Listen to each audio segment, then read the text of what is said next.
Good afternoon, everybody. What's up? What's up? What's up? All right, let's get underway here. Y'all got some bangs for me here. What's up? What's up?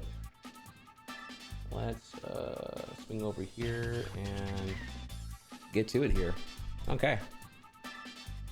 This is gonna bug me. The camera's a little bit too high. Like I need to do it down a smidge.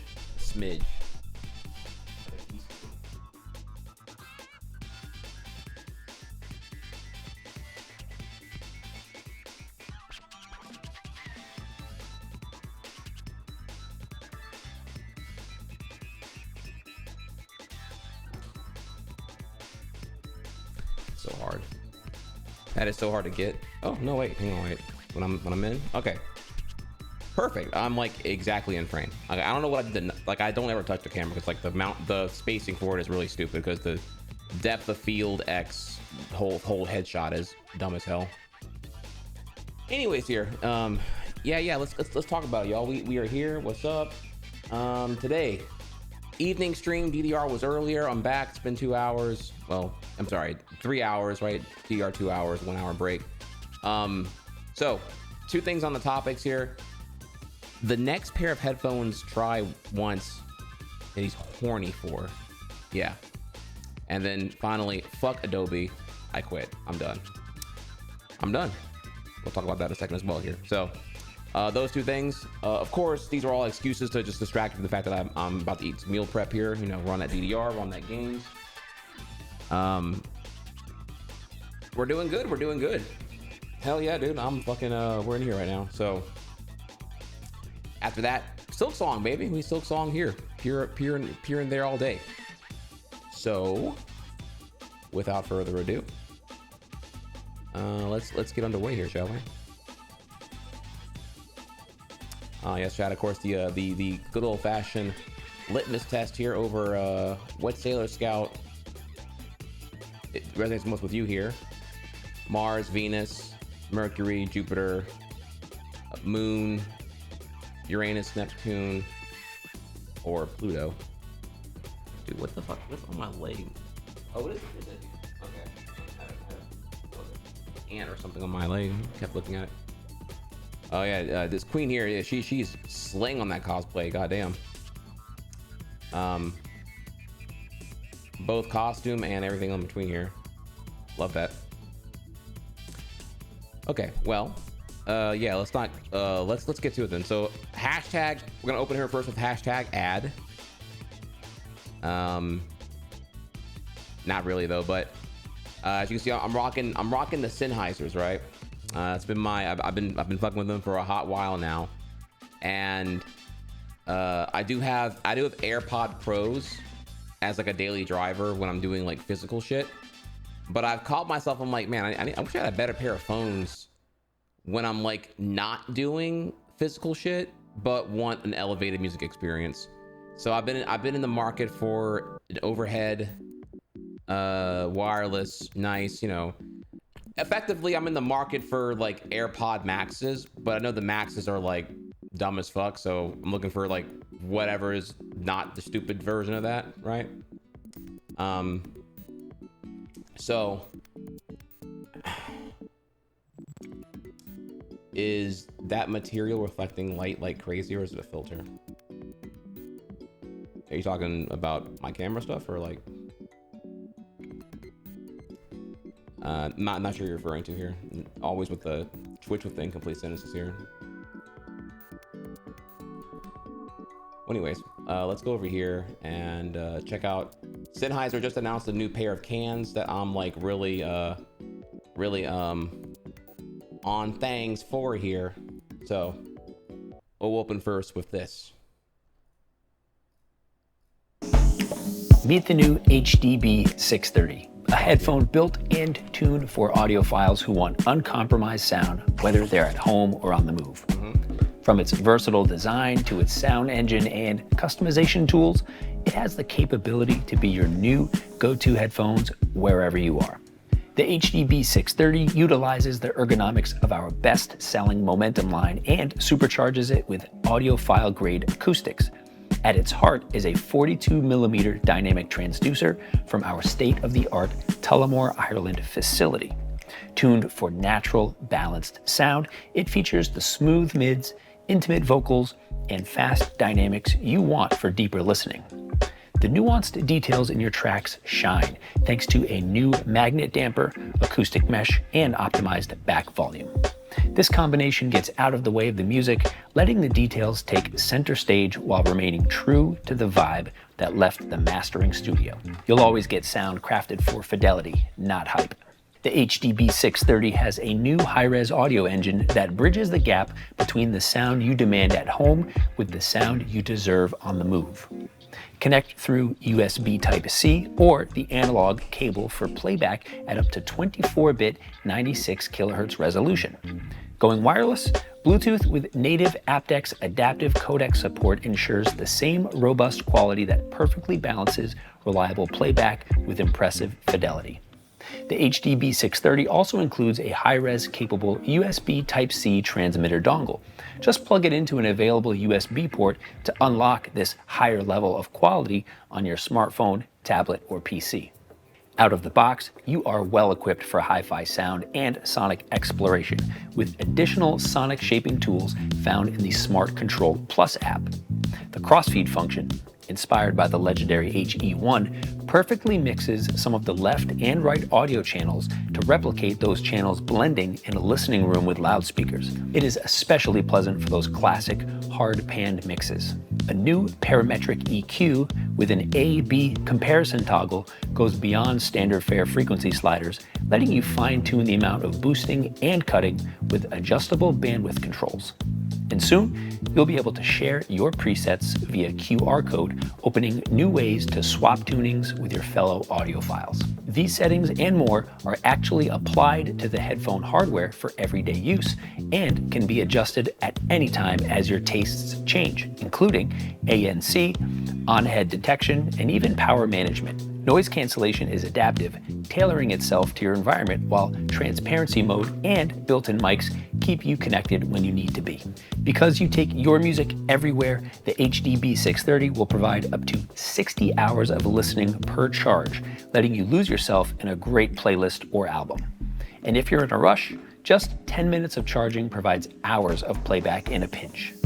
A new standard for comfort comes from ultra-soft leatherette ear cushions, making long listening sessions feel effortless. And yes, it ships with everything you need to listen the audiophile way.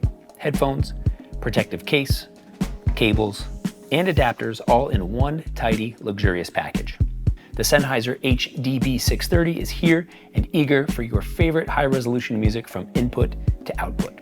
It's audiophile sound cut loose. Thanks for watching.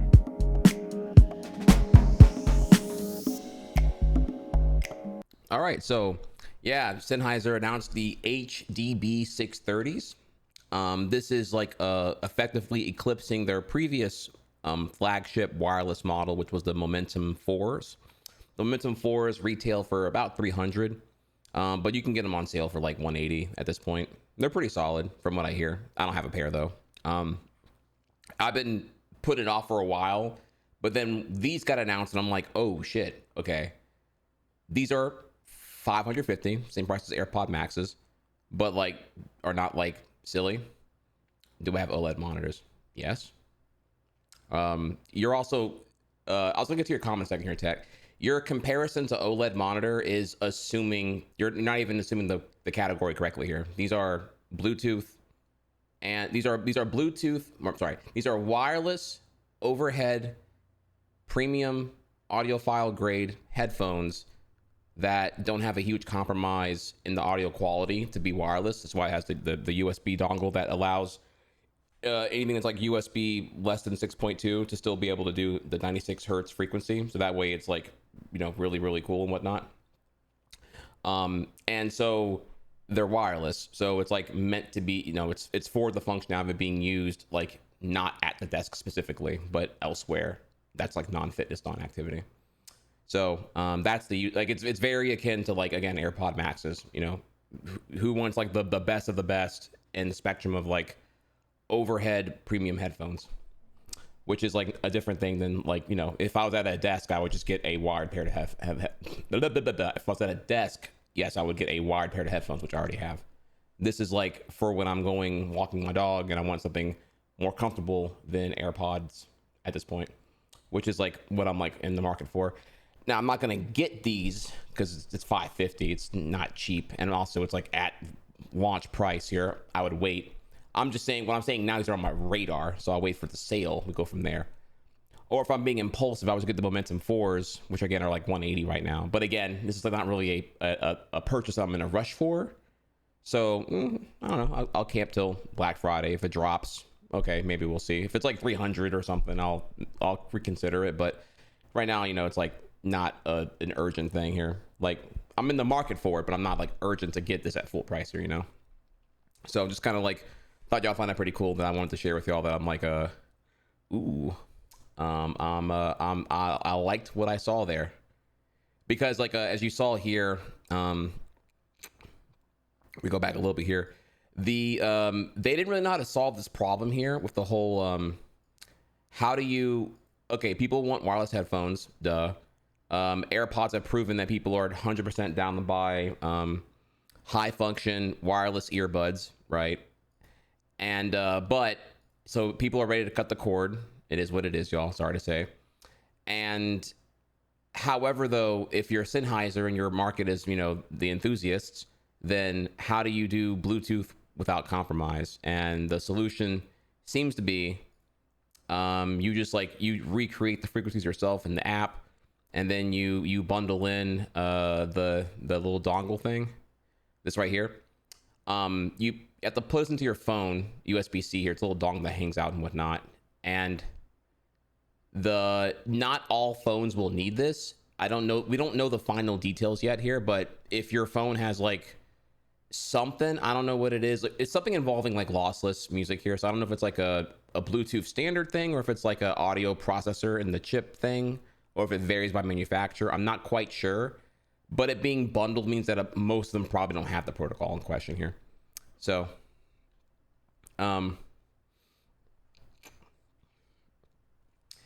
yo, what's up, Caleb? Caleb, you trying to be a part of this e-date I'm hosting? Yeah, tragically, I am happily taken, so I couldn't do much here other than be like a coach, in theory. So yeah, so there's a link here to this here. I'm pretty excited. If you go in the comments, by the way, I mean it's just like non-stop glazing here. You should like, it's a happy spot, y'all. The Sennheiser community, they're turned. And I agree. But again, also, you know, it's also small here, right? So, you know, 50K views. Just but yeah, I'm very, very happy and excited to see what's popping here right now. Okay, so we open with this.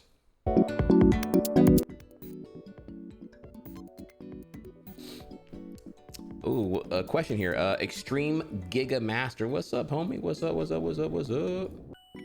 me see here. Your question is what you got? Let's see your pots of fire. So these are Sennheiser HD 6XXs, right? It's technically different than like a 600. These were a drop ship that I got like 5 to 6 years ago. They're really, really good. Very, very comfortable here. I use a little thing here to, you can see here, I keep the headband mint with a little cover here that I wash weekly. So I have that. As far as the ear pads go,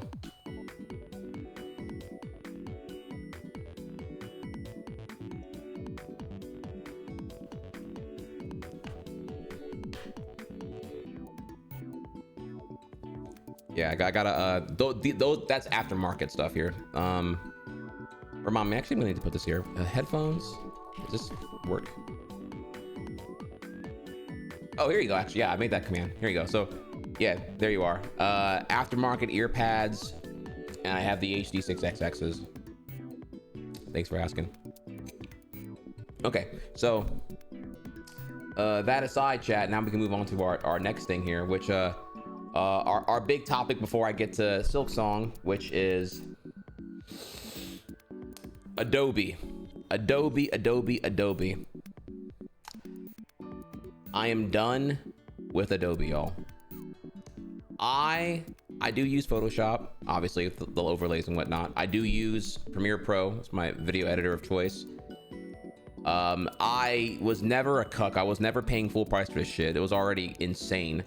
I was bumming everyone's EDU account and getting the education discount, which is like half off. So the last like 2-ish years, I was dealing with it.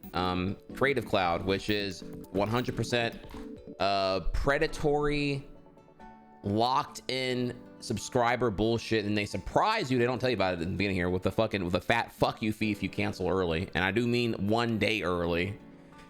It's like $150 fucking cancellation fee, which is absolutely insane. Like, what the fuck are you thinking here, bro? So when I did the education discount, that's whenever the bundle was like only like 20 a month, which is about the cap of what I'm willing to pay for this kind of shit. Like, holy fuck, bro, what am I paying for? I own nothing here. Fuck you. Okay. And also they make your files like extra, like they make it so cloud dependent here. Like you have to like ignore all the, it's like Windows 11, just so much bloat to like make it so that if you unsubscribe, everything's useless. Like really fucking annoying. However, and I was putting up with that for the convenience of not having to pirate or any other bullshit here, right? Then Adobe said, oh, no. I want more money. So Adobe, they had a price hike, their second one in 2 years, that was announced quietly in July to go into effect in September, which it did. And now the price hike is if you are paying full price for the full Creative Cloud suite, $100 a month, up from $80 a month, which is up from when it used to be $60 a month. Mind you, I was grandfathered in before the 2 hikes, so I was at $20 a month. But my grandfathered rate expired, and they're like, oh, sorry, now you're gonna be $40 a month. And remember, that's with the EDU discount. Brother, we're done here. I'm sorry, we're done. I'm done. Call me a Da Vinci boy, call me a Sony Vegas guy, call me whatever you want to call me here. I'm gonna figure it out. But my 1 year renewal is tomorrow, October 14th, 2025. Cancel that bitch today. We are done. I will figure it out, y'all. I cannot in good faith, I cannot in principle give another fucking dime to this fuck ass company anymore. And I will sit here and I'm going to shit on Adobe thoroughly here. We will dance on the grave.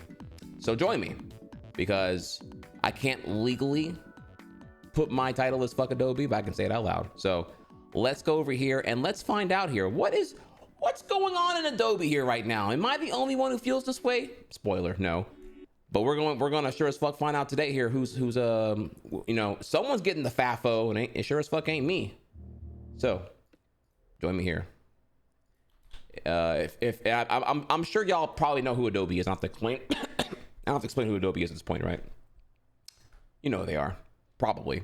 You probably know. If you're an art student, you know who they are for sure. If you're anything art, you know who they are. Tragically. Adobe is the world's leader in creative software. Hollywood blockbusters, advertising, visual effects, web design, and even YouTube videos.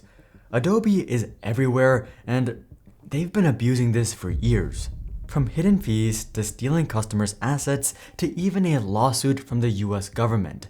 But now, a new competitor has appeared. This new foe just performed the largest IPO of 2025. What happens next might decide the future of creative software. But the strangest part is that Adobe somehow created their biggest rival, Figma. Figma, more like Ligma. Suck my nuts, Adobe. The strangest part of all of this is that it began when Adobe tried to acquire Figma. Adobe wanted Figma badly, but not for the reason you might think. The software giant has a long list of acquisitions, and one in particular reveals their true intentions, Aldis Corp. Way back in 1994, Aldis had an important piece of software, Freehand, a rising competitor to Adobe Illustrator, one of their biggest products. So why did Adobe want it? To have 2 illustrators to control the competition? No, Adobe wanted to shut it down. This is a surprisingly common strategy in the tech world. A big company sees a small competitor and instead of being better, they just buy them. Even if it costs millions or even billions, it means they make more in the long run. But not everyone was happy about this. As the deal was closing, the Federal Trade Commission rushed to intervene. Adobe could keep Aldous but had to sell back Freehand. Then they banned Adobe from buying back Freehand until 2004 or 10 years. The FTC knew exactly what Adobe was planning, but this isn't where the story ends. Sometime later, Freehand's parent company was bought by Macromedia, and shortly after in 2005, guess who acquired Macromedia? Adobe. They hadn't forgotten about Freehand, and quickly, customers' worst nightmare came true. Adobe owned the only two illustration programs, Illustrator and Freehand. Soon, development on Freehand mysteriously stalled. Adobe was intentionally killing the app, and it was soon basically obsolete. Users were furious. I was a huge fan of Freehand, the illustration tool that was arguably superior to Adobe Illustrator. But some weren't about to let it die. An organization called Freehand was born. 5,000 users banded together against Adobe and filed a civil antitrust complaint. The lawsuit claimed that Adobe has violated federal and state antitrust laws by abusing its dominant position. Adobe has engaged in a series of anti-competitive acts designed to kill Freehand, the dominant competitor to Adobe's Illustrator software product, instead of competing on the basis of product merit. Many fans wanted Freehand released to the open source community if Adobe wasn't going to support it, but Adobe didn't care. The lawsuit was settled out of court, and on the Freehand page, Adobe stated, "While we recognize Freehand has a loyal customer base, we encourage users to migrate to the new Adobe Illustrator." Yeah, Adobe wasn't even hiding it. They wanted everyone to use their products and nothing else. Yet, after the death of Freehand, things only got worse for creatives. Adobe secured a monopoly and began squeezing users for everything they had. Adobe soon stopped selling products you could own and began licensing products you could lease. Software. Yeah, and in a way here, remember if I'm wrong here, Creative Cloud came out 2013, 2012, if I recall. Master Collection CS6, if I recall correctly, was the last thing you could buy and own forever. I'm trying to remember here, like, were they one of the earlier subscription based models to come out then? Like, I'm trying to remember like how early Dropbox was, or maybe I mean, if we want to count Netflix here in a way, I mean, subscriptions were in their infancy at that time here. They were saturated as hell by 2019, but yeah, Creative Cloud being a subscription service, and it was like, oh, well, what does this cost? And what's important to know here is that, yeah, when you bought the software, it wasn't cheap. Photoshop and the like here being, genuinely like, a steep cost of entry, 150, 300. Generally getting the master collection, the full suite, CS6 would be like somewhere in the $600 to $1,000 range, but you owned the software and all the updates that came with it for life support and whatnot. That was just that was the role, that was the play, that was the life. You know what I mean? If you had a big boy rig that can run all this shit, yeah, you wanted the big boy software. And that was back when owning software was a normalized thing, whereas now it's more of like a acquisition of a temporary borrowing of a license at the complete discretion of a third party that's unaffiliated, maybe with even the direct consumer and whatnot, and you have to kind of deal with that, right? So yeah, and I never hopped on Creative Cloud. I was me broke college student. I bought a sub package of of CS 5.5. I couldn't afford 6 at the time here, so I just went ahead and got the web development kit that included like Dreamweaver and Photoshop for like, I don't know, Black Friday. It was like $90 or whatever, and I've been rocking that for a very long time. Still own it, by the way, which is pretty awesome. But yeah, eventually though, I needed video editing software, and I did like a lot of the new tweaks I had in Photoshop way back when. But yeah, I got suckered in here. I needed Photoshop, I needed Adobe stuff now, and Creative Cloud was expensive. But then again, me bumming the EDU account from someone I knew made it where it wasn't expensive enough for me to really be too tight about it. 15 a month, okay, I can deal with that. It became 20 a month. Okay, I'm dealing with that. Now it's for 2 years. Grandfathered in, so I let my renewal continue all the way through. And now I'm being told here, yeah, I'm sorry, what I want, which isn't even full speed by the way here, is now going to be 40 a month for the EDU discount, 100 a month if you're a regular non-EDU. Crazy work there.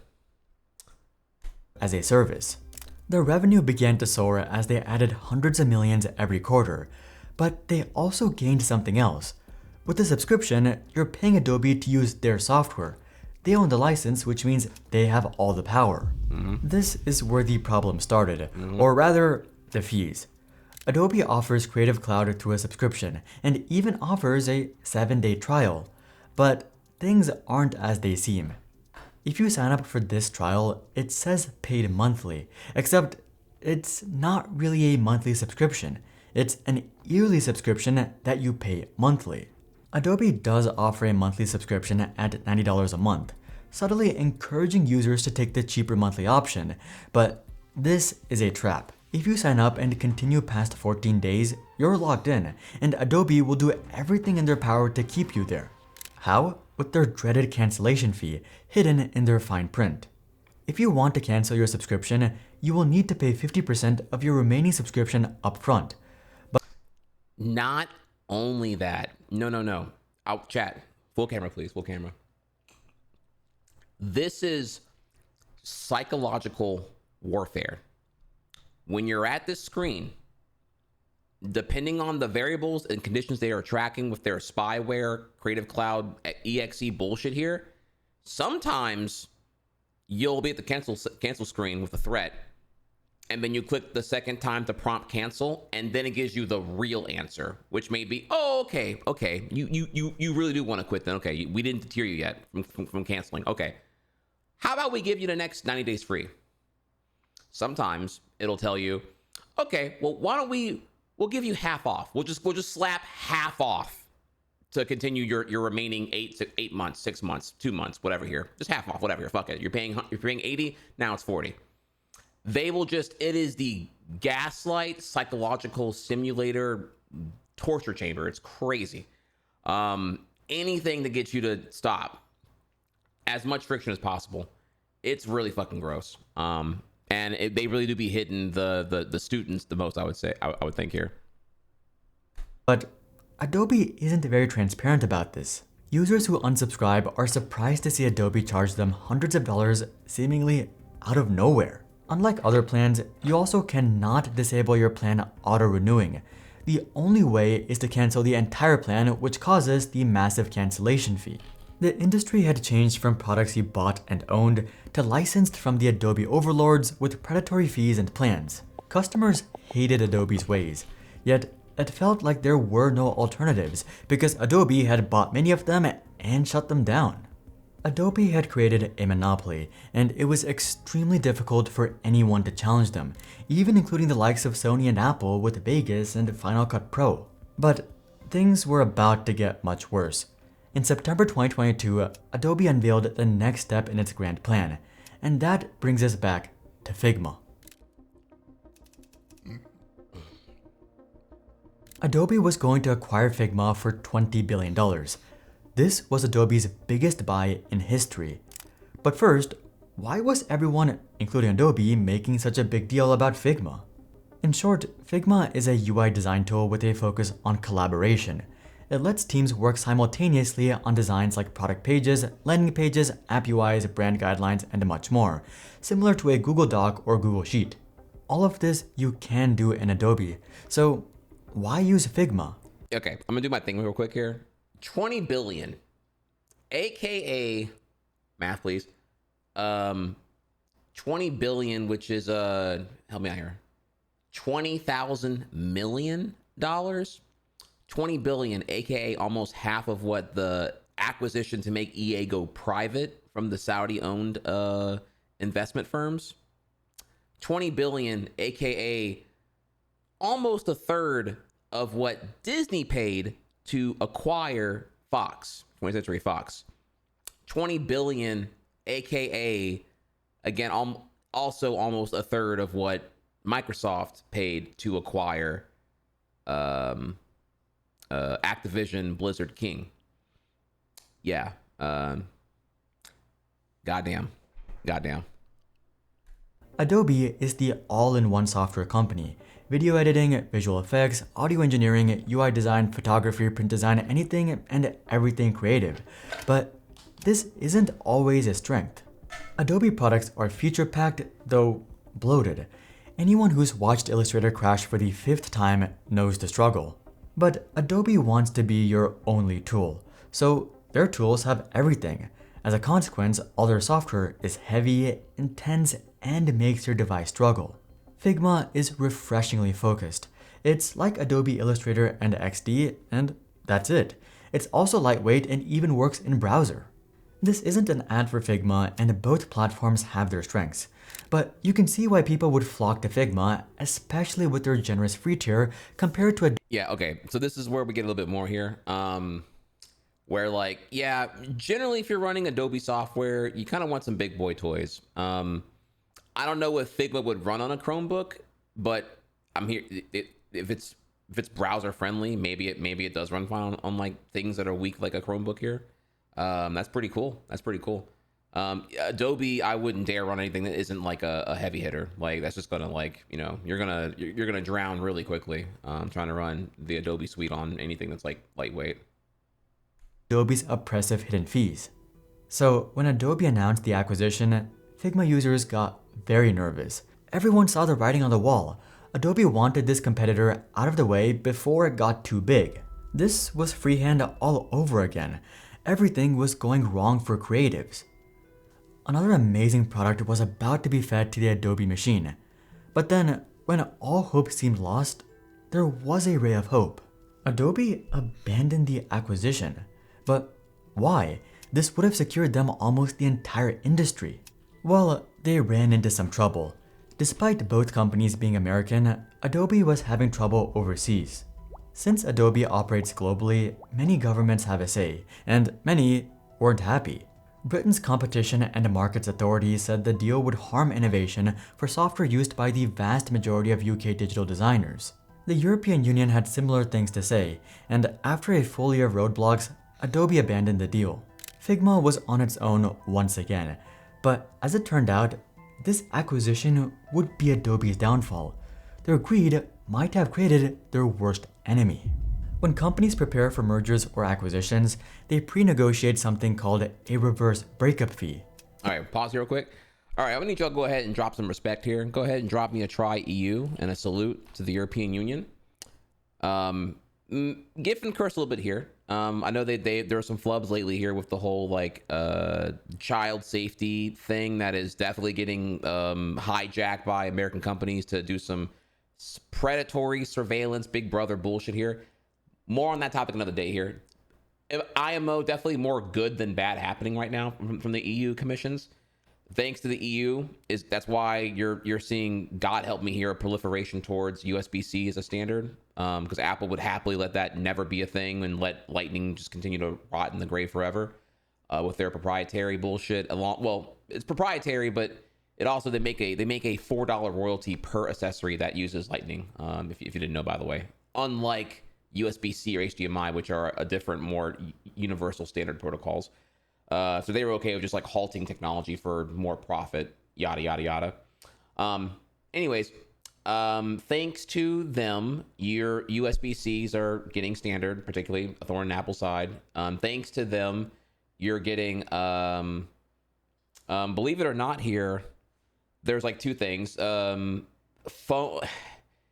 Phones have to have a 10,000 power cycle lifespan or better, or a easily user replaceable battery in all handheld electronics, which they specified, including things like Switches and Steam Decks by 2028, and laptops must also match that standard. Again, either have 10,000 power cycles, and still hold 80% or more retention, or a user replaceable battery in laptops to be sold in the EU by 2031. So they there is that. I mean, it's not all the way to the right to repair, but it still is a lot more pressure than you were ever going to see from anybody else here. So, give it up for the EU, bro. Give it up for the EU. But again, we'll talk more about the that whole, like, I'm sure y'all aware right now here, right? The whole thing where, like, now they're using biometrics here. They want to scan your face, scan your ID to, like, verify that you're older than 18 to, like, see certain videos on YouTube, or to, like, use Twitch now. It's getting pretty fucking weird, and it's very dystopic. It's 100% predatory data accumulation that is being used in the guise, GUISE, of security and anti-predator, anti-grooming measures, which, again, complicated, because, like, I totally think Discord needs way more of some kind of security here, because I know the grooming be out of control in Discord. Let's just be real about that. I mean, I'm sure it's a hot, like, again, anecdotally here, I'm just spitting real here, but, like, I've had some neighbors who they're kids, and neighbors find out that I'm a gamer, right? And then, like, the kids are like 9 years old or whatever, and then they're like, oh yeah, he plays the game and all that, and he's on that Fortnite, and I'm like, okay, cool. And then I see Discord installed, and I'm like, he's on Discord too? I don't know. And it's like, you don't know what Discord is, dude? You don't know? So yeah, we're talking like under 13 on Discord, and I'm like, bro, you need to, like, really, like, tell these parents, yo, you really got to be, like, on that shit, dude. That's crazy. You feel me? So, anyways, that's the story for the day here. But yeah. If a breakup happens, it typically hurts the smaller company if the larger acquirer backs out or can't close the transaction. So this is added to the agreement. For Figma and Adobe, the agreement said, in accordance with the terms of the termination agreement, the company will make a cash payment to Figma in the previously agreed amount of $1 billion within 3 business days following the date thereof. That's right. The termination fee Adobe paid was $1 billion. And here's the thing. The total funding Figma had raised to date was just $333 million. Figma, in one big lump sum, now had 3 times their total funding from their biggest competitor. They now had a war chest to use to fight Adobe. And not only was Figma about to turn the tide, it would go on to make history. Things couldn't be better after the breakup. For context, that $1 billion could cover 2 to 3 years of expenses before counting. However, though, okay, while yes, that's an Adobe L, it's not quite the W for consumers here, because tragically, if I recall correctly, Figma's an IPO, or Figma's a publicly traded company, PTC, which means, well, you know what that means. You know what that means eventually here. You know what that means. You can go ahead and guess in the chat. Any revenue, but they had to be smart. They had to use it right.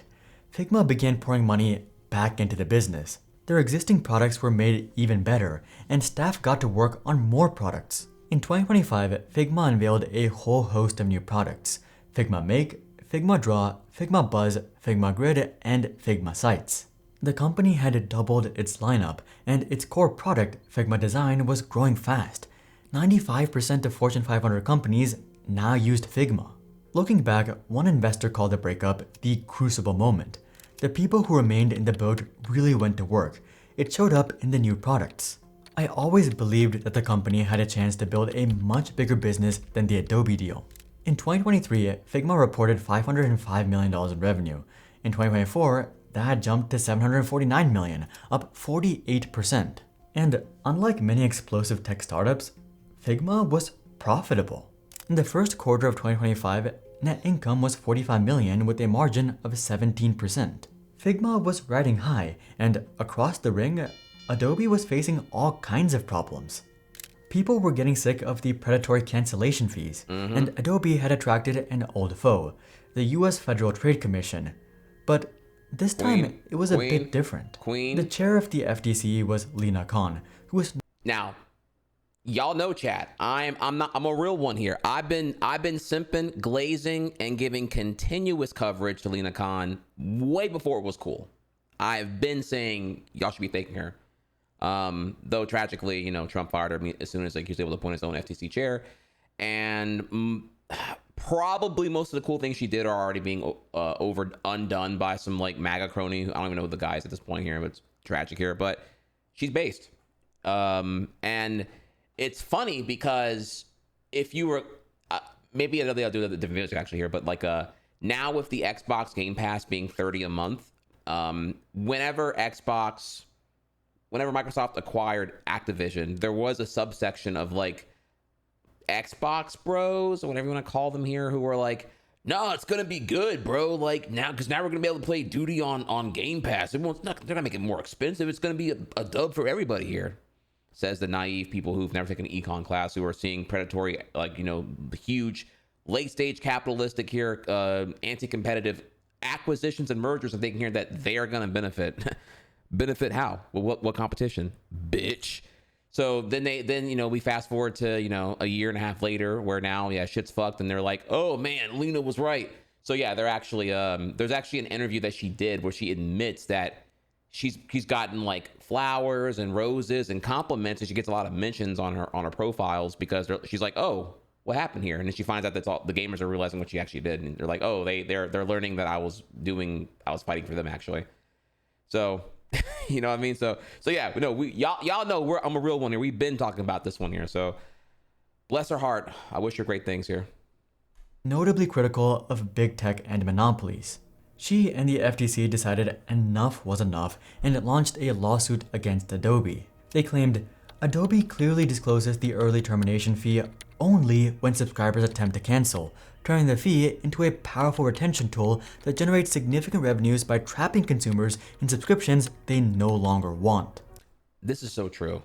That's when you sign up here, there is absolutely, when I recall, nowhere is admission that this like 50% cancellation fee.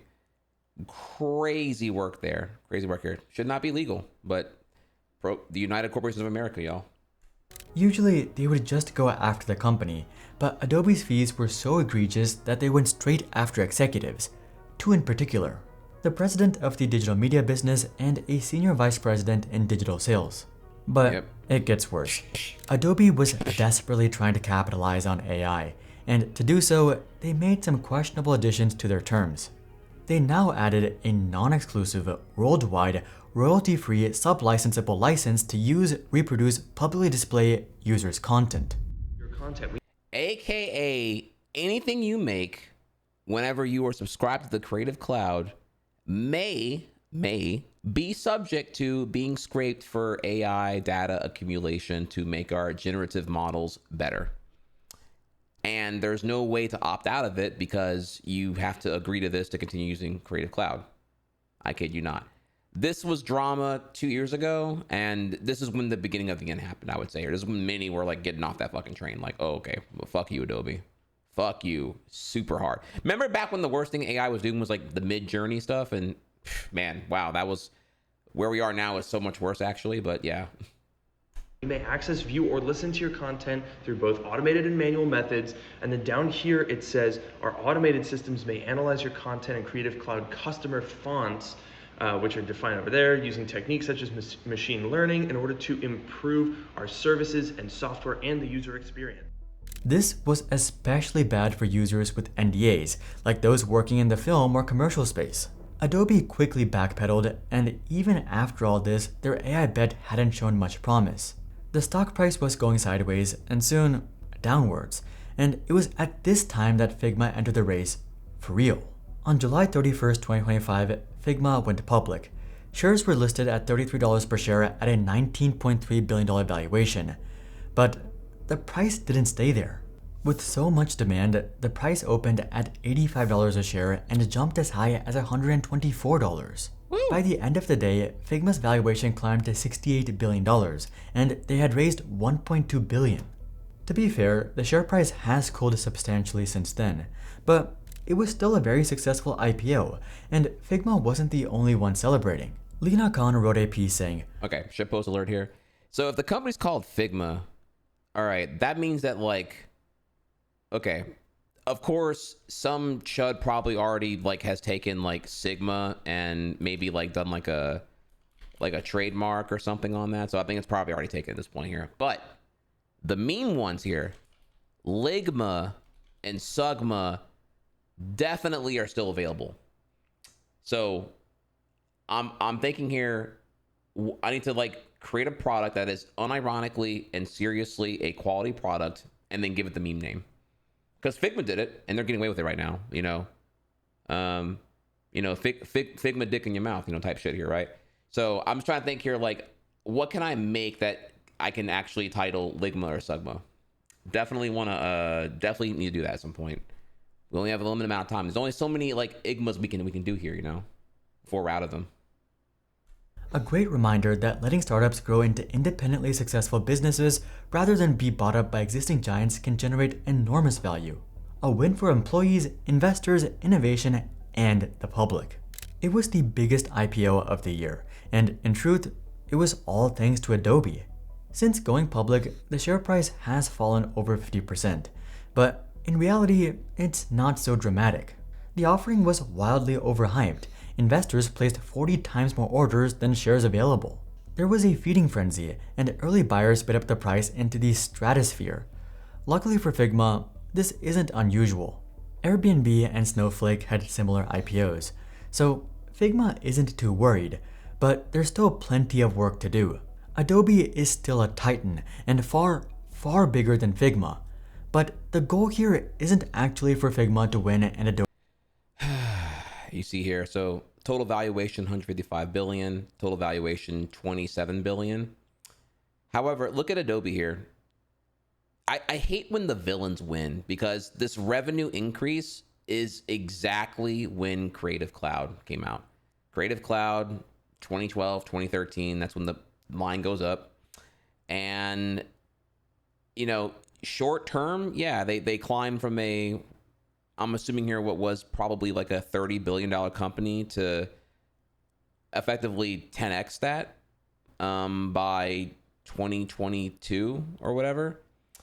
However, at what cost though? It's so predatory, exploitative, and short-sighted here. Like no one's excited for Adobe. The attitude was so different, like even just like 20 years ago. Like, ooh, you know how to use Photoshop? Ooh, you know how to use Premiere Pro? Ooh, okay. Right?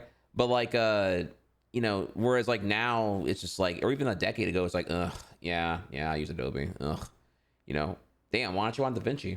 Damn, why aren't you on Sony Vegas? Damn, why aren't you on Final Cut Pro? Damn, why don't you get off Adobe's dick? Fucking eating that shit every fucking month here. What the hell? Yeah, like crazy stuff here now. Like no one's like it's almost it's akin to Microsoft, though I feel like Microsoft always was never an underdog. But it's like ooh, like where are the I'm a Windows guy. Like there's Android fanboys, but are there really like Windows fanboys though? Like not really, right? Like yeah, I like Windows and fuck yeah, I love Windows and I love DirectX and I don't know what people even say at this point here, but like find me the fanboys who are frequenting the Windows store that still exists at retail, I think, or somewhere here. So okay. When I say Windows fanboys, okay, are they Windows fans or are they more Linux fans? Because there's like being a Windows fanboy. Sometimes like they're more like this. They're just more like anti-Apple fanboys. Like they're a full-time hater, but they rarely are enthusiastic about the thing here. Fanboy requires being enthusiastic about the particular category of product or particular brand. So I don't know. I feel like I hear way more Linux fanboy, Apple fanboy than like Windows fanboy, Adobe to die. Even if you hate Adobe or Figma, you can't deny that having both is good for everyone. Markets need competition. Capitalism is at its best when companies compete for customers, when they win by offering the best product and service, not by strangling their competition. Speaking of competing for customers, we're trying to cross 1 million subscribers by the end of this year, and we're over 80% there. If you hit subscribe right now, we might just be able to pull it off. If a company Question. I'm sorry, the video's almost done, by the way. Question.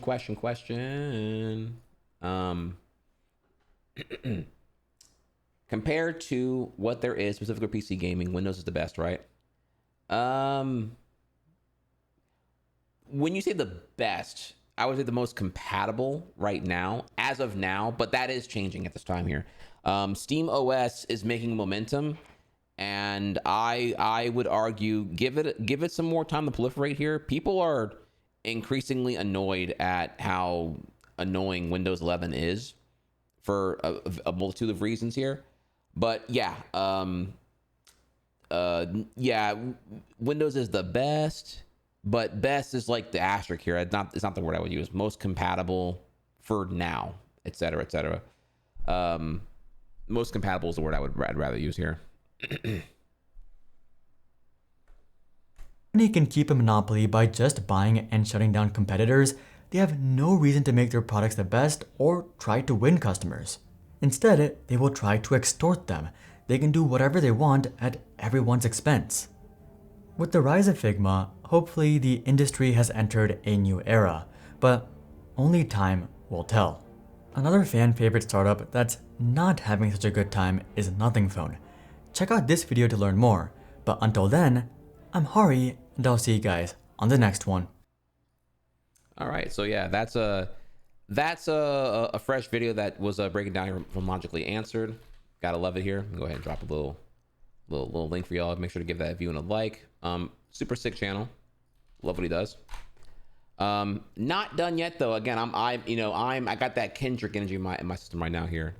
I am not done. I have been waiting for the day to do this motherfucking segment, y'all. Let's keep going here. I have more hate in my heart.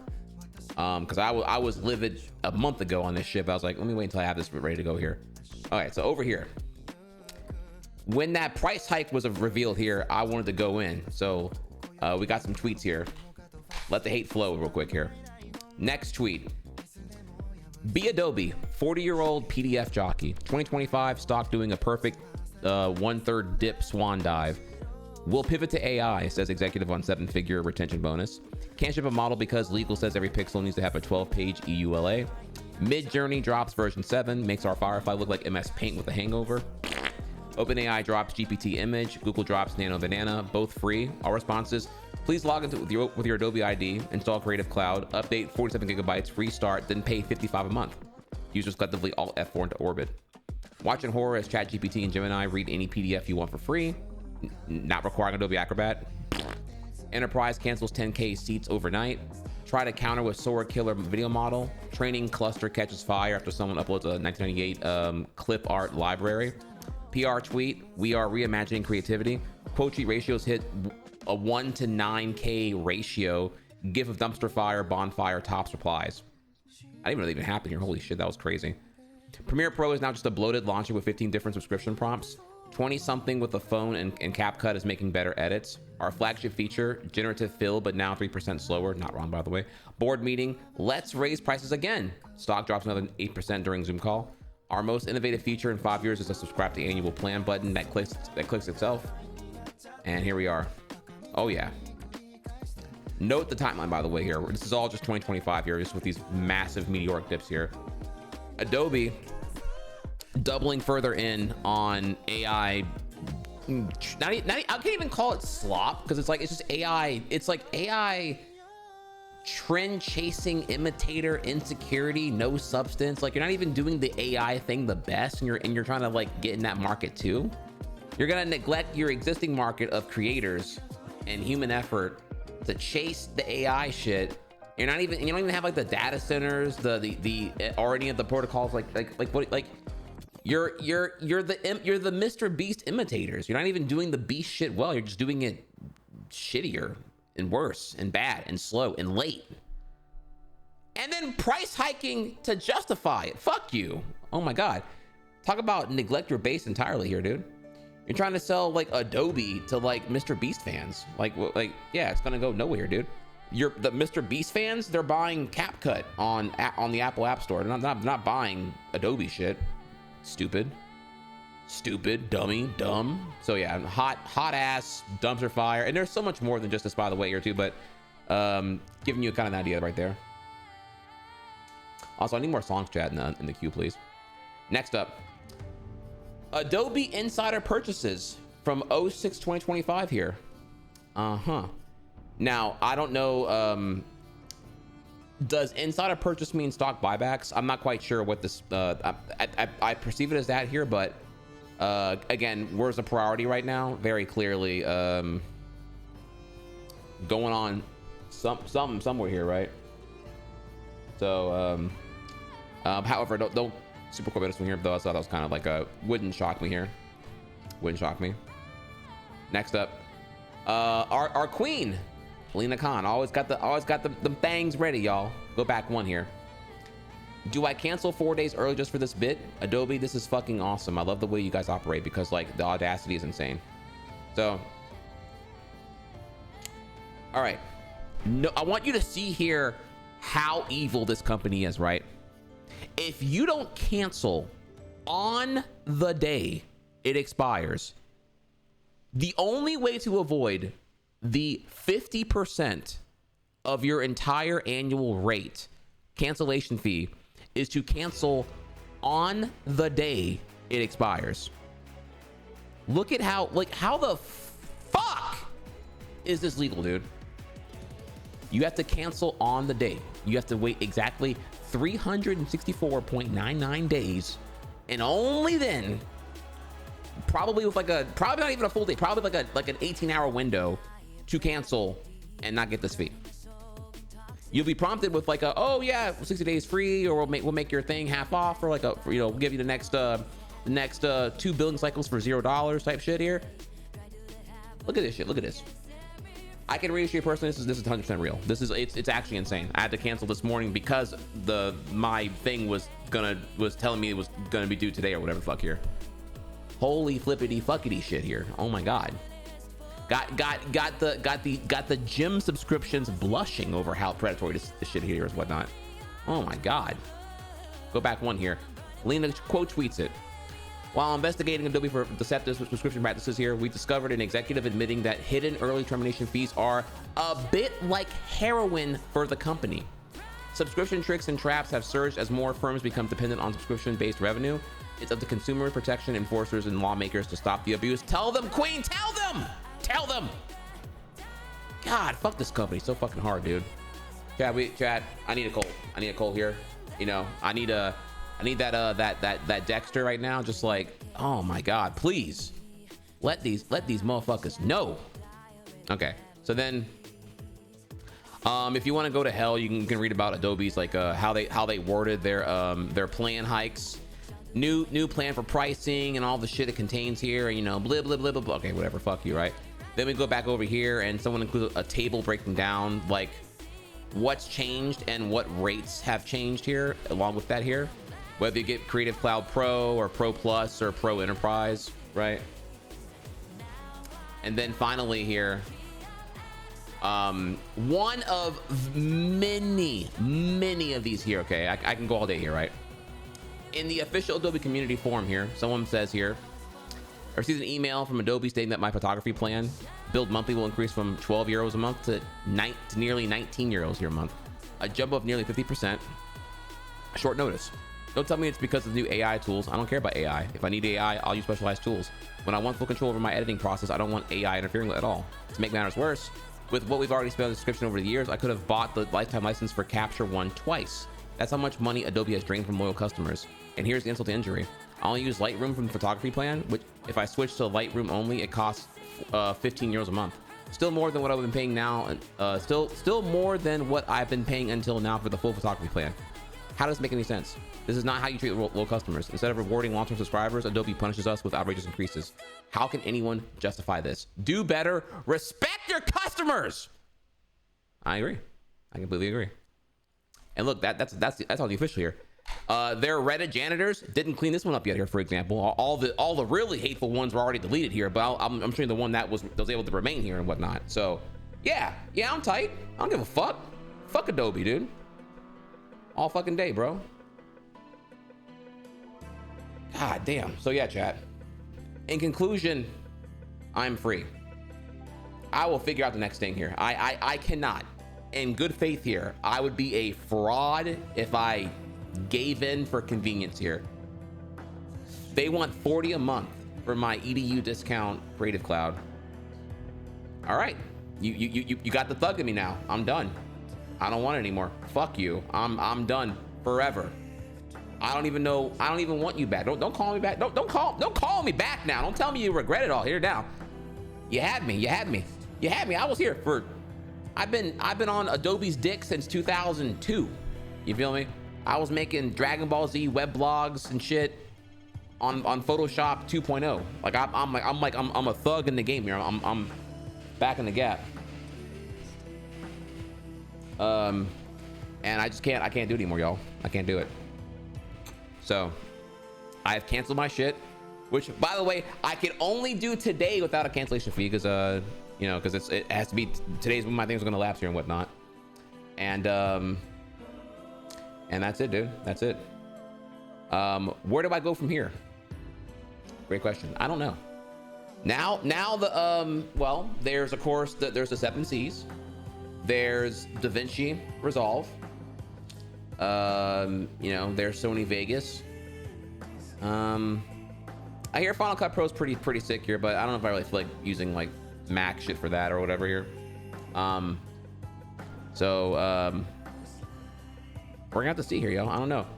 DaVinci looking kind of sexy. You know what I mean? Oh my god. So I don't know. We will see though. Save this for later. What we got here? What's this? Okay, talk to me here. To make up for the long time since 2021 update, here's another change in a little less than an hour to fix some typos and stuff here. The Adobe updated TOS to Spy New Edition. Okay, so these are all like alternatives to everything. Oh. Okay, where's the all right, in Premiere here it's okay. Free of charge, single purchase, solution with more functions. Olive, Kendon Live, OpenShot, DaVinci, Magix Vegas, Final Cut Pro X, Capwing, Lightworks. Yeah, well, I'm looking mostly in the video editing spectrum here. So yeah, I'm already familiar with DaVinci Resolve, and I do like it. I will say here, it's not bad at all. However, I will have to take a deeper dive here and see what I want out of things, for sure. I am very open to new experiences here. I feel good. I feel really good here. It feels, chat, listen, it feels liberating that I'm finally off Adobe's crusty, mutated, fucking gork ass dick, dude. God damn, bro.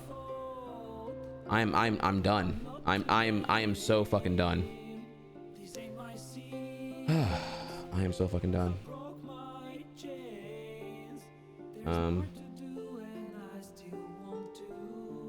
a second, I'm just checking real quick here.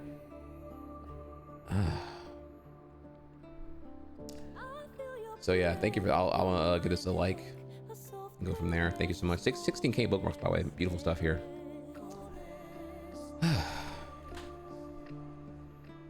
Any questions, chat? Any questions here?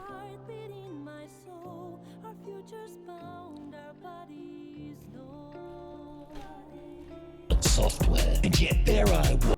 Sorry. Please.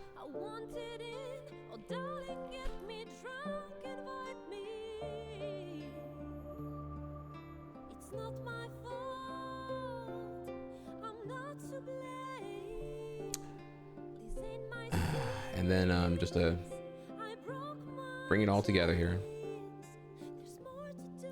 So once again, Chad, please give a big shout out here to Lena Khan. If you haven't already here, give her a follow. She deserves it. You don't know who she is, but trust me, you should be thankful for what she has done. Hopefully, maybe, you know, copium here, but you know, maybe we can get her back. Maybe she won't be on into new adventures here, but maybe if we get like a, you know, Libby woke, giga hyper gay, hyper woke 28 president, you know, just libtard on steroids here. Maybe they can beg her to come back and be the FTC chair, and God help me here, unfuck this entire country if we can. But until then, you know, she's still streets. She's still doing her thing here. Check her out. And to bring it all together here, very topical reference here from Dexter's Lab. I'm sorry. So replace Einstein here with Lena Khan, and then you get the idea. I'm sorry, my mentor. I have failed you.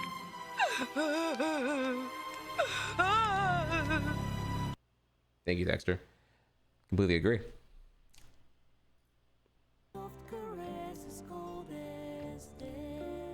All right, y'all, and that's that.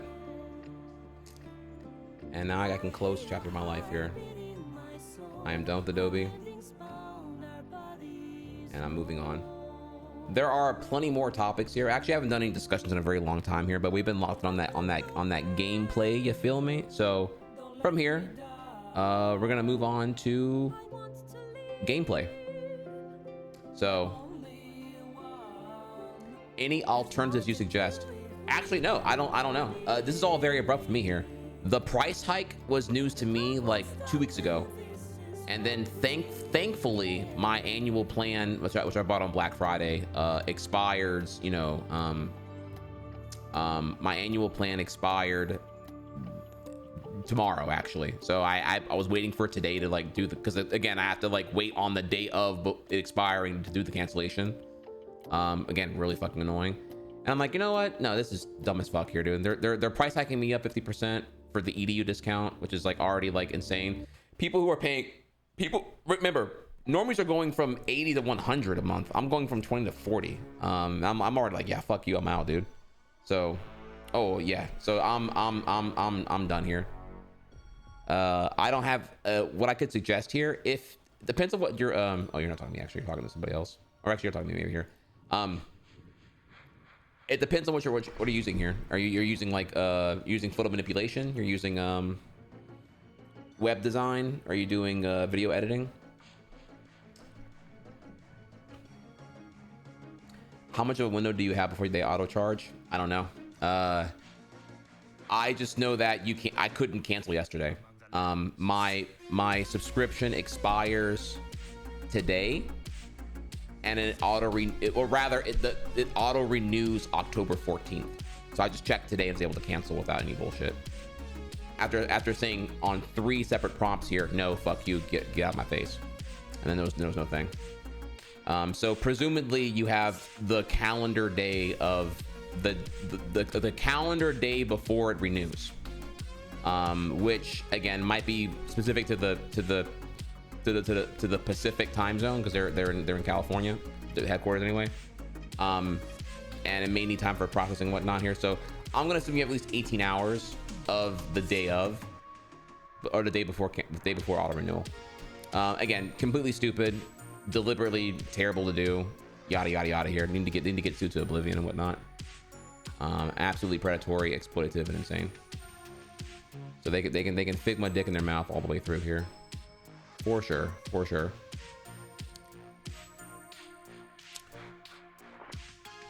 All right, well then, chat. Back to where we were here. What are we doing today? How about Happy Hex here? Happy Hex, because we're making moves now. The answer there would be, now we're on to Silksong. We're on day 3. I now have a percentage tracker, so we're 14.5% done.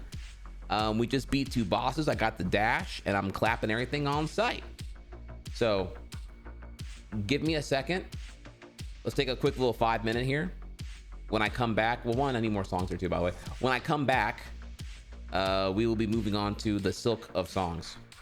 Don't go anywhere. Love you.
All right, what's up? What's up, y'all?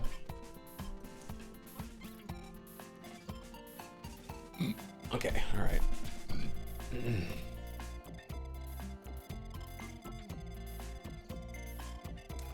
All right, we are in the Silksong directory. Gonna let the boys know that we're starting.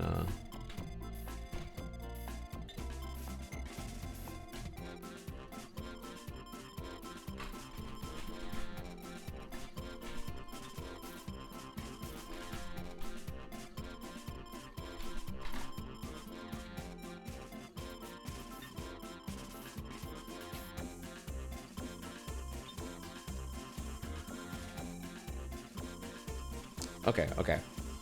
So we have a couple of QOLs, so some buffs here I think y'all gonna enjoy.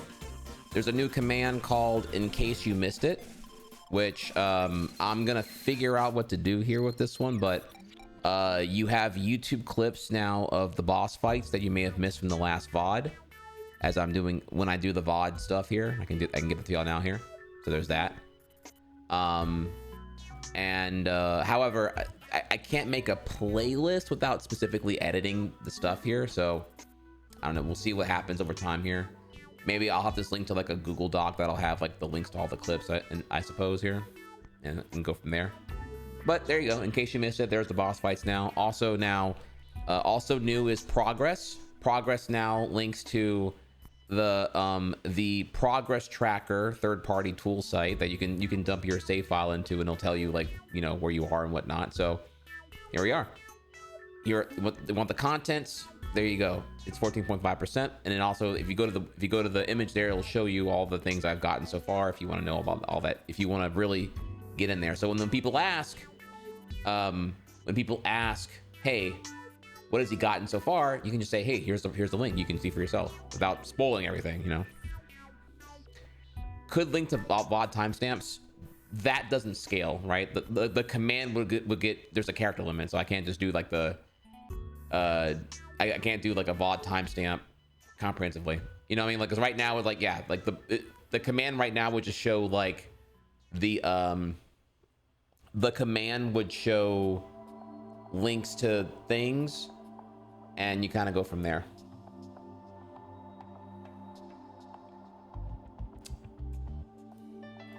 In the Google Doc.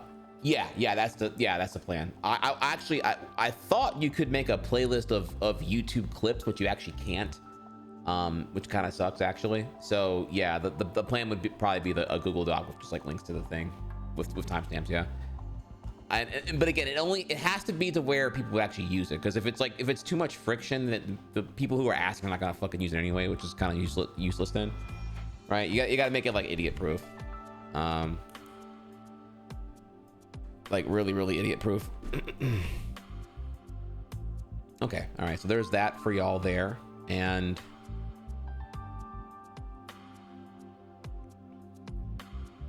do you want to know the nature of the percent calculations in regards to spoilers?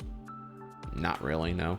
I only know the percent just to give a contextualization to where I am for the title of the VOD in the stream. So when if I say Silksong day 3, okay, well, how far along is he? How do you explain it quickly here? So I use the percent. I actually don't know what the percent means. I don't look at any of that. I just take it Alt what is here? Alt Shift 4, capture the region, and I just put that in there. I don't even look at this shit, honestly. I only know 14.5% because I had to look at that one point. But no, I would not want to know that at all. But thank you for asking. Can I hide the percent myself? Not really. Again, because I'd rather not know that, but also at the same time here, I know that having the percent in the title is a really powerful contextualization tool. People to understand here. You know, okay, he's on day 3, but is his day 3 like a newbie day 3, or is he getting shit done? You know what I mean? So it's like, you gotta like you know, there's a devil here. And again, whatever, it's percents, but I can deal with that. Like, whatever. I don't know. Could have been 5%, could have been 10%. It's hard. It's a number higher than I thought, actually. Consider this: the more tools I'm able to contextualize, Therefore, the less I'm repeating out loud to questions in chat. For example, admittedly, yeah, I was getting triggered continuously, being asked here, hey, you know, I know you're on Pantheon 4, why aren't you doing Pantheon 5? Right, and now I would get triggered. I would get triggered. What I should have had, Pantheon 5 should have been a command, because obviously it's an emotionally annoying question, because it's like, oh, I get you're doing Pantheon 4, but like, why aren't you gonna do 5? Right? So yeah, the commands allow me to outsource the annoying emotional charge question that I really don't feel like dealing with for the 5th time.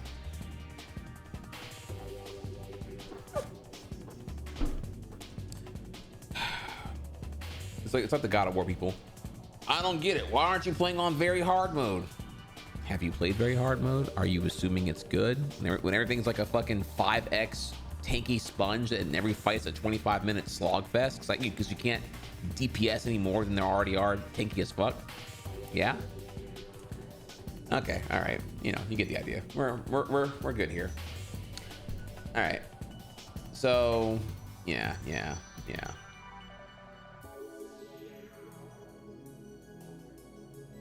Okay, we're gonna vibe is actually outdated.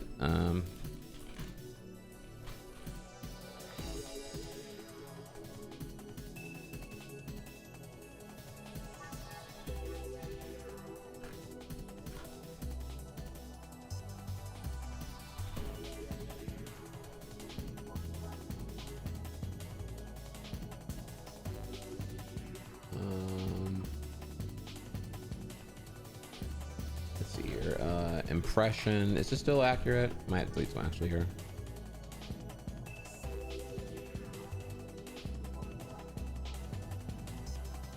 No, that's still accurate right now. I'll roll with that. I don't, they mad, whatever.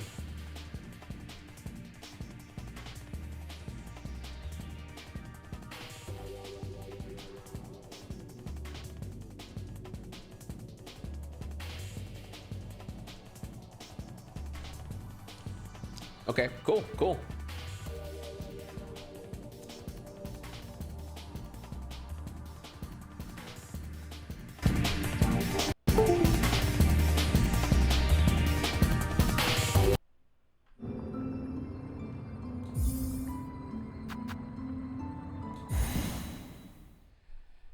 All right, y'all, and we're back. Also, gamer snacks here. I got so many cool things here, actually. Protein chug. Rakundar is back with 82 months. Apples. 82, holy moly. I be on that 80s train, so take your time with Silksong. The Smash improvement has been dope too. Keep it up, homie. Caffeine. Protein. Sliced apples. And then the apple crisps as well. So I got all this shit ready here. You know, we're playing DDR again. I'm active right now, so I need them calories, bro. I be hungry as fuck every 2 hours.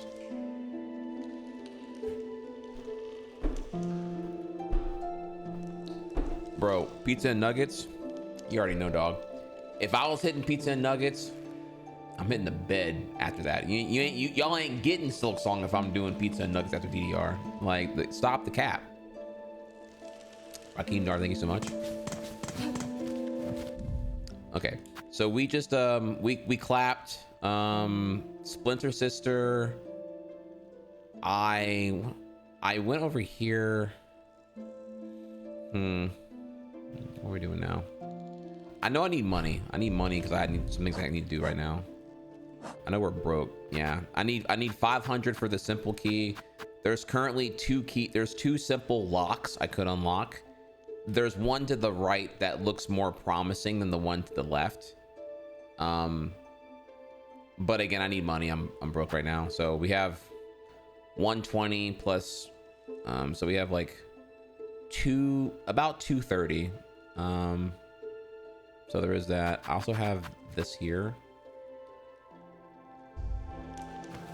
Okay. So we have that. And oh yeah, I just got wall cling. So I have wall jumping now. So we can go here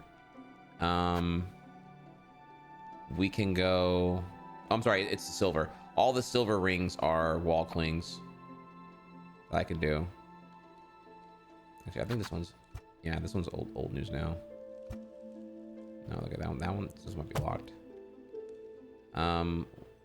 Shit, what did I mark red for again? Okay, red is the win thing, the Pocahontas win. I'm gonna mark that for there actually then. So we have some wall jumps we can go do.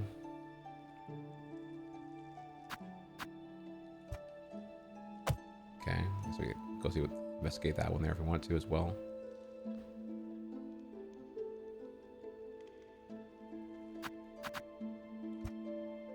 Must be a locked door there as well. Okay. I'm gonna go right here. See about that one. Okay. All right. Yeah, we're gonna go. We're gonna go investigate some of these. We'll go to this one, and then we'll go back to the quick travel, go to that one, and that one, and then see where we are from there. And action. And once again, chat, you're a streamer using the markers.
Oh yeah, the 8 kick. Okay, this is like a different color then.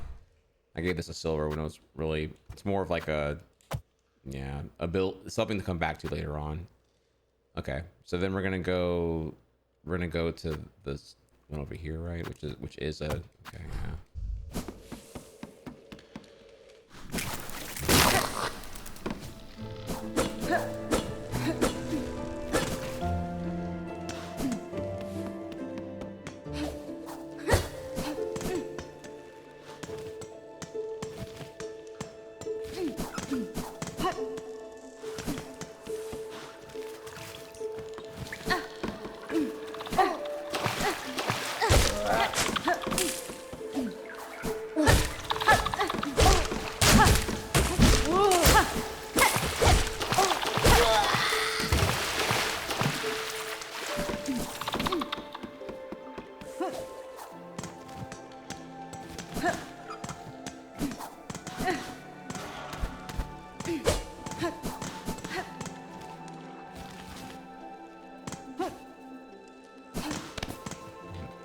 Take the bench first, obviously.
good to know. You're actually invuln during healing. I thought actually that was not the case, honestly.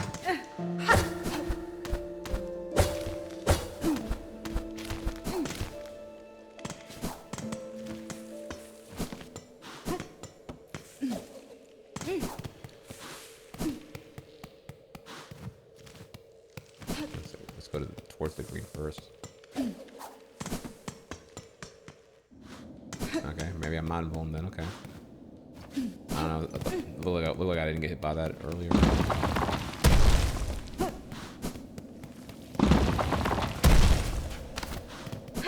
I don't know. I thought that thing was hitting me. You know? Okay. Get farm chat. Good look.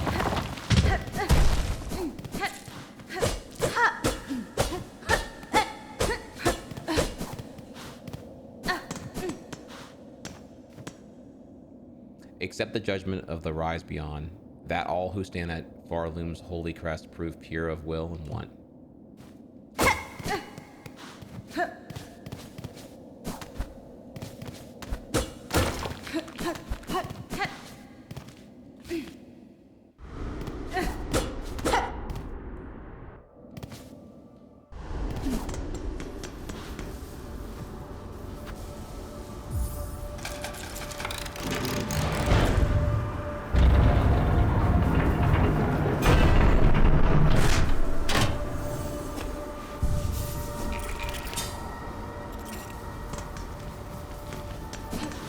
New area, no map. Okay. Okay, I'm gonna come back here in a second. That's definitely.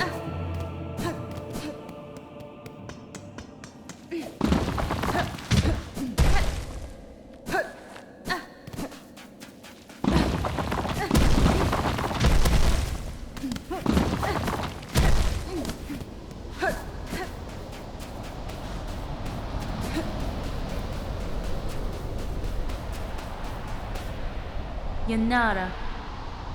These sands mark the edge of Varloom's territory. I was brought to this land through the caverns beyond. To look at this kingdom's height still hungers for me. Were I to flee now, I would again be pursued. Tamiayan. I thought upon the source of that hunger and slay it, I will not be free. Oh. Dude, she's so don't say sexy.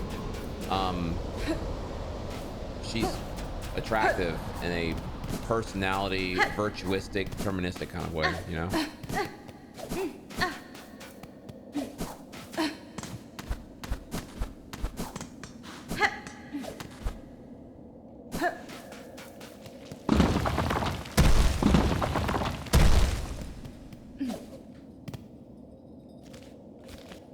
I am so curious, but...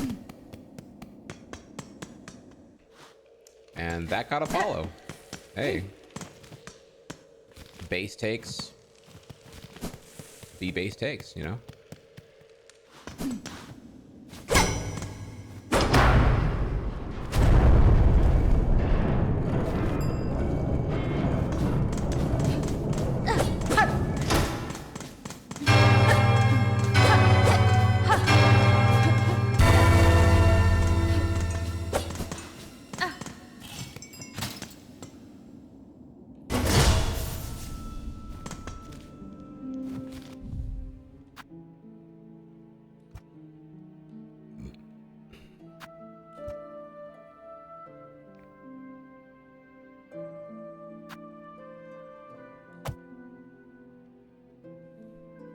Okay.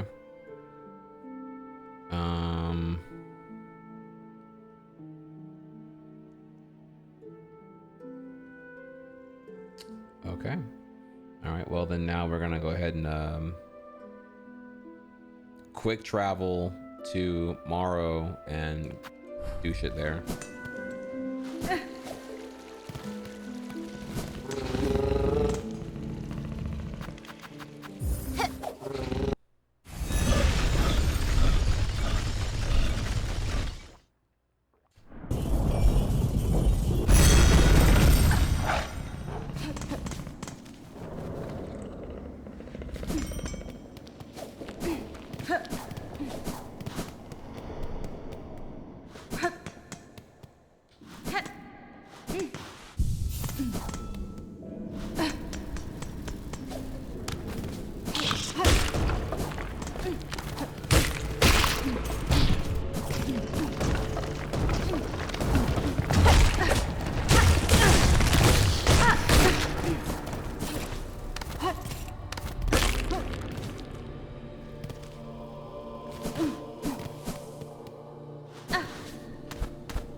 Fucking, you remind me of a certain fuckboy from I don't know if it's like funny, but like you remind me of Merrick from Yu-Gi-Oh! Battle City.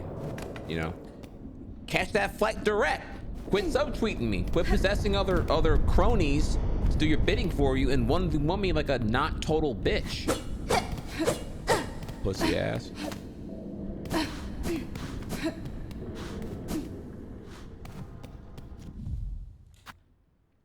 And no, I was not farming for Tri-Banish. Though that is a applicable emote that you could use if you wanted to.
Friend.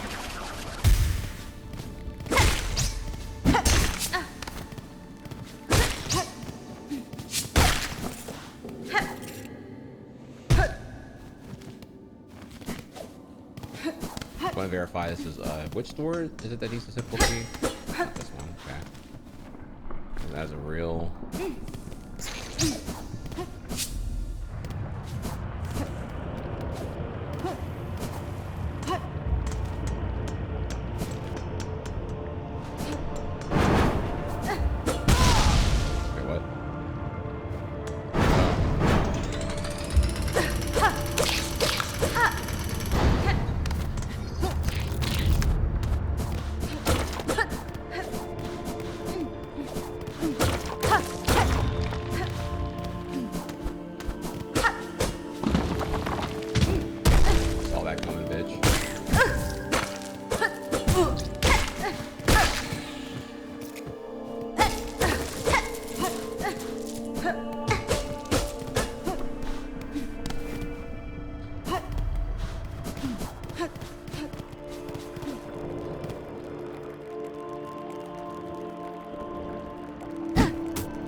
Christ, the ledge get up here. God damn, bro. How often am I gonna fucking die today? Get it together.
Right there, been fucking phenomenal.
So now the new bad habit is Hollow Knight having the invuln dash.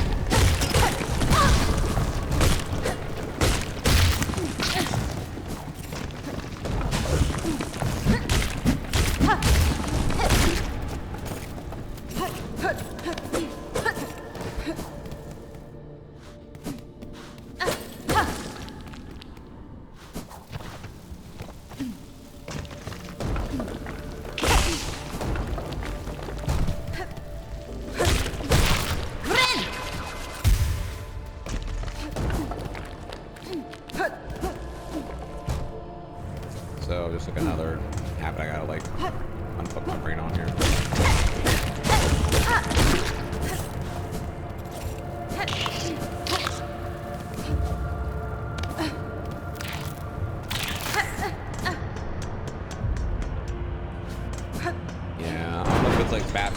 here, but fresh off of like post-game Hollow Knight, it's kind of a bitch. Not gonna lie to you.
Okay, if I was smart, we would trigger the other bench first.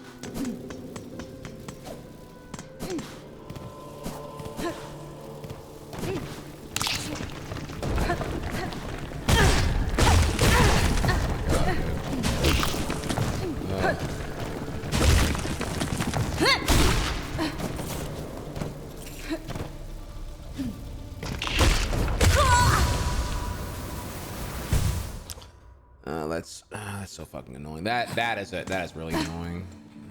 Holy shit. Get hit.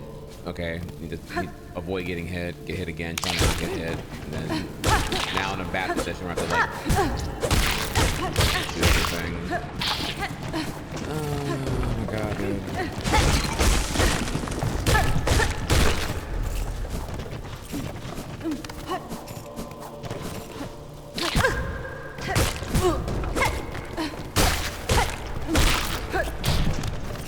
Be the last time, but I definitely hate how when it happens it's like the most frustrating circumstance ever. It's never like it's never like, I don't know, conventional. It's very much a Silksong death.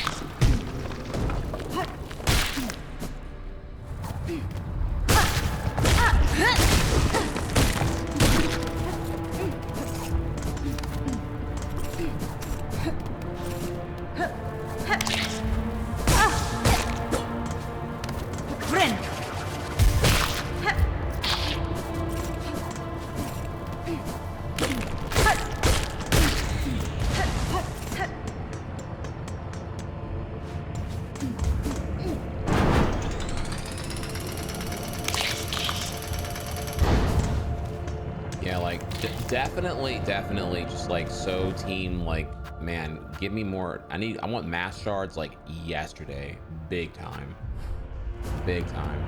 But again, I also would say I should have probably did this bench, did this bench heal here probably forever ago.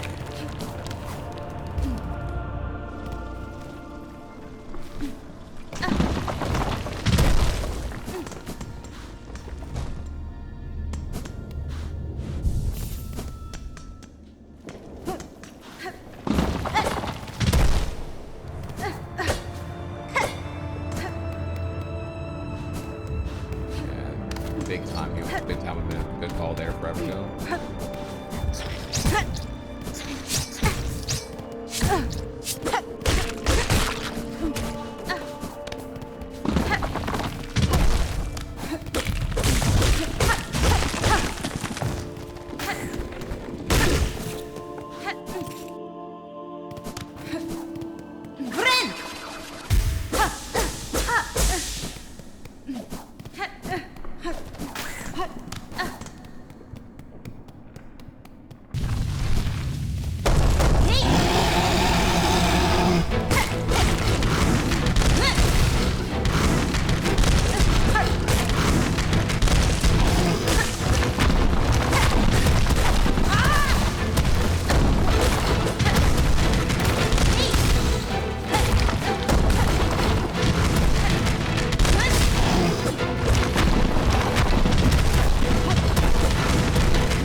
Damn, did he do 3 to me? Holy shit. Was that 2?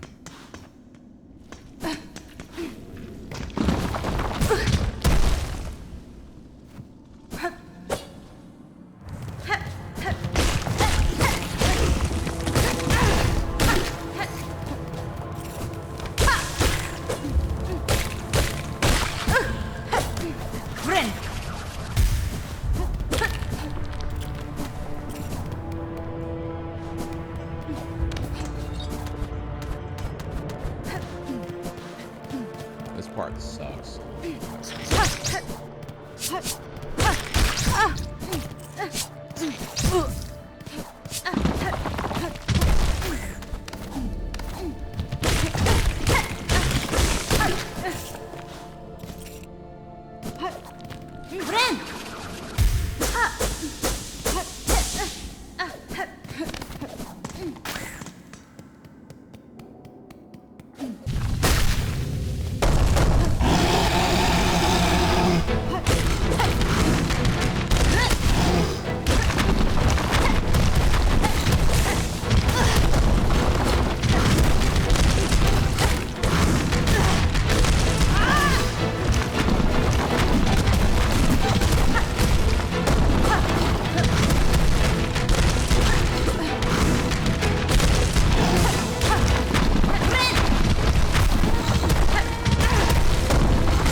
Eat my fucking ass, bro. Holy shit. Ugh.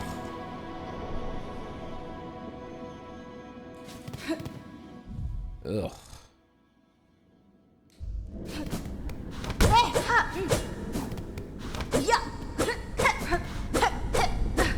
Okay. Yeah, I just, God, I'm salty. I lost so much fucking so much rosary. Holy shit. Swiggity swaggo realm, say hello to the shadow realm. Alright. Damn. They spoil in chat?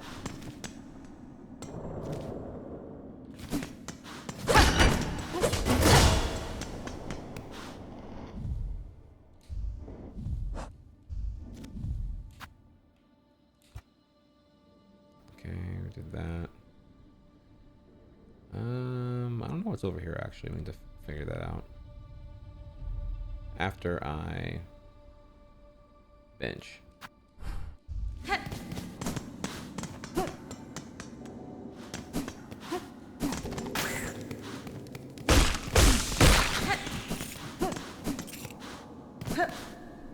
I am aware it's what Nexus is for.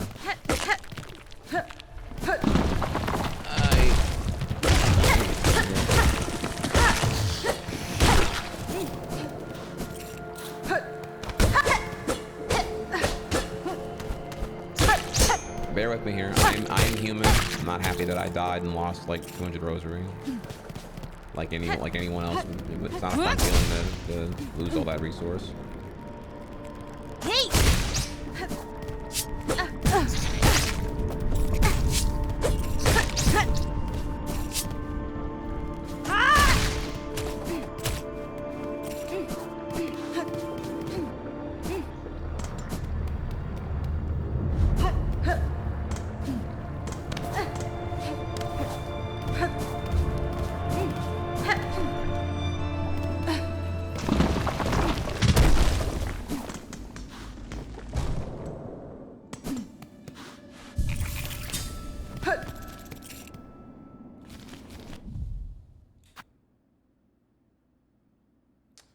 Okay, and then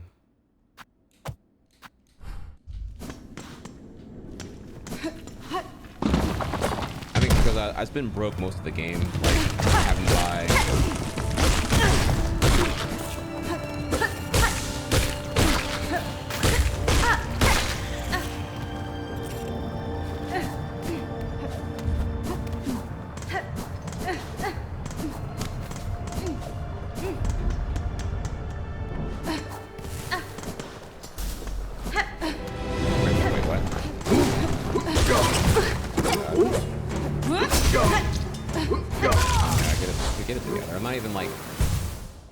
How am I doing that when I'm facing the wrong way when I do the R1 special?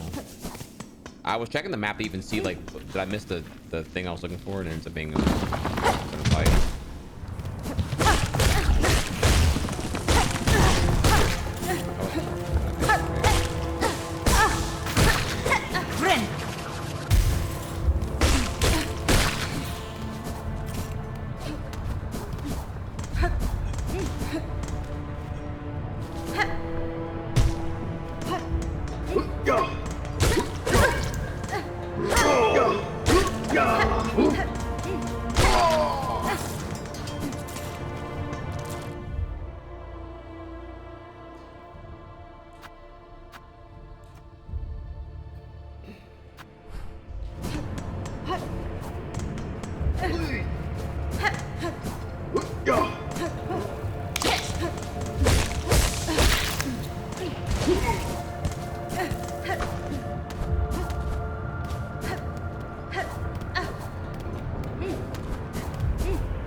Definitely happy to see more of these here. Holy fuck.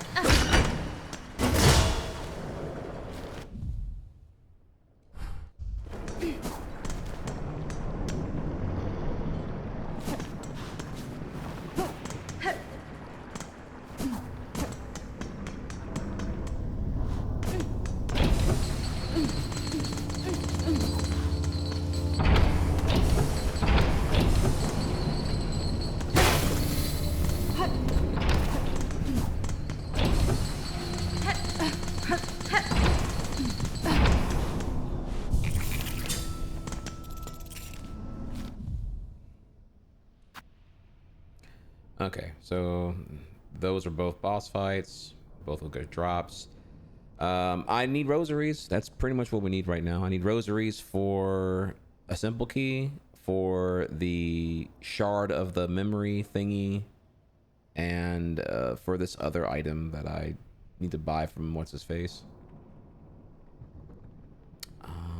So generally need that. Explore bell heart more.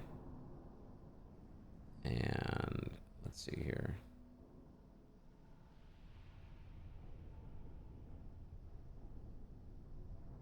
Okay, and then new area here.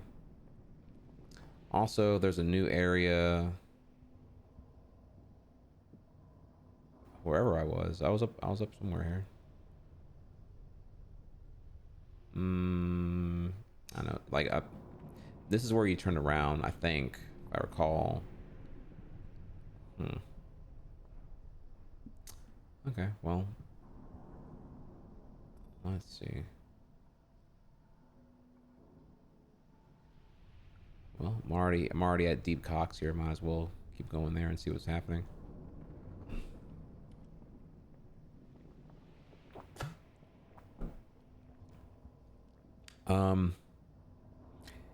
Yeah, so we'll I forget if this one or this one of these two is a dead end, I think. I forget how I got over here. But we can keep doing that for now.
Dead end?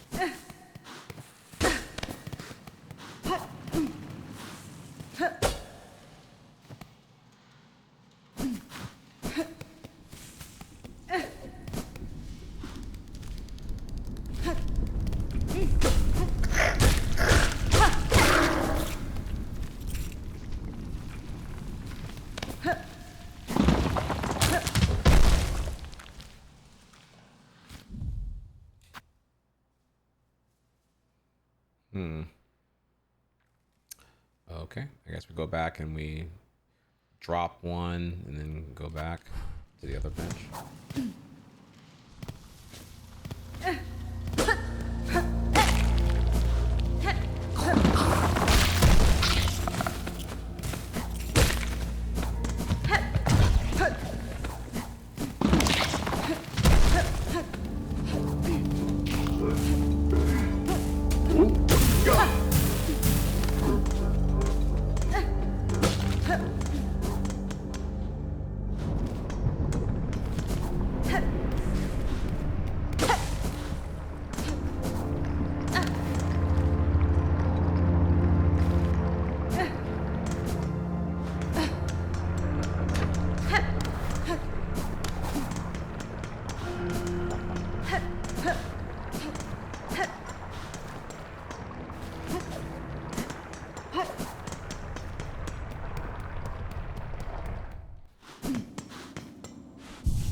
Okay, so this is where shit happens. Okay.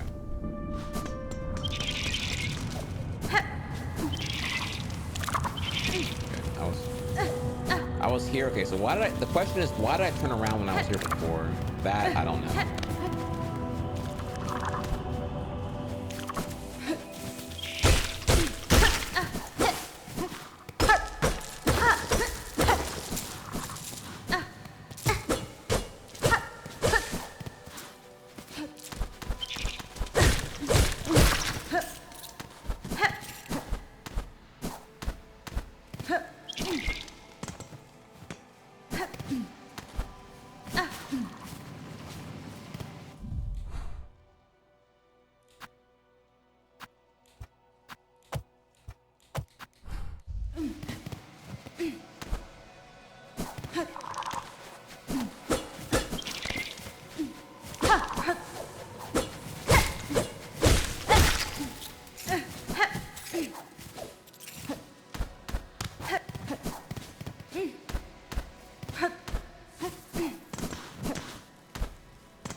holy bell inscribed with a hymn of protection. Shields the bearer as they bind their wounds. Oh. Yeah, also druids, I don't know if this really like this does like so little silk production for me. Like I feel like when you take damage, like you're a 2-tap in most scenarios, so this isn't really doing much anyway. So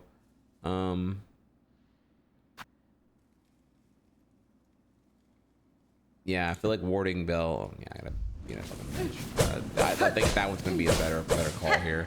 I kind of already heals if that were the case, but now I can definitely play better knowing that I'm gonna be able to be invulnerable and that shit.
Knew it.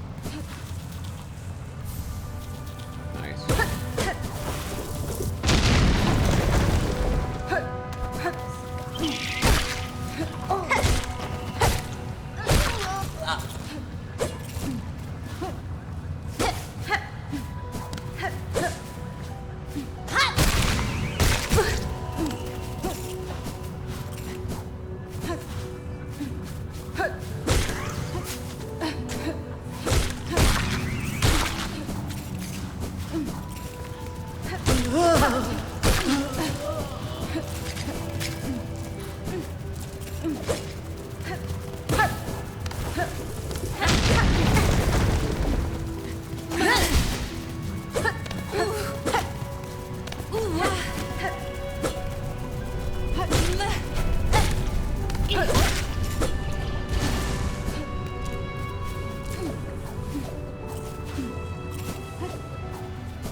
Yeah, the game's gonna change tremendously once I can once I get my next shard and I have like six masks rather than 5, or I don't know, whatever, 6 HP, because then you can tank 3 hits from most things, which is wait, is that right?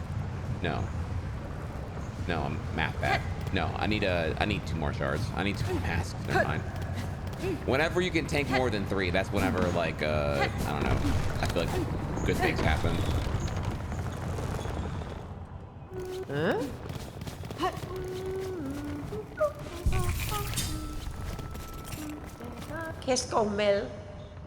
Well, aren't you a sight? No, don't tell me. You're as odd as they come. Your poise, your form. Are you hunted? Pursued? The Citadel would see a fine prize in you. Nesvir? It is as you say, madame.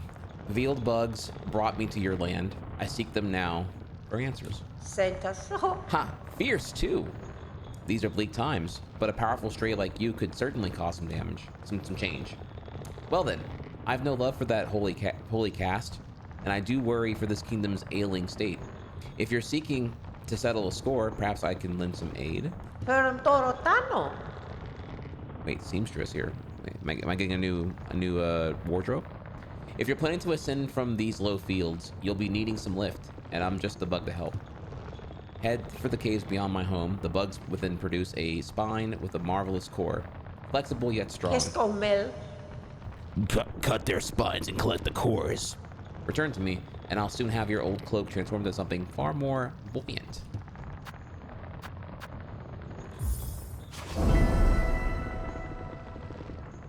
I will rip their spinal cord from their skeletons. Madon. And then I will bring you the remnants of their skull to use as fine dining and china to then sip their excretions of blood from their severed corpses. A smart choice. Get out there and gather those spine cores. Best you be quick about it. As nice as it is to have the company, if you hang around too long, those Citadel bugs will turn their gaze on me as well.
Okay, not to sound racist, but what's a hot hoker again?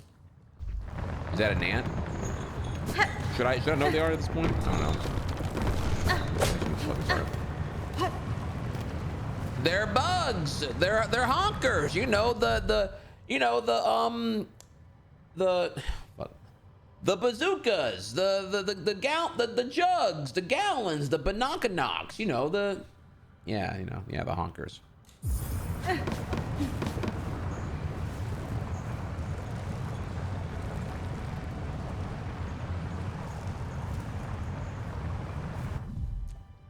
Oh, Monsterpedia.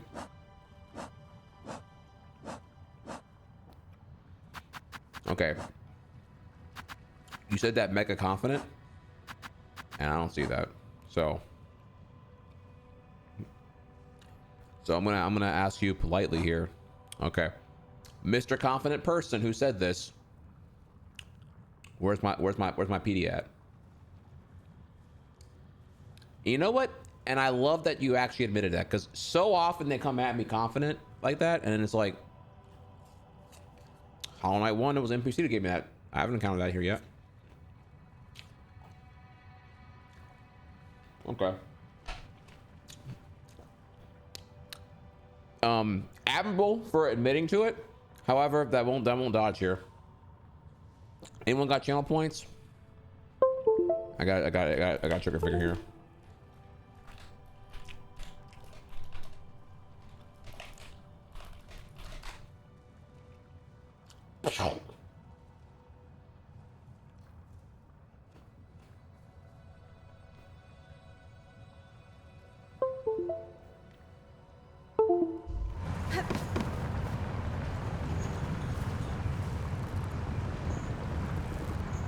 It's okay, it's all love.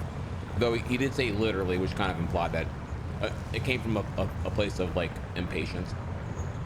But yeah, I don't have it yet, so.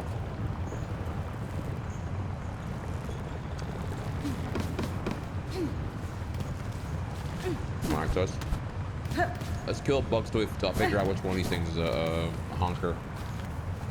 I saying it right? Yeah, honker. Hoker. Okay, I'm putting an N in here. Hokers. Punch hokers.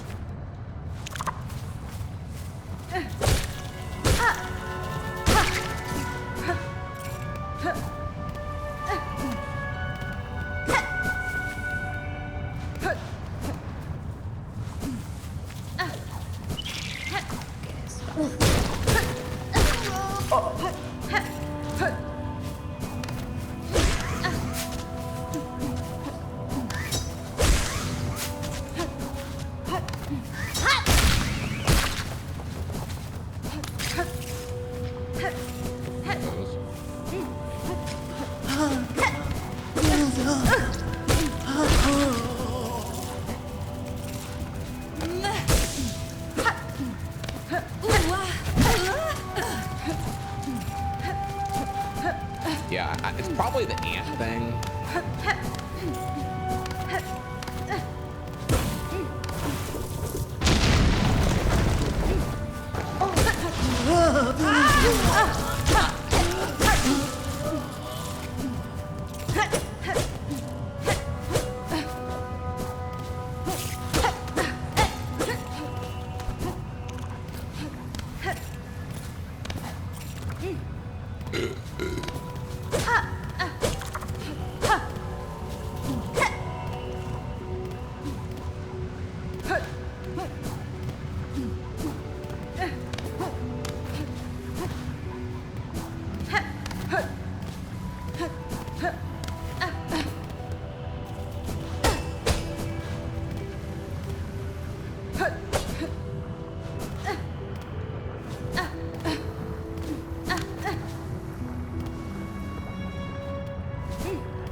wait, okay. Shit, I don't even know when I did this. I have 2 out of the 25. Yeah, fuck, I have no clue which ones those were. Look, did they even pop up on the screen?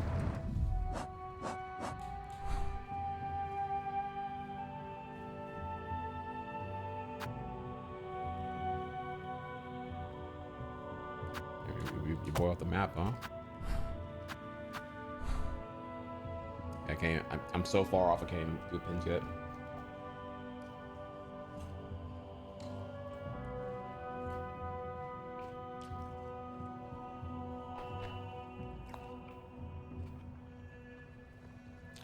Jazz being rhetorical.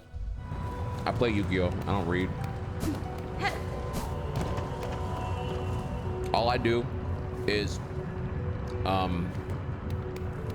throw hand traps during your draw phase and then ask you if it's your turn over.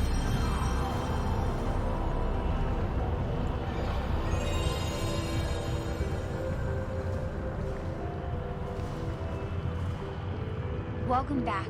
It's me, Luigi used Twitch Prime. It's a me, Luigi.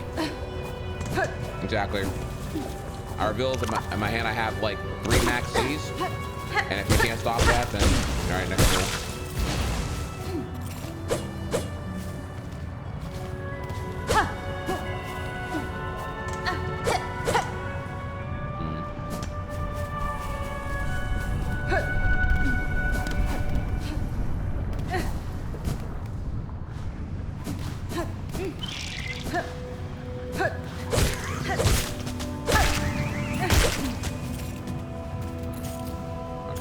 Hardcore now. That was not one of them, right?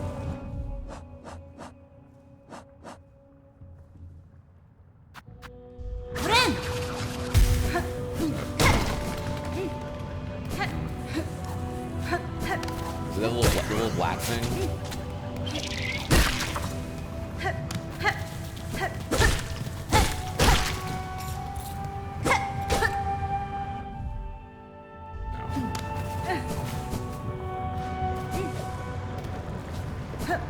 Probably the little flying thing that was hunting me or whatever. Honkers.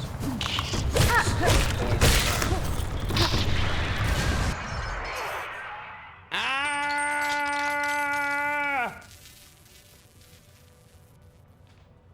Hype train! Back. Hype train started. Wait, who was number 2? Who was number 2? I didn't see. Someone really quiet here. We don't know who it was, chat. It's just it's a me, Luigi, and then Rakim Dar an hour ago. Someone in here subbed. I don't know who it is. We're gonna get to the bottom of it. It's one of those whodunits. Second, next snack here.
hanging on the red umbrella.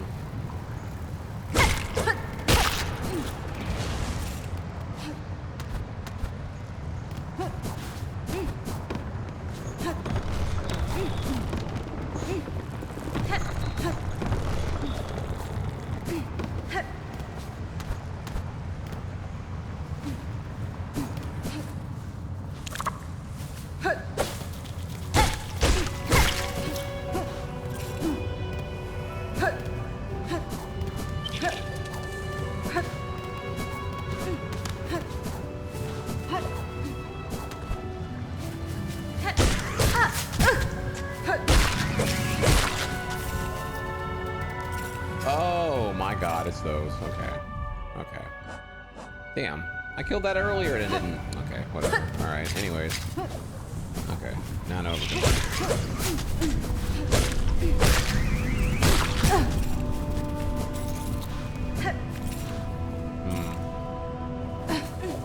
Okay, do you have to like kill it before it does whatever the electrode thing or some shit? I think maybe it's like that kind of thing.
Okay, I gotta do a better job than that.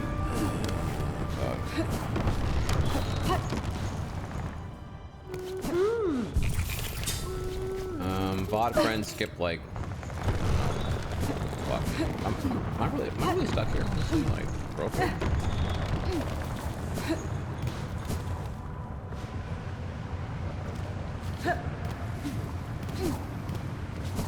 Yeah, alright. Well, I guess, this feels both more repetitive than it intended to be.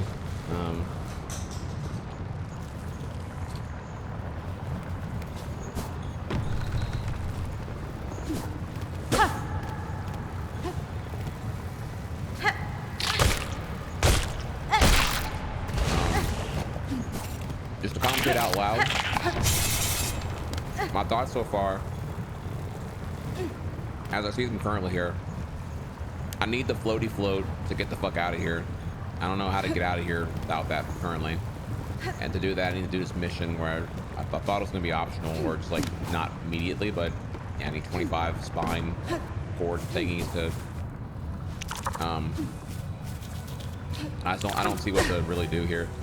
If I had a map, maybe, but I don't have a map either, so I'm like, unexpectedly, perceptively stumped / stuck.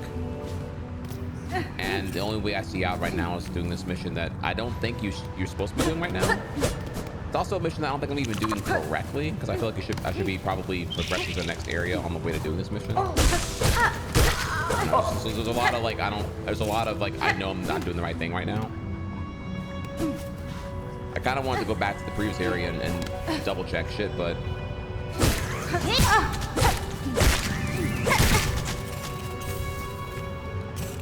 was that at least?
Okay, well, good. Getting there now.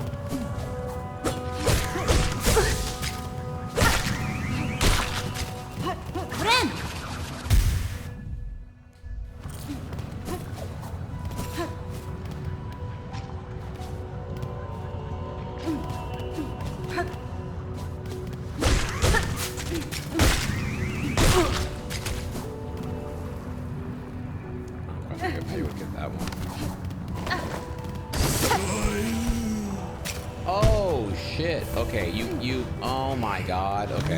Now I really get it. Okay, I actually just got it. Okay. That was so Bob Ross. Like,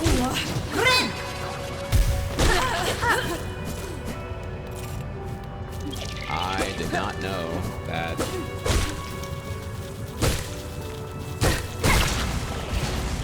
You know, TBF, you know, spinal cord, human bias here, you know, as a human, thinking here, okay, one spinal cord per body, whatever here, you know, like, oh, I don't know, I mean, I should have rewrote what she said here, actually, maybe she said, like, spine something or some other shit.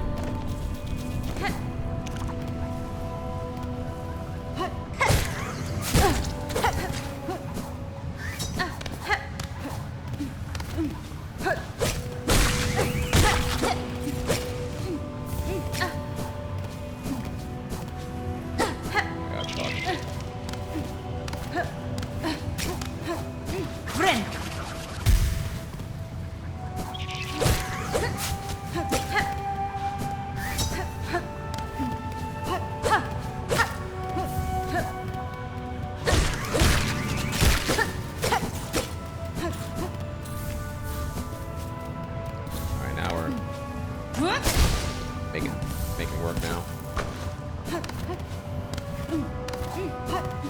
Now we're farming.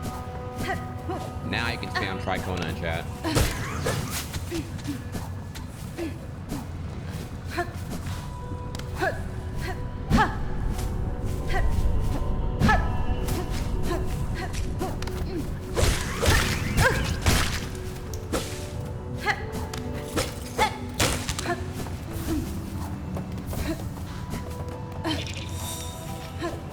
Nice.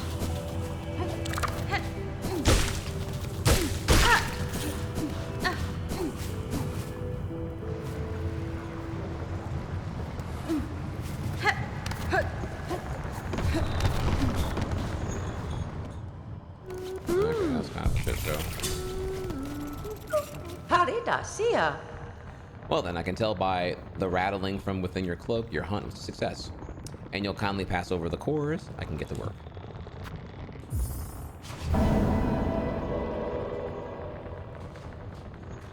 Yeah, I feel like that could have been... I'm thinking, what? Why did that not work out to me?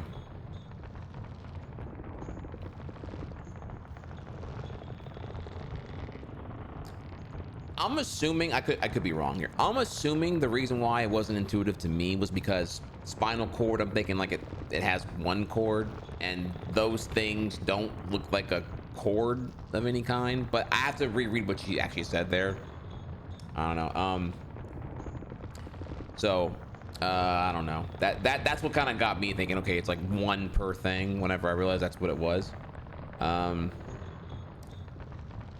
Called spine cord. Again, that's what I'm saying. I didn't read it. I didn't read it thoroughly here. So that's on me. And I want to. Can I just clarify here? I'm clarifying why I didn't find intuitive. That doesn't mean that it itself is a bad mission. I'm just clarifying why I didn't find it intuitive. Which again, which leaves a lot of possibilities, including the fact that I may have had an oversight and misread. So, you know.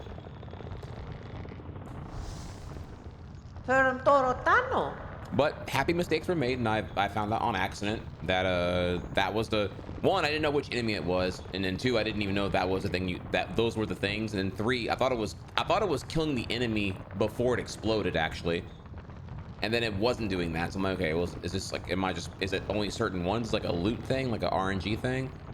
And then on accident, I realized, oh, you can attack them, which is a bit problematic because it's like how do I put this here? I feel like other enemy remnants are not interactive, so this one being interactive was kind of like an exception to the rules.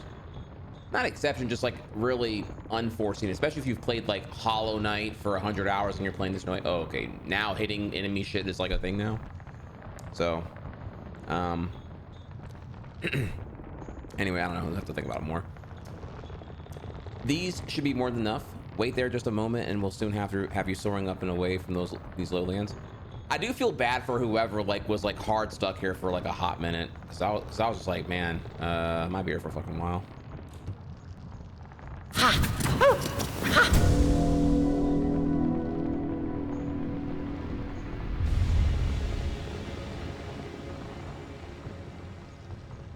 Hold A in the air. Tamiyan. This is fine work, seamstress. Your modifications will aid me greatly. You're quite welcome, dear. I have rare opportunity to practice such intricate sewing, and a warrior sort like yourself will be able to properly appreciate my additions. Float away now, stray one, and do not try and try not to die. I'd rather not have my hard work go to waste.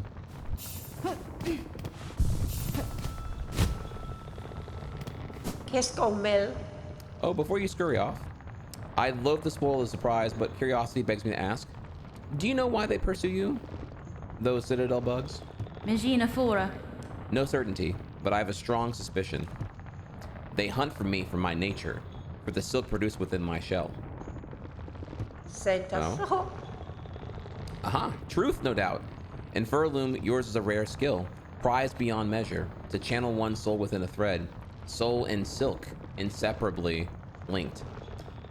Ooh, she said the thing. She said the thing. Wait, no, she didn't. She almost said the thing. She's like 2 letters off, but she kind of saying the thing.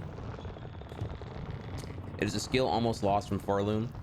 Those old weavers shared it, but they're long dead now. Husband? There's another alive in this kingdom that shares my nature, or some part of it. I've seen silk similar to my own. It snares the shells of those upon the roads. I've seen it wrap them, possess them whole. There is will within that thread, one that seems to come from somewhere above us. Citadel. Bemido, lelos. Good. Sharp sight you've got. That citadel. All roads towards and all answers waiting. And a long climb up there, my dear. Now, it's time to get going. Your style and your silk sure are fine, but stay too long and you'll only be trouble for me. Senta so.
Two silk refills?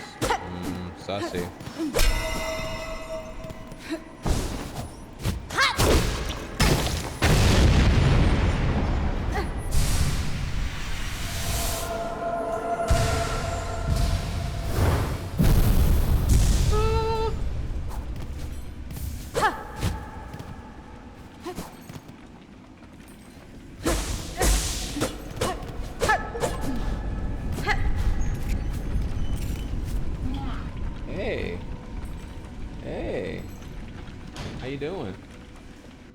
You know what, chat? There's an ad break coming in here. My my girlfriend is home. No girlfriend flex here. Just, you know, just saying. I'll be right back. Y'all can debate over which Sailor Scout is your favorite cosplay from Jahara Jade. I mean, I have a very big soft spot for black cosplayers because it's rough out here, bro. The racism and the haterade be crazy. So, you know, ask a brother or sister, you'll find out real quick here. It's out of control, especially on the interwebs. So I'll be right back. Give me 5. I also want to grab some food anyway here, so I will be right back.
嘘が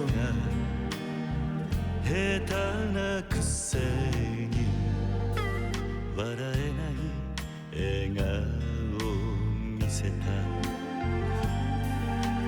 I love you もろくに言わない口下手でほんまに不器用なのにどうしてさよならは言えたのダメだねダメよダメなのよあんたが好きで好きすぎてどれだけ強いお酒でも歪まない思い出がバカみたい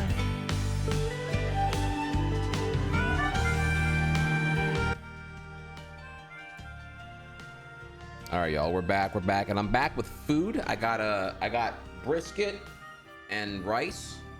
I'm sorry, y'all. We worked out earlier here. If you missed out, let me apologize for nothing really, but like, go back in the VODs, y'all. I just gotta make sure that y'all understand here why.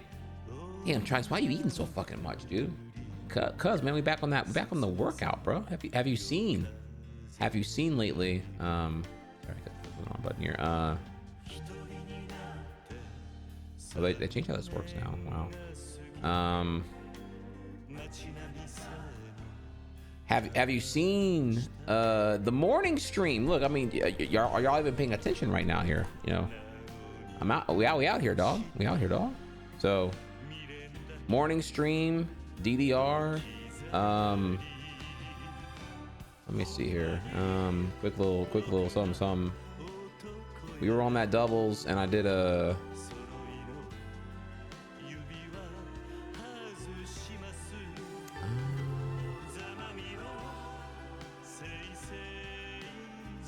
Is this just still muted right now? Damn, that shit is still fucked up, dude. I don't know why this is not working correctly, but yeah, I did a pretty cool ass song on. Chat was kind of impressed by this Marvel song I did here. Wish I could fucking have the audio right now, but I don't.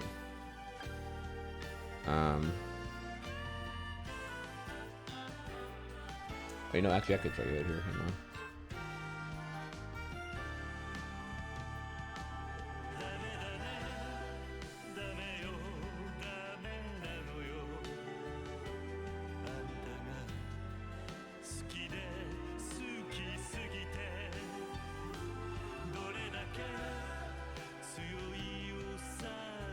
Sorry about that. So, if we get the fuck out of here, I gotta figure out what's going on with the fucking VODs, bro. But over here, I'll give you a little preview from the YouTube side where the audio does work correctly. So, you can see over here. I'll mute the site. I'll give y'all a fitness update soon. I haven't actually haven't. So, I keep getting away. Got some new bangers from Hellkite.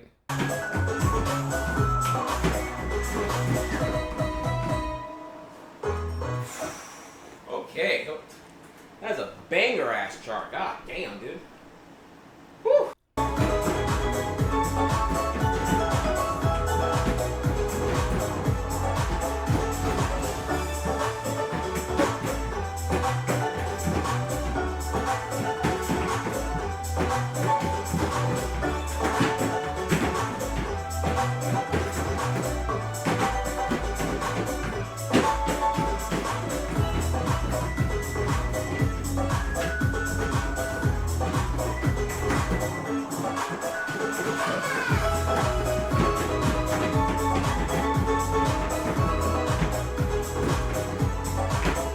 All right, so that's like the whatever, right? So the one I wanted to show y'all though here to convince y'all to come tune in is did this 11 right here. This bitch is hard as fuck.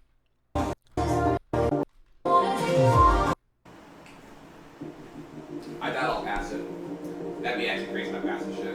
Probably gonna get too exhausted. about twinning. ITG 11, let's go.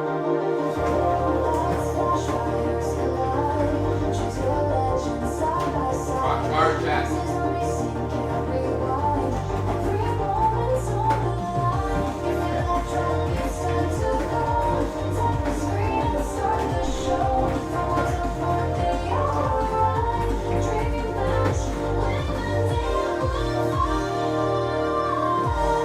Here it comes.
Yeah, so that's 188 heart rate. That's pretty up there. It's pretty close to 200.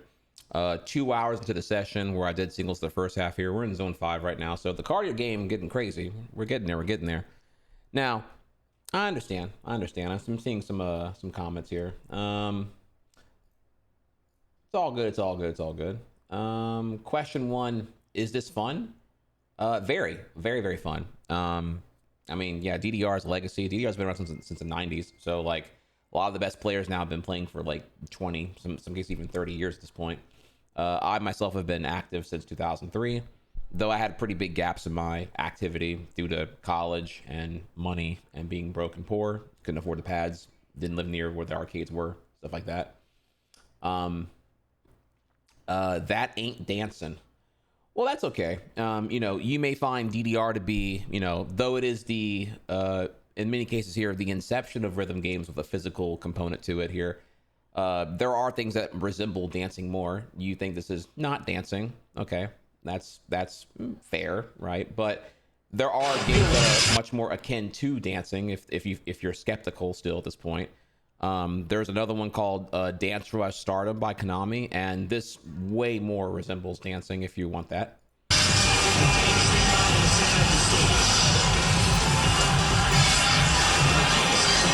I'll pick one.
Okay, so just to clarify here, it's not a one size fits all. You know, rhythm games, we got plenty going on here. DDR is just I don't know technically it's the case here, but the inception. So yeah, it's antiquated, but the community's deep, and you know, I still love it. There's DDR, there's Pump It Up, there's the community scene now with ITG. There is Dance Rush Stardom, as you can clearly see right here. Though these are expensive. These cabs are like fucking like $8,000 and pretty hard to come by. So you got to like live in the big cities like Austin, Houston, LA. Maybe your arcade may have these here, but again, America, Lamau, all we have is Walmarts and Targets. So way more Walmarts than, you know, Micro Centers and you know, round one arcades. You know, I think what else here? Pump It Up, Sound Voltex, but yeah, there's plenty like that here. So does the game itself make you dance like that by nature? Yeah, like it's okay, I have to explain it further here, but you'll see there's like there's different color streaks, labeled L and R. It's tracking which foot you're using here for that. The sensors are all there in a way where like the foot you're using does matter. So your right foot needs to be hitting the thing when you hit the blue streaks, and your left foot needs to be hitting the orange streaks. And then there's a little rainbow when you have to jump. So both feet must be away from the sensor and forcing you to do a jump. So yeah, this one's much more like meant to resemble actual, like, you know, dancing. Some cases even breaking here if you want to. Yeah. Whereas obviously DDR is more like, you know, more mechanical, because you want to call it that. But, you know, still though, you know, DDR is also a very, very deep game here. But yeah, DDR will fuck you up though. You know, shit. Y'all seen how I get on that thing? That thing will wear you out real quick. I promise you. I think normies could hop on Dance Rush and do, like, you know, it's more about the mental, like being able to process all the commands. DDR very clearly physical. Like you're gonna get got really quickly here, both on mental and physical. So, okay. Now with that, almost done eating here. Let's take a quick second. Let's go over to just chatting. Sorry, I was taking a meal break anyway here. Got a vid I want to hop on with y'all on, and then I'm done showing you DDR. Again, smack that follow button. DDR, we did it today. We did it Saturday. DDR, again, maybe Wednesday needs to heal right now. So Tuesday, tomorrow morning, we'll be doing probably Smash if I'm here early. Didn't just get there. But right now, though, let's go a little rabbit hole here. Anyone here ever watched Dragon Ball Z and ever specifically watched the DBZ movie with Super Android 13? You know, the one where like 13 punches Goku in the nuts, like directly in the nuts. You know, the very iconic scene that we all know and love here. Of course we do, right? So let's hop on it. Nah, cause look at how we get introduced to 13. The pod opens up and bro is already posing, fist already curled up. Bro, you just spawned. Why is he ready to box? He jumps down and we see he's mad at the world right now. You know he's not going to try to explore the map or anything. He's just trying to find the nearest op to run the fade with. And that right there is why I could not be an Intriguity. Spawning in with ops is just crazy. I can't even enjoy life for real. I just gotta start fighting. But anyways, let's see what Goku and Trunks are up to. So they're flying and shit, and look at them, bro. They got that Game 7 face. They're on a mission right now, and look at the Intriguities. They come out the wall simultaneously, but that theatrical shit wasn't enough for them. So they decided to do some extra shit. Like, look at 14, he's sliding under him for no reason. And once I saw that, I'm like, yeah, they not gonna be comp. They out here glitching. Goku and Trunks, that's a good squad. They getting packed up. They finally pull up and look at Goku straight meme mugging them like they owe him some money. Once I saw that face, I'm like, oh yeah, they about to get active. But man, I couldn't have been any more wrong. First off, they're in base form. And when they're in base form, you know they're not trying for real. But that doesn't excuse what happened. The Chaozu size Intriguity just looks at Trunks and he like, oh yeah, that's light. Pulls up to him and kicks the shit out of him, has him ricocheting off walls and shit. How do you let this twerp push out like that? You guys are a duo of Goku and Trunks. I'd expect this from a sorry ass squad like Krillin, 18 and a half-eaten 16, like they are trash. And just in case you forgot how dangerously ass this squad was, let's revisit their performance against Cell. Look at Krillin. Oh no, don't hurt him, bro. Sorry ass. Like, what are we doing here? I honestly don't know if I seen a sorrier sequence of events. Cause right after that, we see 16 throw the... No. Honestly, bro, that's too much trash for one video. But you get my point. You expect trash shit from them. But y'all two? Come on, bro. That should have been easy.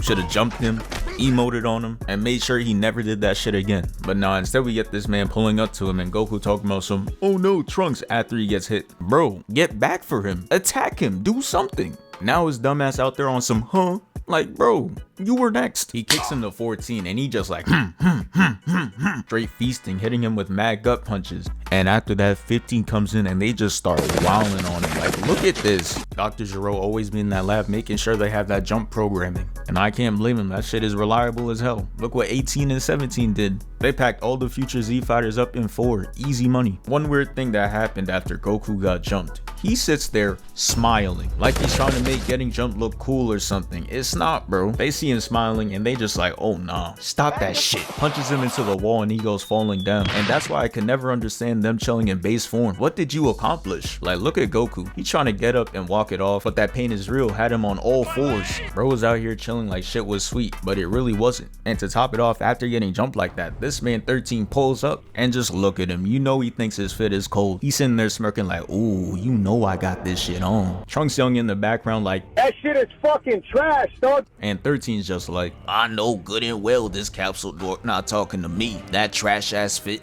that yee ass cut. Boy, don't get me started. How much was your shit? 30? I'm listening to this like, why he say 30 like that? I should be 25. And that shit looks perfectly fine. Fuck you. And after Trunks got flamed for his haircut being $30, they go back to jumping this man. And wow, what an awful look. Getting flamed and getting jumped right after just makes you look like a whole bitch. I'm sorry. I couldn't wish that on my worst enemy. Yeah, I'm lying, but still, that's horrible. So Trunks goes crashing down, making a nice Beyblade arena. And 14 like, you know what?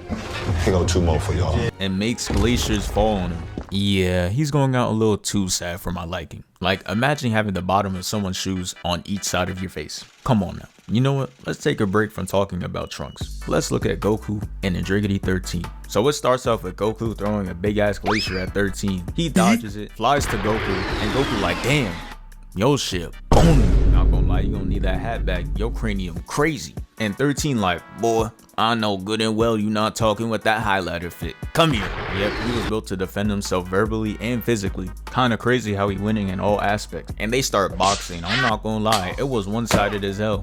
Only because this man still decides to not go Super Saiyan. For reasons I don't know. My guess is he wants to know what it's like to be Yamcha. And remember when I said we were taking a break from Trunks? Yeah, that break is over. So Trunks is sitting under loads of ice. And they're just staring at the rubble like, come on. We know you're not dead. And then this man started levitating out the ice like he in the Avatar state. And someone needs to tell me why the hell he's smirking right now, cause you did nothing this whole time. So he starts ice bending and shit, catching them by surprise. They didn't know he could do all that. 14 comes out the ice first, and here goes Trunks with that damn sword. I'm not gonna lie, he needs to let that shit go. It hasn't done anything since Frieza. And there's proof that he's holding on to that one moment. Look at this. He flies to Andriggity 14, says psych, and he's up there. And look at that. That shit looks real familiar, doesn't it? Got him. We fucking got him. The Andriggity stops the attack with 2 fingers, and Trunks just like, nervous as hell, and for the right reasons, cause he makes him lean to the left. And I kid you not, Trunks was holding on to that shit for 18 seconds before the Andriggity was like, alright bro, let go. And the worst part is, he got more use out of the sword than Trunks did. Look at him deflecting it. Trunks gets hit from the back, pause. But that shit had him falling like, look at his face, bruh. That is no warrior. He gets hit with the knee, and this man slams his gargantuan fist on the back of his neck, sending his ass flying straight to the ground. Bro. And I can't even lie, Andriggity 14 got that finishing badge. He knows how to close off a combo. Last time it was a pile of ice. This time, it's him flipping the sword and just like, take that weak shit back. Surprised the hell out of Trunks. He like, damn. No one's fucking with the sword? Maybe I should put this weak shit down. Oh nah. That's the equivalent to getting robbed and all you had was an LG. And the robber like, yeah, you know what? You could keep that shit. Now you go home, confused and looking at your phone in disgust. Cause how someone that steals shit gonna tell you that shit is not worth taking? Now you gotta sit there and start questioning what you be buying. But now let's go to Goku and 13. 13 goes into the bag and pulls out the best move by an Andriggity. And it's not close. That shit is called SS Deadly Bomber. Now, take a look at Goku, bro. his ass still did not transform. And I know you see that he's sweating too. He's putting himself through unnecessary stress. He don't even know if he could hold it off. And from the looks of it, he can't. That shit is pushing him back OD. Then out of the depths of hell, with the third and Itachi lay, a ki blast comes through, easily pushing the attack away. And I'm sitting here wondering who down there, who shot that ki blast. It could only be one of two people, Piccolo or Vegeta. So I'm sitting here waiting for somebody to arise from the abyss. Tell me why the ice wall behind Goku starts breaking. He comes out with one of the coldest entrances. I wasn't even worried about how bro shot a ki blast from hell and is somehow in the ice like Captain America. I remember that Vegeta's behind the ice wall, and I'm like, man, this is the most extra as fuck shit ever, dude. Like who does this, bro? This ain't WWE. Ice wall behind Goku starts breaking. He comes out with one of the coldest entrances. I wasn't even worried about how bro shot a ki blast from hell and is somehow in the ice like Captain America. I was like, fuck it, we ball. But now that we're on the subject, you know the second he shot that ki blast, his ass was zooming to get into position. Vegeta and his theatrics is a work of art at this point. You just gotta respect the effort he puts in. He really cares. Goku just like, bro, you was just camping in there? And Trunks like, nah. No way he was waiting. They was out there jumping me. My own father wouldn't let that happen, right? Right? Don't worry about all that. Break the entrance.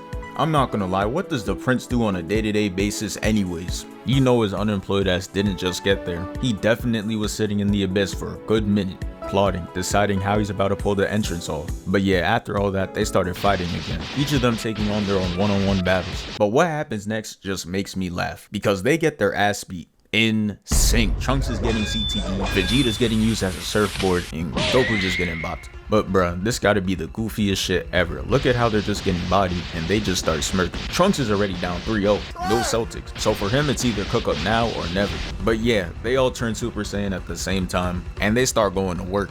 Trunks sends 14 back. This man 15 takes a whole sip, stands there staring at him, and then gets hit with the 50-piece combo. And Goku's out there playing dodgeball with 13. Yeah, he don't care about the earth for real. I'm just sitting here wondering why it took them damn near 30 minutes to go Super Saiyan. What was the whole point of everything that happened before? It wasn't even like a warm-up. All they did was feel pain.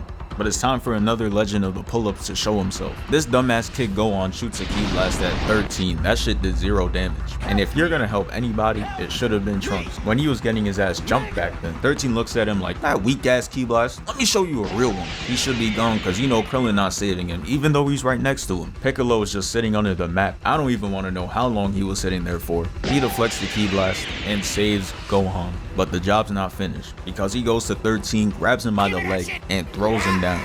Now that's an entrance. Vegeta's was still better, but hey, y'all top 2. Oh yeah, before I forget, there was this one scene in this movie that looked mad weird. And it was this. Why does Goku look evil as shit here? This demonic ass frame, who drew this? If I'm a villain, I am not messing around with it, bro. Get me out.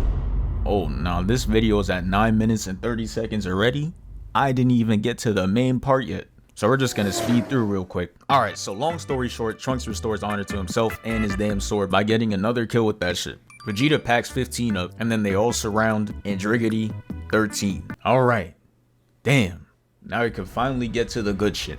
So he starts absorbing these parts, and he turns into like a combination of Broly, Vegeta, and a dark-skinned Smurf. Like, look at him. Are you gonna tell me I'm wrong? So Vegeta goes up to him and punches him. This man sees that he does no damage, and he's like, you know what?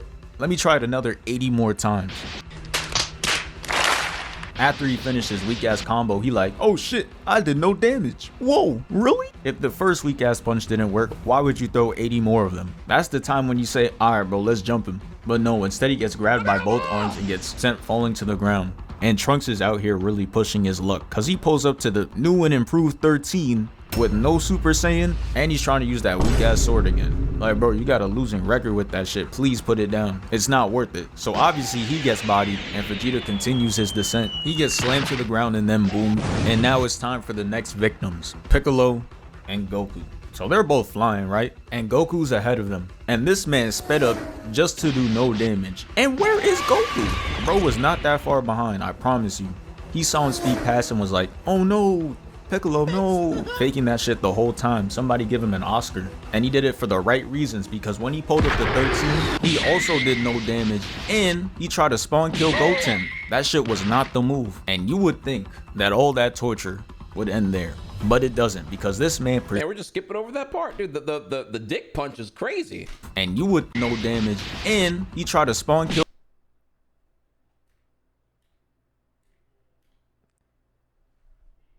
We're gonna talk about these testicles right here that are getting squat.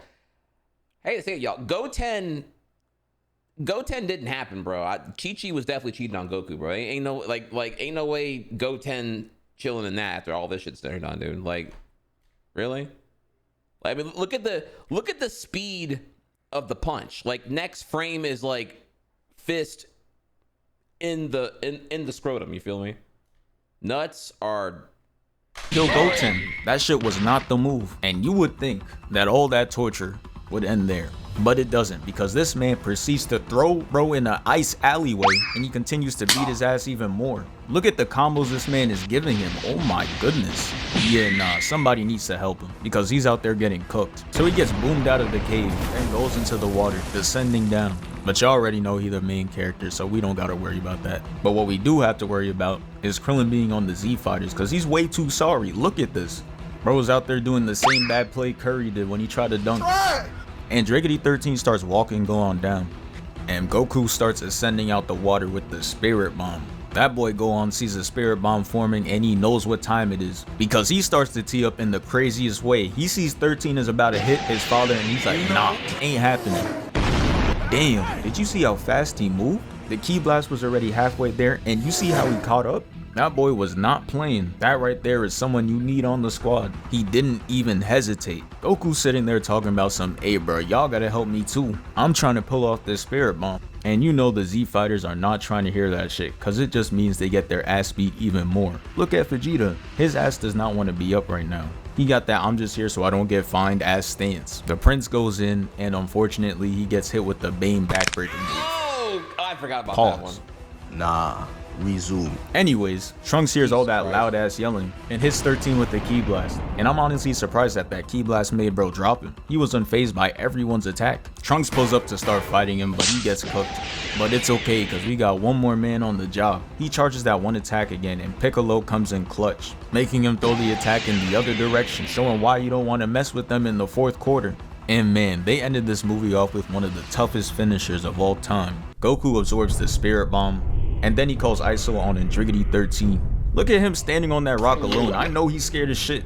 He tries throwing a punch, and he starts disintegrating with no Thanos snap. Goku is just staring at bro, full of rage, and I'm like, yeah, it's time to say GG. You lost. He sends a punch going through the middle of his gut and sends him flying off. He explodes, and yeah, it's over. Thanks for 149K. We moving. Yeah. The Z movies, man, they're a rocky road, man. Cause you know, peak. Depends on how you feel about it, right? Where is peak at here? Some will say Broly. I will say definitely Fusion Reborn and Dragon Fist. Those are definitely the peak ones for sure to me. But the lows, man, it's a dumpster fire. It's like some of the worst movies. It'd be like 15 minutes, if even that, of like Gucci, and the rest is just like really shitty fan fiction. Very inconsistent. Yeah, it's yeah. Okay, if we're gonna go in with the full hot takes here, it's like Fusion Reborn, Dragon Fist. The rest are mid or worse. I'm sorry here. People dick ride Broly. I think Broly was boring as fuck, because it's just like it really is like 45 minutes of Vegeta just crying about Super Saiyan Legends or whatever here. Like, boring as fuck. Cooler, boring as fuck. Robo Cooler, boring as fuck. Broly 2, trash. Broly 3, giga trash. Android 13 there, dumb. I'd argue that this one's even dumber than at least like the other ones. I find like Dead Zone and World's Strongest, Tree of Might, those like at least have like more interesting things happening other than just like generic evil thing and whatnot. So Bio Broly doesn't exist. Yeah, look, y'all are saying, look, I'm not saying that the characters are bad or that the like, I think here's the problem, right? We're having this discussion, and I feel like y'all want to conflate that. If I say Broly the movie is bad, doesn't mean that I think that Broly the character is bad. Like, the movie is bloated and boring. The cool parts are like the part where like it would have been a cool episode, but it being movie length, things are padded out and not really inventive enough, because again, they can't be canon. So it's like they have to like really just like kind of, you know, you gotta drag out your ass a little bit here. So so yeah, no, I like Janemba. I like Broly, and I like Cooler. I like all their designs. I mean, they're all cool characters. It's tragic that their movies aren't better, is what I'm saying. Like, you can't look at me in the eye and tell me here that like Broly is as good as like Fusion Reborn or Dragon Fist. You know what I'm saying? So no, I didn't even say, no, I was saying we're talking about Z movies here. That's why I said number 13. No, DB Super Broly is mega peak. Yeah, no, we're not even, that's a whole different thing there. We're talking that's not even in the 90s here. It's a whole different thing. So okay, all right. And with that here, I'm done eating now. We're back. Let me just give me a second here to get this here real quick.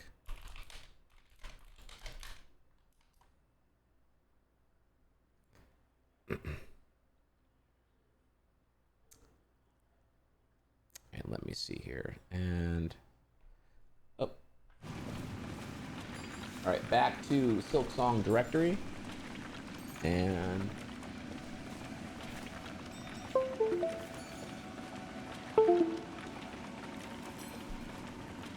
now look, if we're gonna make Broly canon now, then listen, Tapion, I am totally down for also making canon here. You know, Future Trunks OVA, that's canon, right? If I recall correctly. Maybe it's not, I don't know if it is or not, but you know, if we can have Future Trunks OVA be a thing, if we can have Broly be a thing, then fuck it. I don't know why shit, if you're looking for more ideas to figure out here, yeah, make Cooler can be canon, you know, because I feel like there's like almost nothing really defined on like King Cold other than just being a fuckboy and getting got. Sure.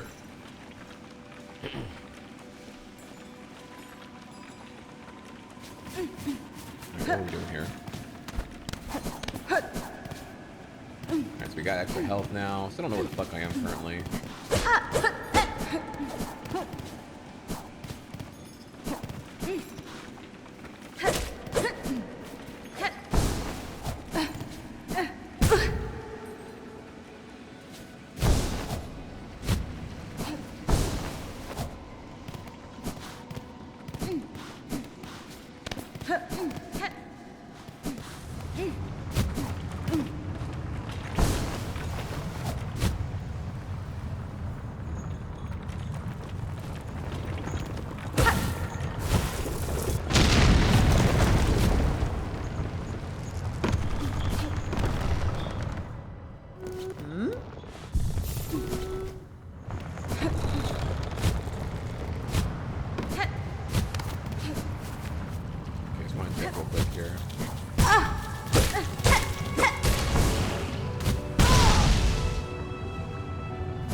I'm a fucking Peach main now.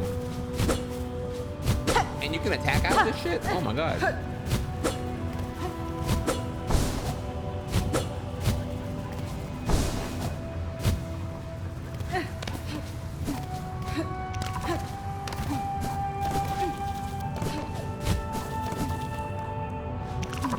Not only that, you can also dash out of it.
Crude journal made of coarse fabric and bone, left by a fallen pilgrim, a relic of Furlum's past, interesting to collectors of historical items.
I forgot the float.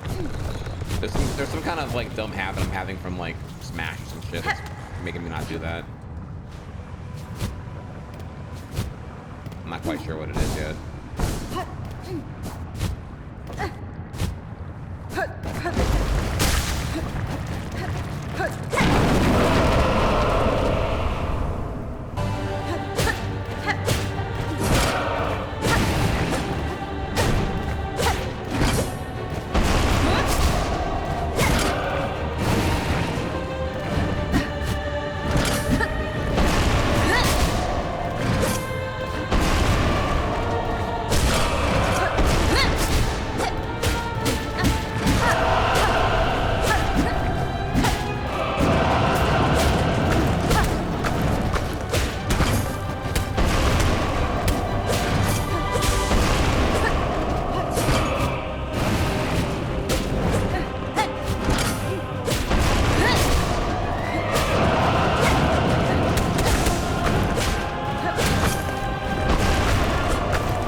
judgment.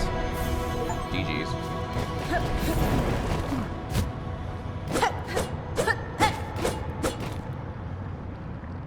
So, I thought I had the thing on. No, I didn't. Oh, actually, I didn't have it on. Fuck. Sorry, my bad, y'all. Thought I had the eye tracker on. Didn't know that was there. Hey, I not shit. Your boy looking at everything.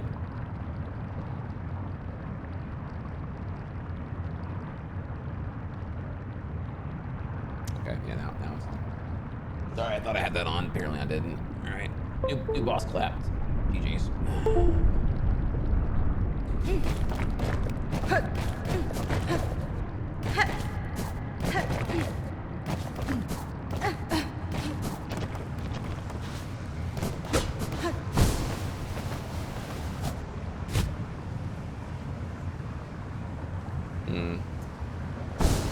You know what I'm realizing in your chat?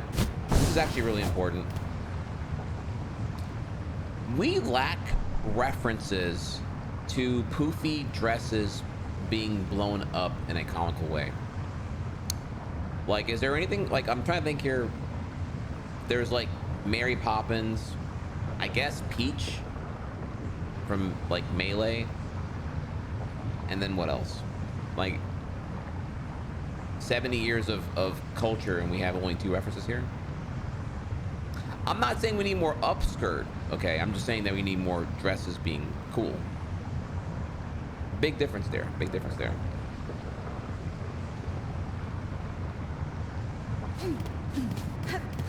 And I guess now, finally, Hornet floating.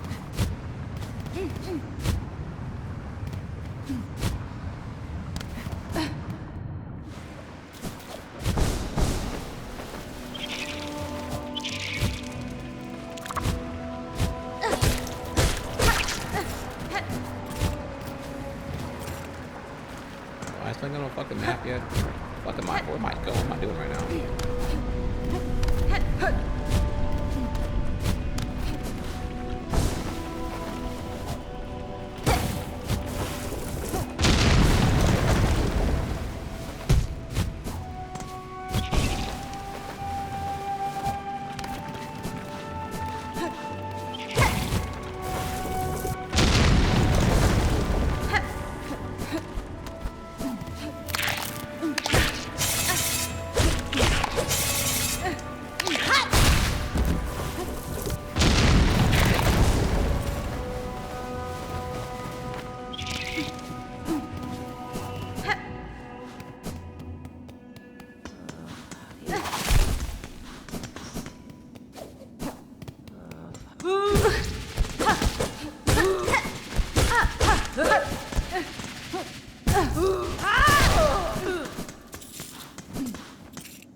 Fucking, is this bench powered by Adobe right now? Wait, is this the same area from before? Wait, I'm back to where I was earlier? Okay.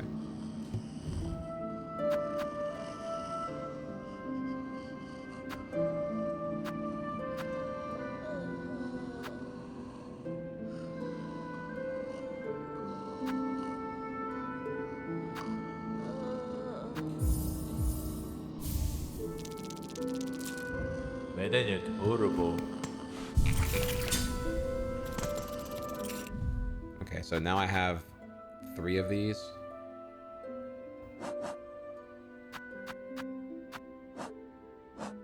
I guess I'll find out. I don't know how this works yet, actually, but...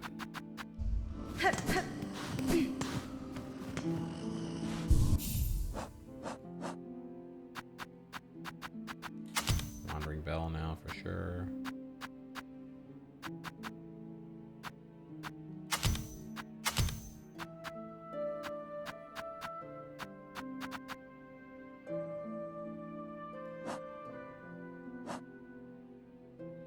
Yeah, still not really feeling this new system here because it's so like pre-categorized, more limiting. You can't like just You can't make like your fucking you can't make the true glass cannon build, I feel like, because you're gonna have to, there's gonna be like one slot for like DPS shit.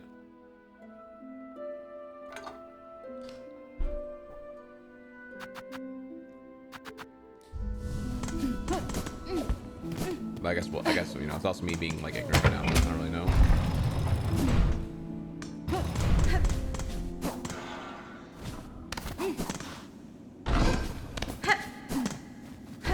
So I don't really know where the fuck I am right now. Let's see.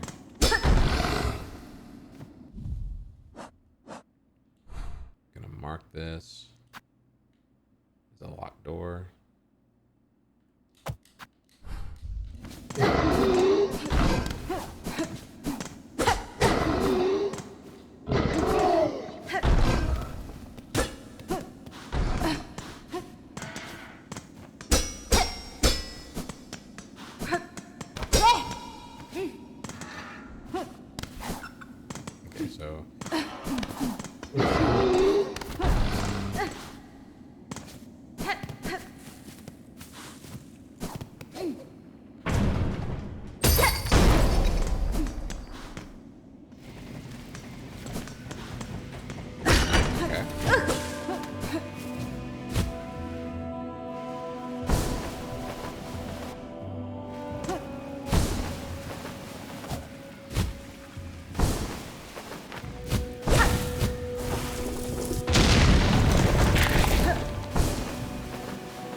We are birdie as fuck up here.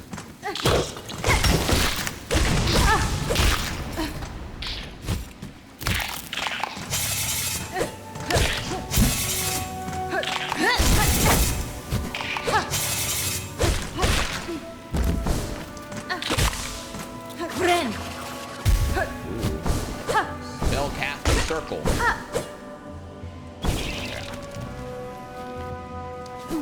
We can go up, we can go right.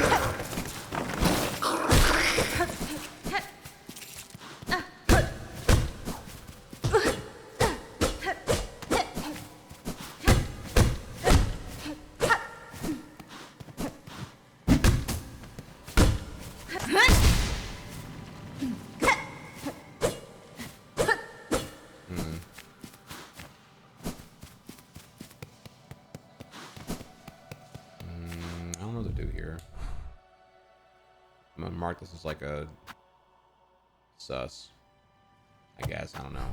There's a couple of rooms that I've been in where I'm like, okay, I don't know what that means, what that symbol means, what to do here.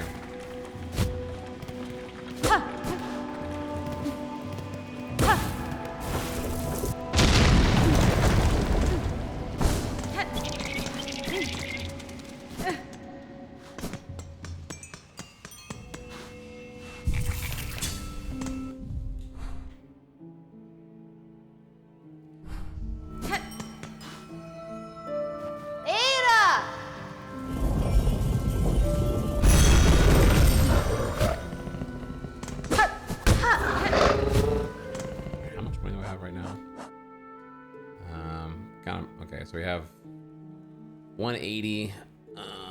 Yeah, so I got a little over 300, about 330.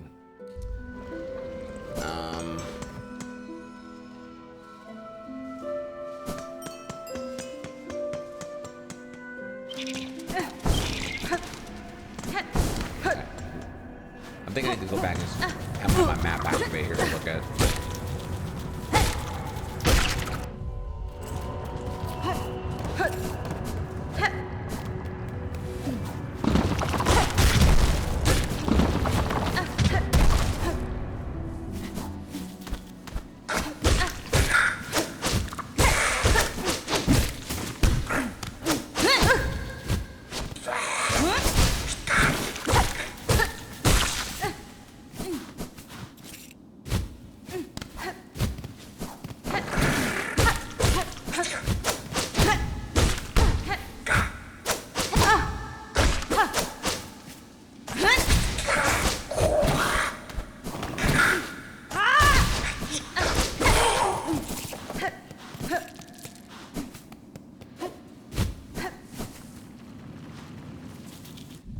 Oh, what's wrong, skinny? Man, it's only 5 o'clock. You shouldn't be up my ass until about 2 hours. 1 second. I think my dog needs out. 1 second, yo. I'm sorry. put some songs in the request queue. 指は外しますざまみろせいせいするわなんなのよこの涙ばかりか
I was looking to get back to where the map's active or whatever.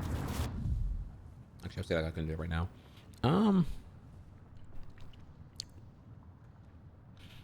Well, I keep exploring here. Yeah, I'm not really missing anything right now.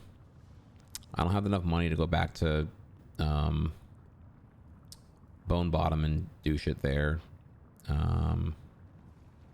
Oh wait, no wait. I have okay. Now Hunter's March is like super free, which is probably where I was earlier just now. So I could do that. Let me think here for a second. Okay. Right now, we could go Hunter's March and or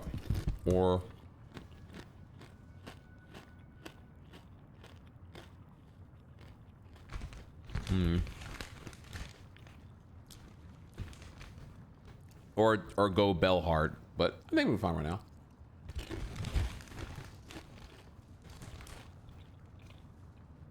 Gregory was good, homie. W stream, appreciate that love, homie.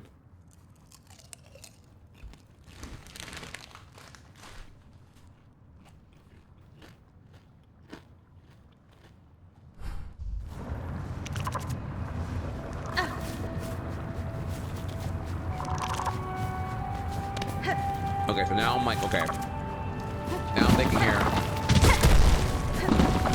We're fine right now. We can go up.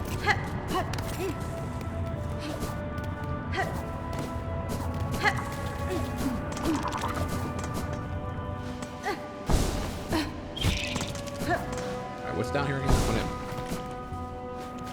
Remember what's down here.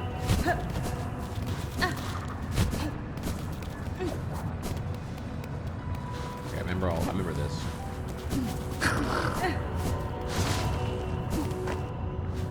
Damn, okay, this is back to the back to Hawk Avenue.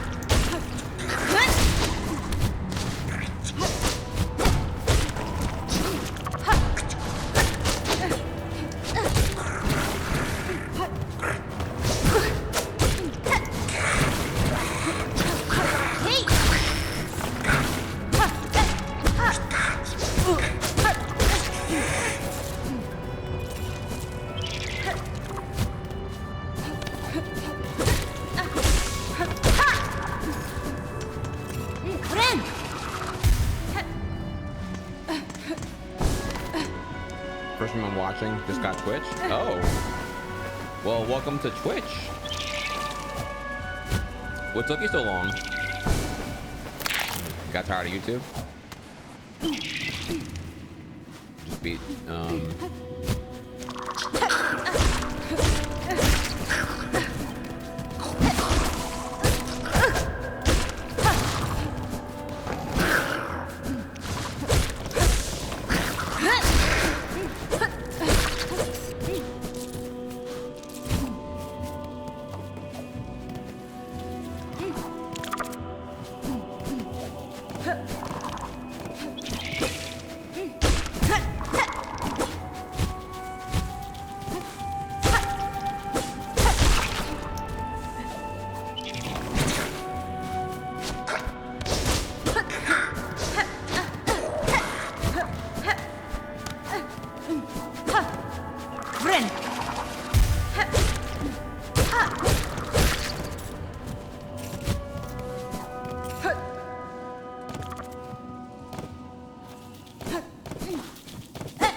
we're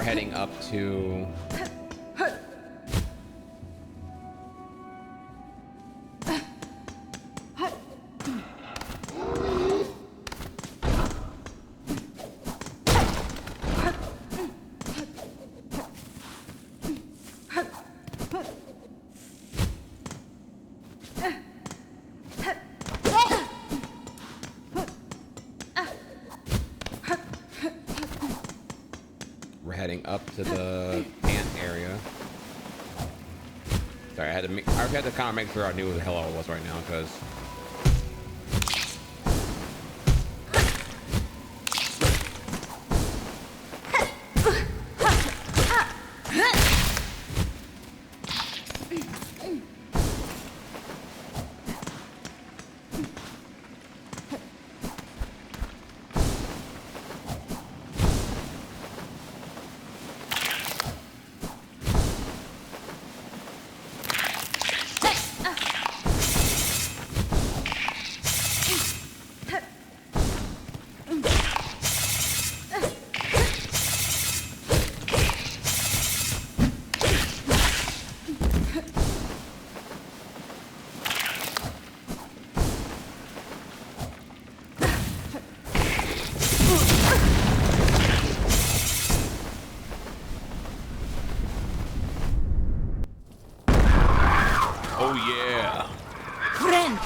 an outdated reference. No one gets it. It's fine.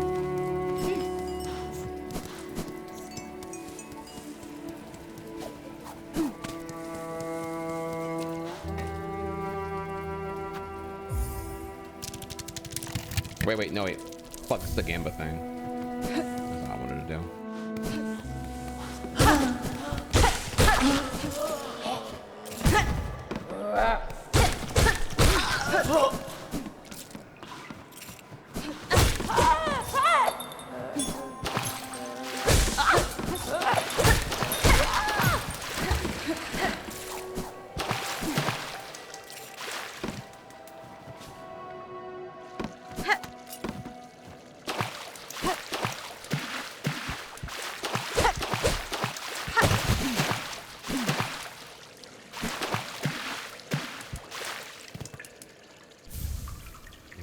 Okay.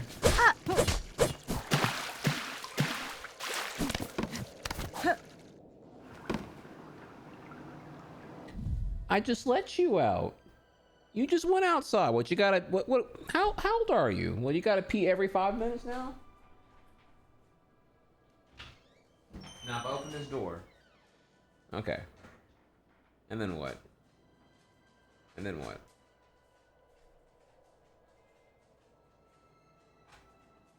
Oh, she just wanted in here. Now, what do you want? Y'all, dude, y'all, bro, y'all, I can't even. Oh, damn. What? Lord have mercy.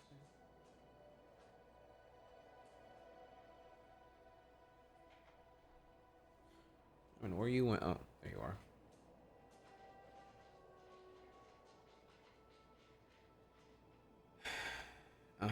Yeah. Dogs and cats and dogs and cats. Look, Chad, I got kids. I got kids, y'all. I got kids. Okay.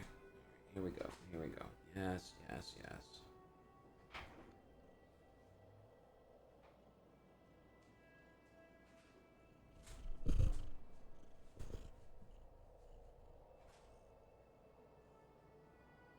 Mm-hmm.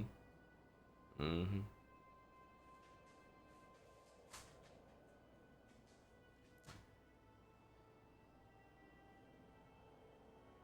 Making muffins in the sky, huh? Okay, alright.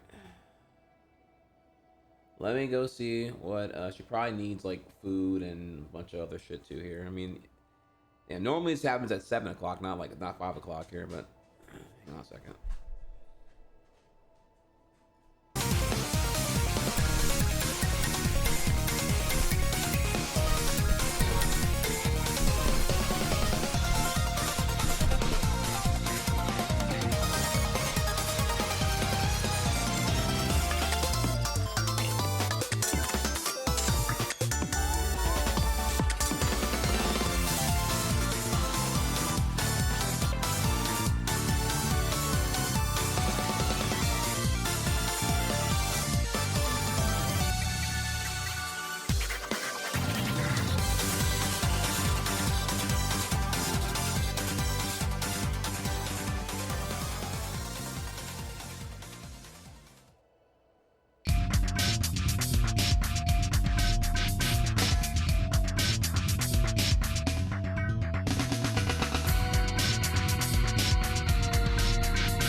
Dude, all the pets. It's all at one time right now. Just absolute insanity.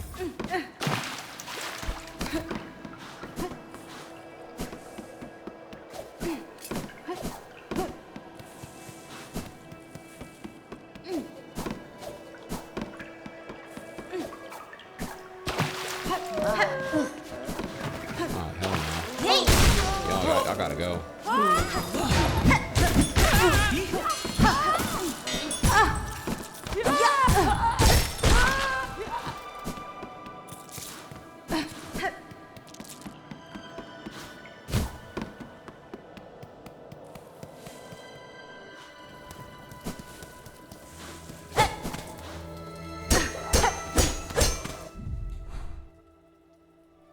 Oh, I'm doing Bellheart backwards now? Okay, very interesting. Okay. Okay. So then I should come back here. Wait, am I actually? Maybe I don't know.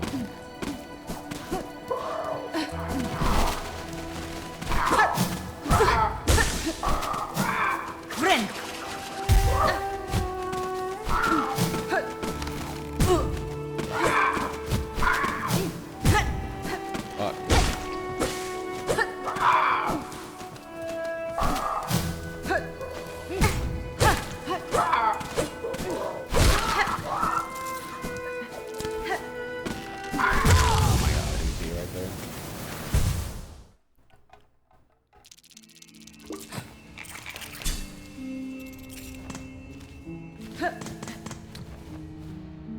Bane, this is your first playthrough? Yes. Do I reach out?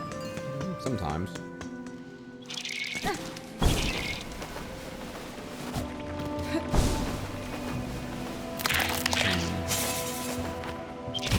I gotta think about what I want to do right now.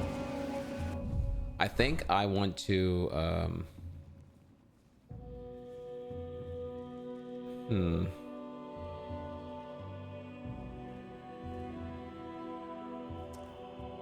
let's quick travel to Deep Cox and let's go through, because yeah, apparently I blast through Hunter. I don't know, I guess I'm going up a different route here. We're gonna go to the Hunter's March from the left, see what's going on there, and then I'm gonna go back to Bellheart proper and do that as well.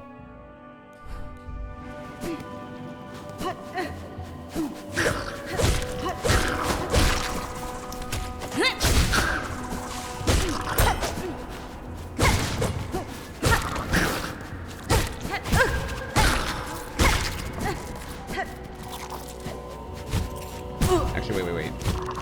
No, wait. My money's over there. I gotta go back here. Never mind.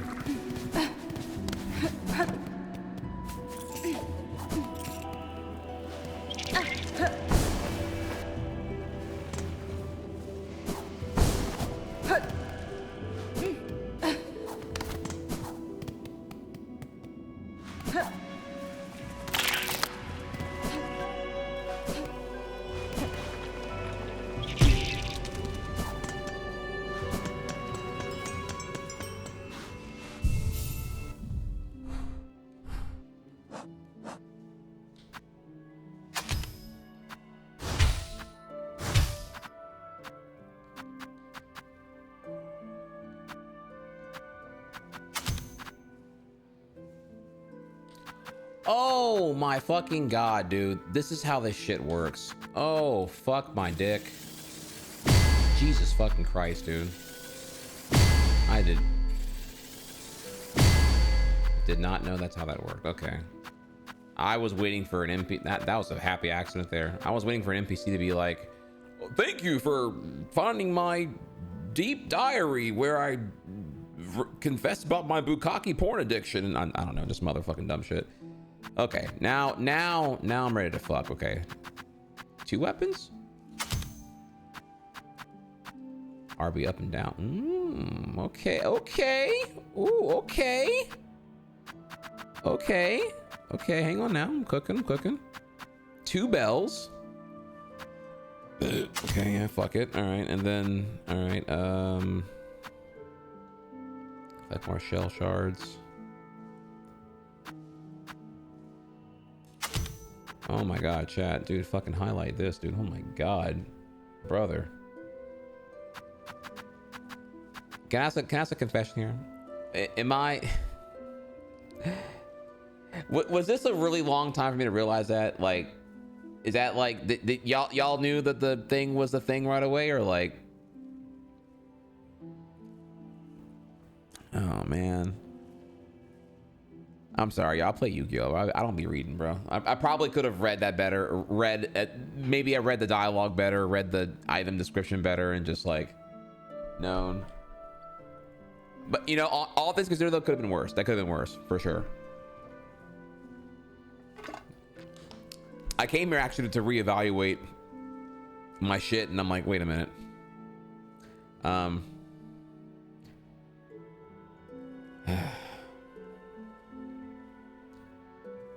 Yeah. Okay. This feels okay. I would say I hate the. Okay, now the impression's outdated here because that definitely was oversight. What I come for? Okay, I came here actually to. I came here to travel. Actually, that's why I came here.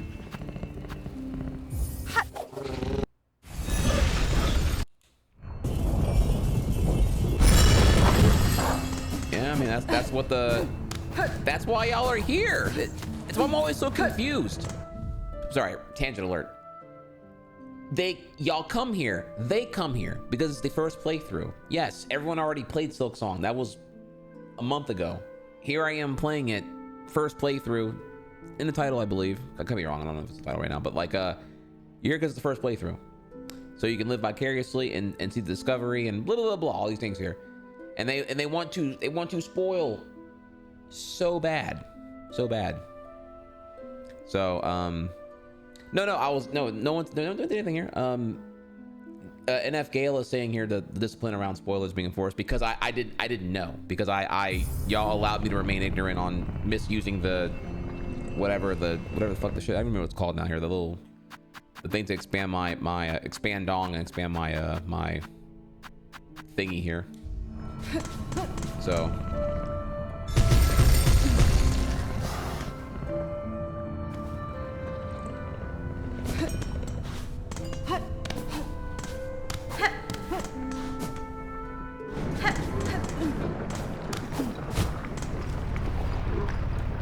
man said Imagine Gamer. Okay, buddy.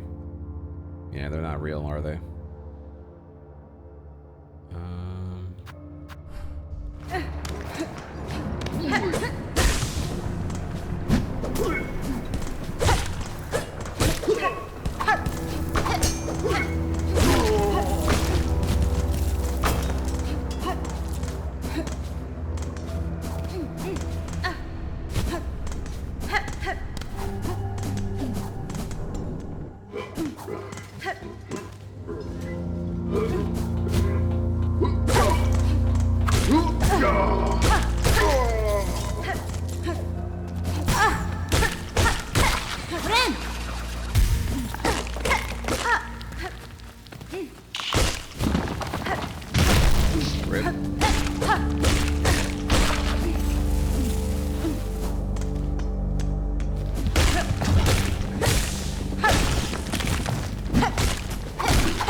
might be a.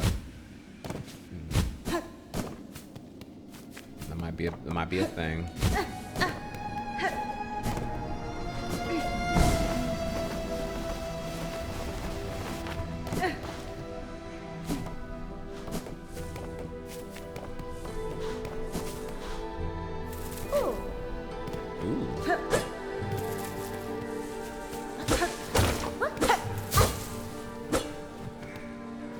Hey.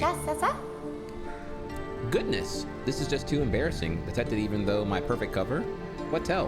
What error? Surely something gave me away. Fadastana. It was no one thing, young bug. Your disguise is near faultless. I've merely spent a long time being a long life being watchful. Gah. Then I'll just have to hope the beasts don't share such a keen sight. It'll be so much harder to accomplish my work if I'm detected or eaten. Go on. Cadestre. These are dangerous fields, young one. Not for casual wandering. What task sees you brave them? A treacherous quest, but a crucial one. Upon the last wish of my father, I've taken up the study of these wild caves. These fields still display life and growth, even as the lands around erode to dust. There is a hot harmony here that eludes the gray wastes above and the dry marrow beside. With time and study, I shall uncover why. Quest, help, assist. See here, this old statue? I've been thinking long on it. What clues it might hold. The claw work seems beyond the other structures throughout these caves. Who was she, I wonder, to deserve such refined remembrance? Miofene. Hers is the form of a dancer, and the craft is indeed exquisite. There must once have been more to these ants before the haunting snared their shells and minds. Conversing is such a pleasure, but I must return to my observance. Try not to leave too much of a trail when you leave, please. She is pretty, all. Detours. I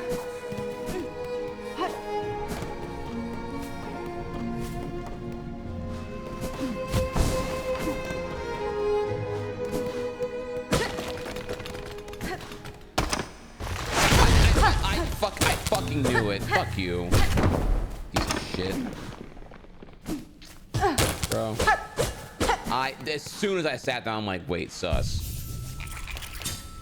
Anyway, that was too bad, though.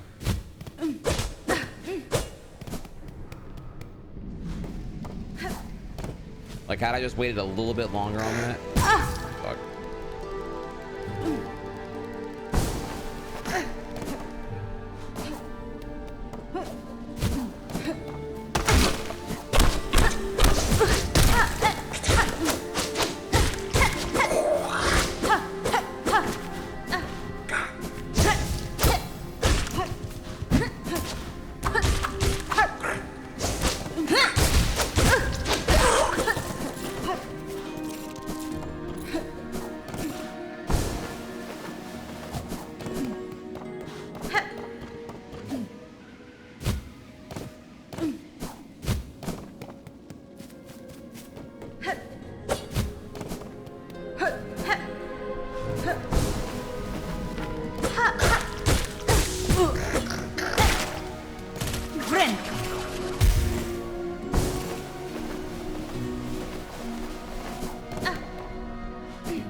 Okay, can I super bad there. I kid you not, I did a down special from Hollow Knight when I wanted to hit that last small bug on the left. I was like, brother, why am I still doing Hollow Knight muscle memory right now? Like I'm just like, I'm doing like fucking down spell for the iframes.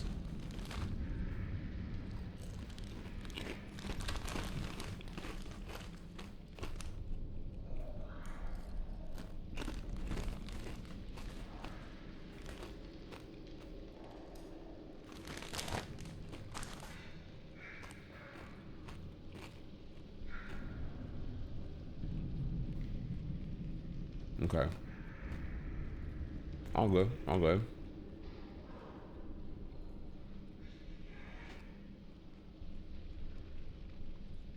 Appreciate it, chat. Appreciate it.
It's gotta stick in my brain a lot harder that when I'm hit, it's pretty bad. Like so often it's just like, oh shit, I'm at lethal, I need to like heal, and I find out the hard way. I'm like not aware I'm at lethal. I need to be looking at my health way more than I am right now.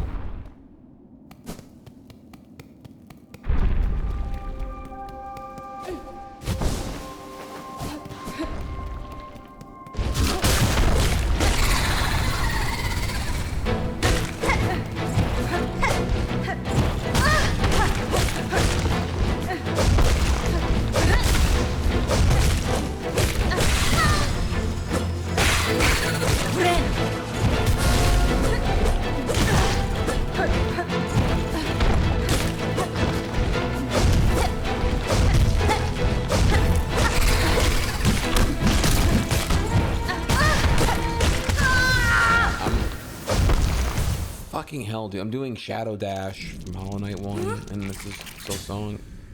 I gotta really, that's such a terrible habit to have right now.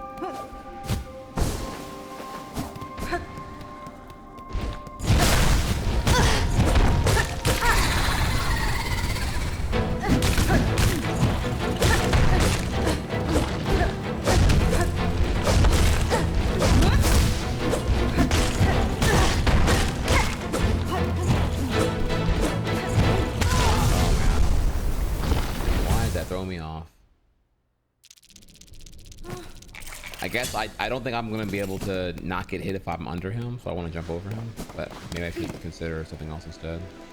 I need to like confirm I can trust that or not.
Okay, do know that that was, I swear to God I wanted to heal, but I accidentally just pressed whatever, like fucking wrong button in the middle of muscle memory conflictions and whatnot. Oh boy. All right, I want to give a big shout out here to all the believers, especially our friend here, the Shenanigan. Check my inventory real quick here. Last I see here, I am, did I lose rosaries here actually? 91? I don't think so. I think we're good here. So, big shout outs.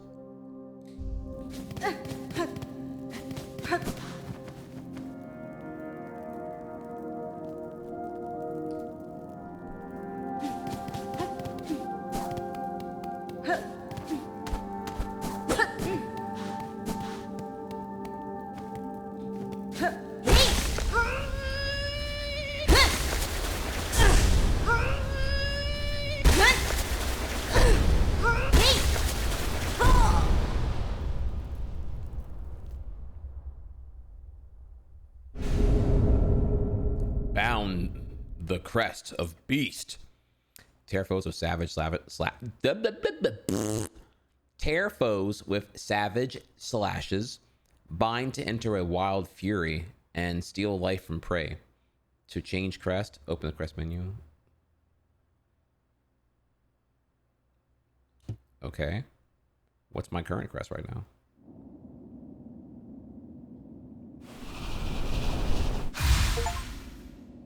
Ooh. Dude, I'm like the sexy offspring of like X23 and like, let me think here, who else?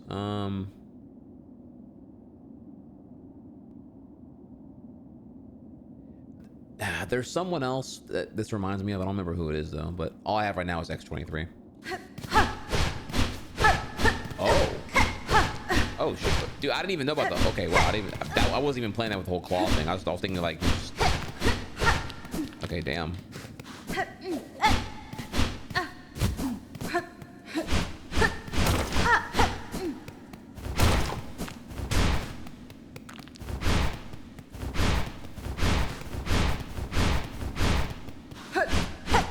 Shit, ain't no laws when the claws out, baby. What's up?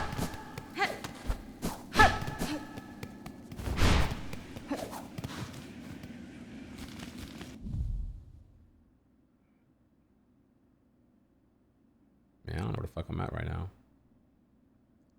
Wait, did I disable is my compass disabled right now? Oh.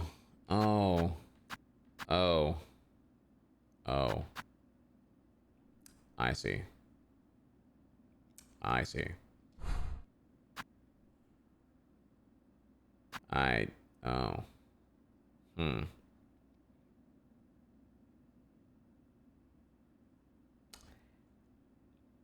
Yeah, I'm the worst of all worlds here. Had only I not realized about the whole crest memory, had I just not known that for another 20 minutes, we'd be in a good position right now.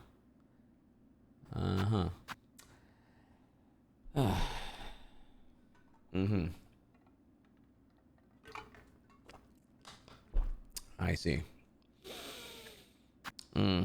Imagine having those slots for however long I did, and then 20 minutes later finding out that, oh, it really do be like that, huh? It really do be like that. Okay. Well, fuck my life.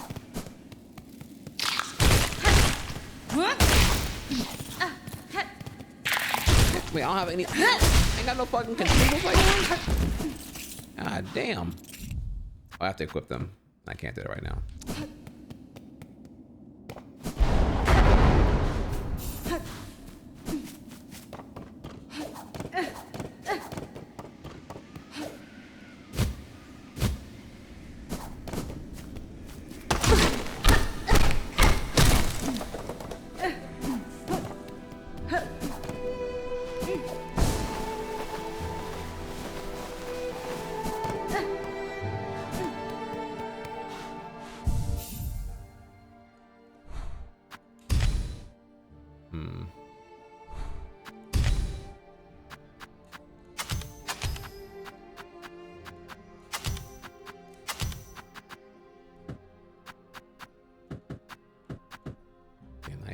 Right now, shit. Damn, yeah, I need the memory slots. But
Yeah, it's just in the middle of combat when overwhelmed, the Hollow Knight 1 takes over because I'm dashing as if it's Hollow Knight 1, which of course means shadow dash, which means I can just like, for the very same you gotta understand here, like the amount of grind I took to like unfuck dashing half shadow dash to like get pure vessel killed is exactly what's killing me right now, because it's like really bad habit to have. Be like that.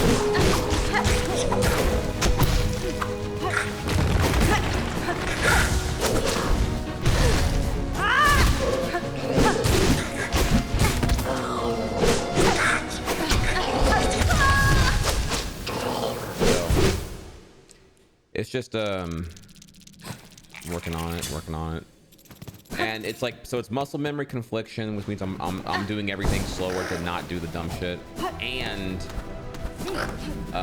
you know, die quicker because everything hits harder. So it's like just really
Well, I'm not sure we'll know, Vano. I mean, apparently you play perfect, so I'll have to take you for your word for it.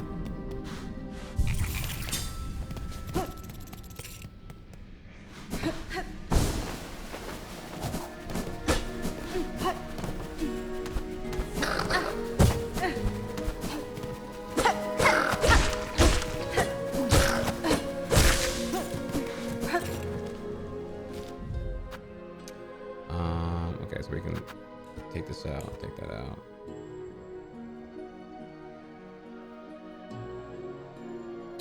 I'm thinking about buying the first game. Shall I cop it right now? Oh no, yeah, Hollow Knight's goated, bro. You is the Steam still going on? Definitely hop on that if you can. I forget, did I mark these reds for like a different reason? Like, were there like were these like the little? I guess I could just quick travel and find out here. All right, so I did that.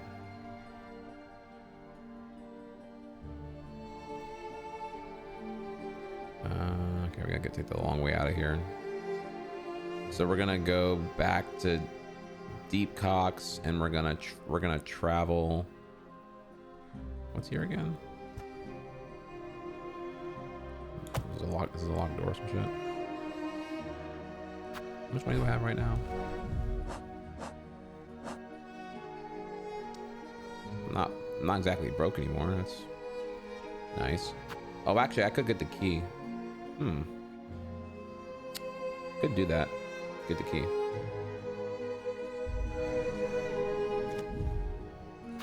I don't know what that actually was at this point. Okay, I'm gonna go down and see what this is real quick here, because I kind of forgot what I put that there for. We're gonna investigate this red marker, then go to then quick travel to Shellwood. Remember what these two were marked for, and then I guess go back down, buy the key, unlock this and then do that shit, whatever that was. Maybe see if map friend is still there, and maybe because it's so, man, you know, I don't know, I was expecting to find map friend over here, but goddamn, this place is a hot ass mess here. Okay, let's do that in action.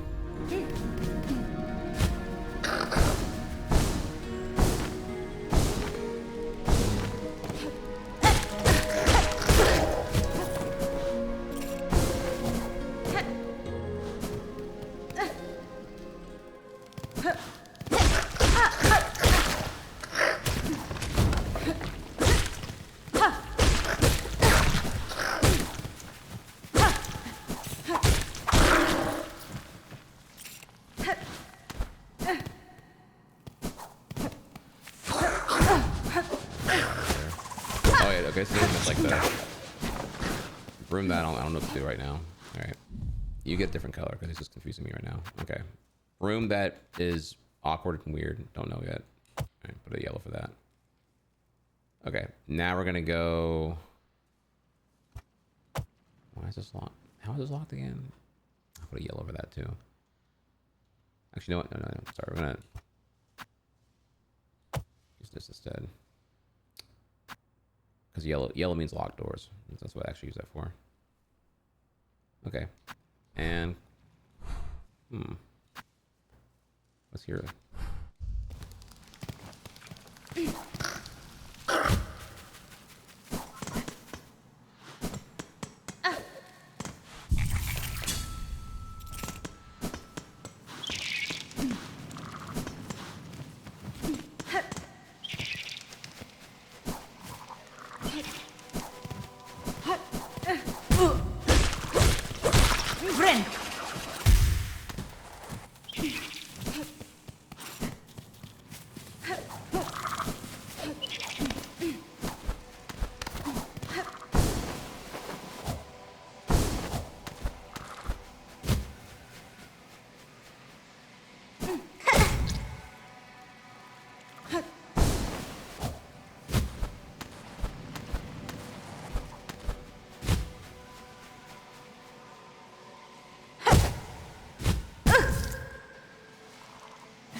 So I did that. That was pretty cool.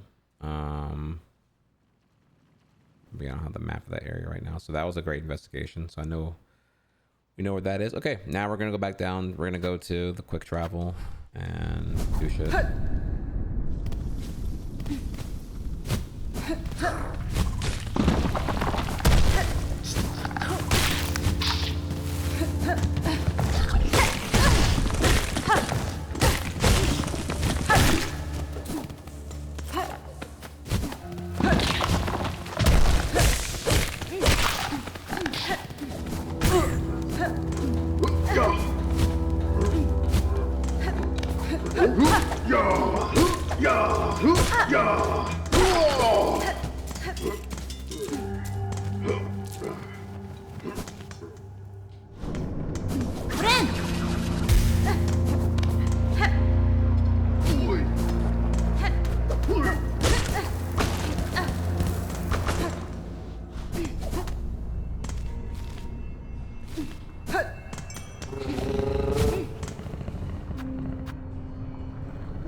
So my plan right now is to go buy the simple key. That's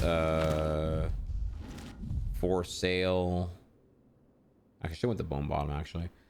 Go to Bone Bottom. Why did I even come here at all? Yeah, this is dumb. Okay. Oh, I want to go to Shellwood, not here actually. Okay, we're in the wrong area entirely.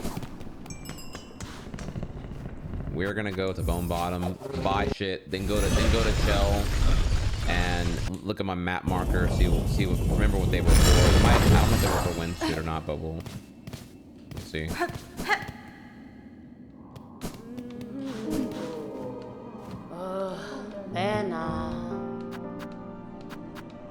Mass shard, craft metal, simple key.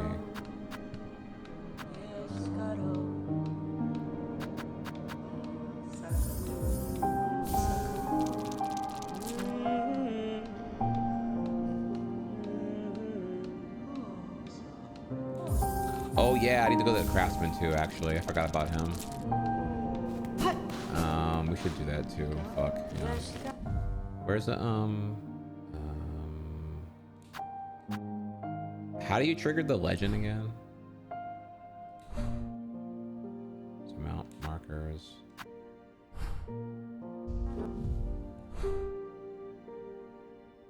Doesn't matter, it's like right here.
Why help the poors? They got money. They got money for war, but can't feed the poor. All right, so we're going to deep docks. Check here on that.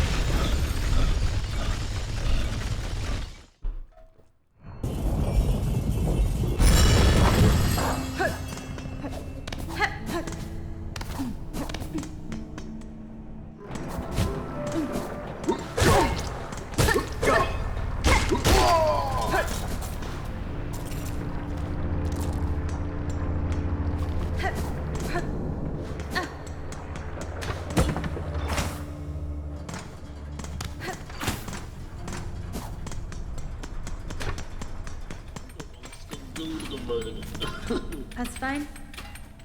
Drama.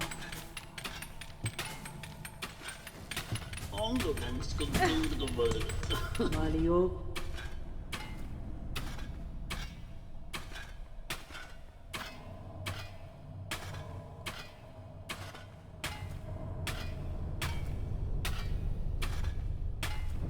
Rama. Mario. 140.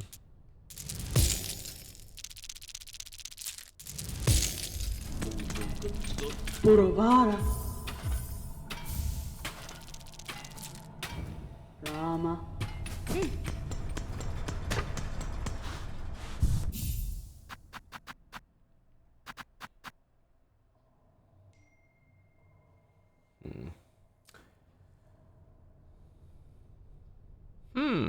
Okay, it's a trap. It's a trap.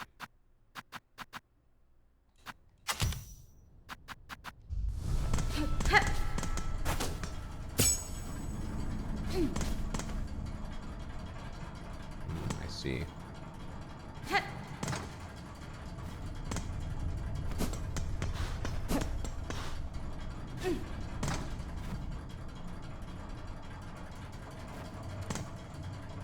We're getting a bit more tactical now. I've never really thought about a trap.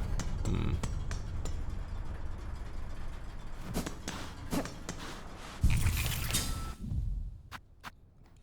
back to that for now. Let me see about that later on. Kind of caught me off guard a little bit there.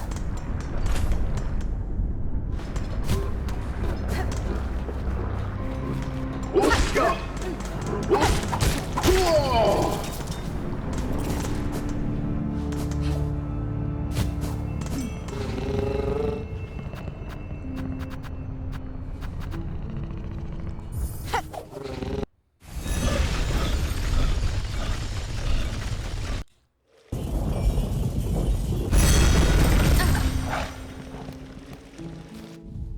Okay, let's see what's going on here. So I dropped these 2 red pins, and I don't know if these are. I'm like, were these like wind gusts, whatever thingies, or did I just use that color for no fucking reason?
Oh boy.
Friend.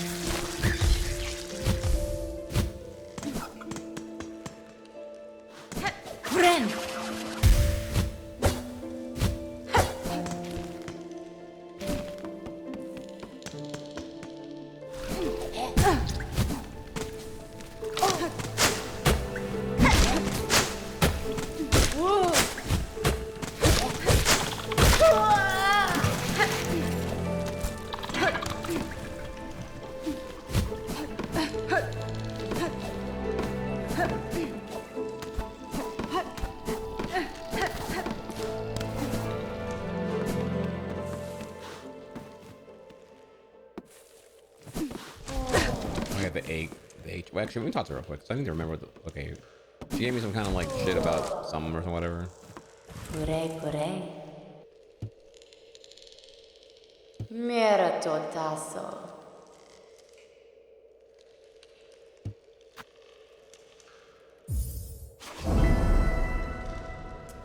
Do what? Is this that purple thing? Hope so. Hironare. If you have knowledge or power to grant, I will aid you. These pull parts you desire. They can be found about the wood. Pull up hearts, found the wood. Yes, bug. Seek out the purple blooms inside the hearts. Shit, baby, I already got that.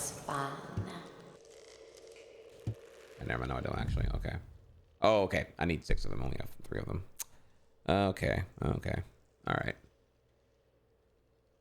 GG's. Oh, I already did Terrible Tyrant. Oh, I can cash it in too. Shit.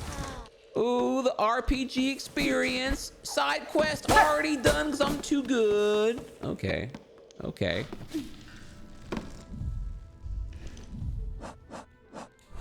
right, so I'm gonna go back here, and this is an NPC, so this is not this. We're actually gonna. I need a new marker. I don't have a marker for that, but whatever. We'll put that right there, and we'll know. Next up, the red over here, which is gonna require me to climb up or some shit.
This is that thing right here. Yeah.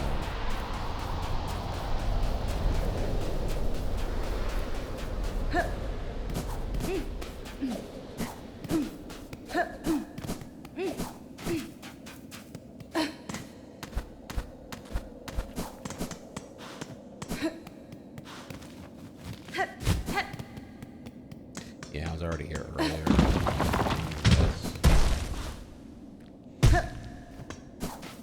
Okay, so I marked that kind of like silly. I need to use the other marker then.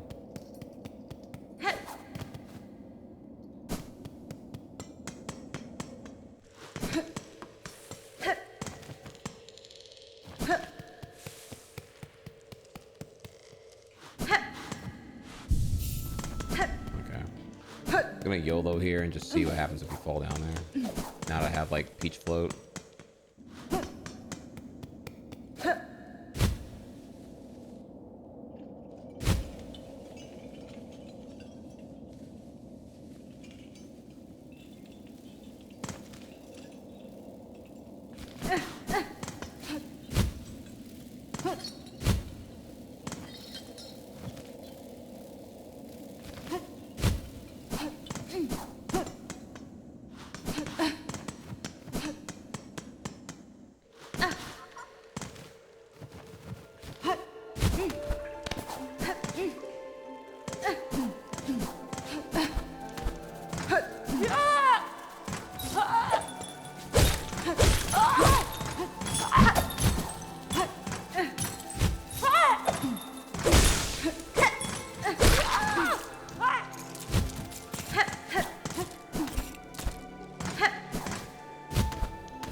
Debated, dude. Okay.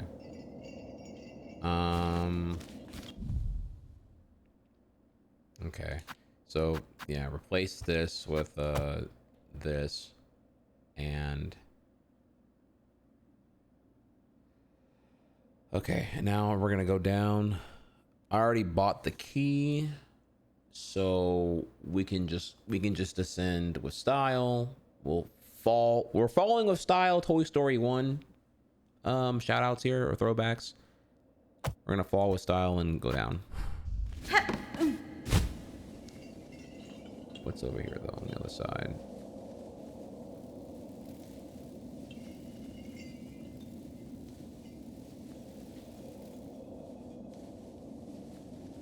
Oh yeah, the area made it to earlier. Oh my god. Wait. This is not where I was earlier. Oh, this is so not where I was earlier. Holy shit. Okay, this is like a different area. Alright, hang on. Okay, hang on now. Hang on. This is not the area I thought it was. So I am not where I thought I was either. I'm a lot higher.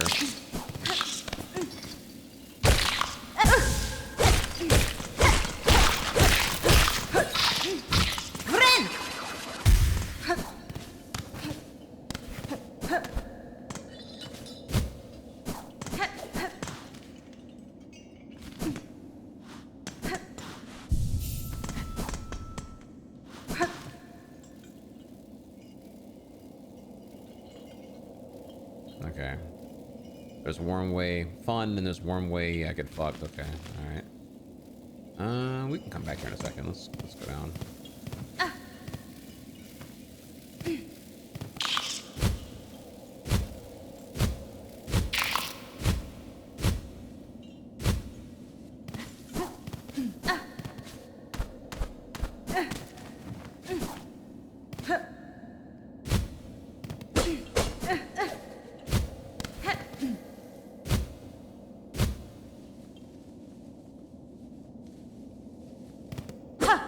Okay, this is that cliff I was at forever ago. Okay, now we're back in the regular realm.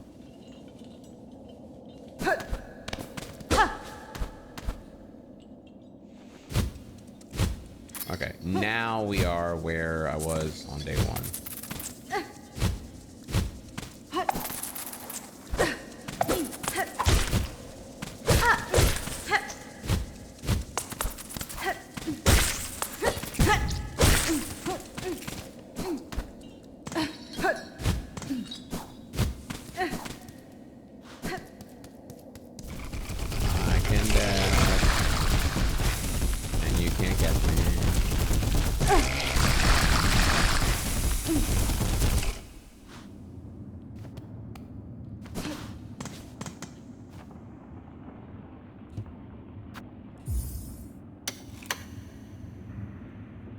Open. Sesame. And what was that?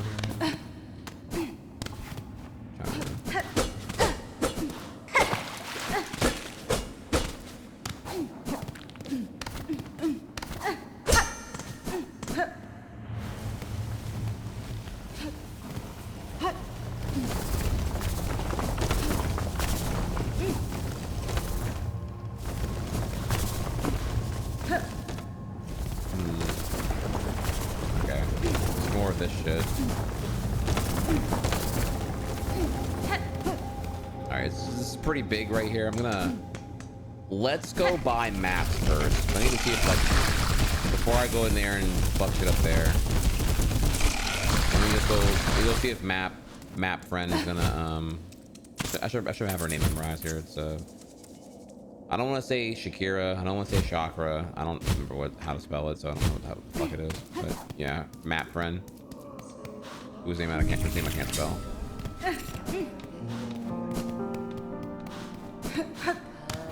Bobby, when you dance like that, you make a woman go mad. Mieszko.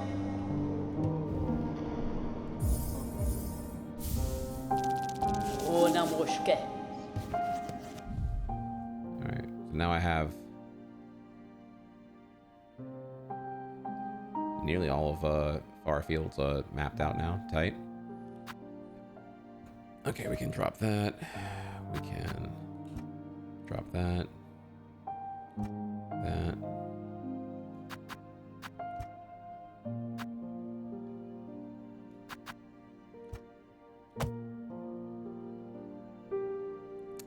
Oh, I gotta go here.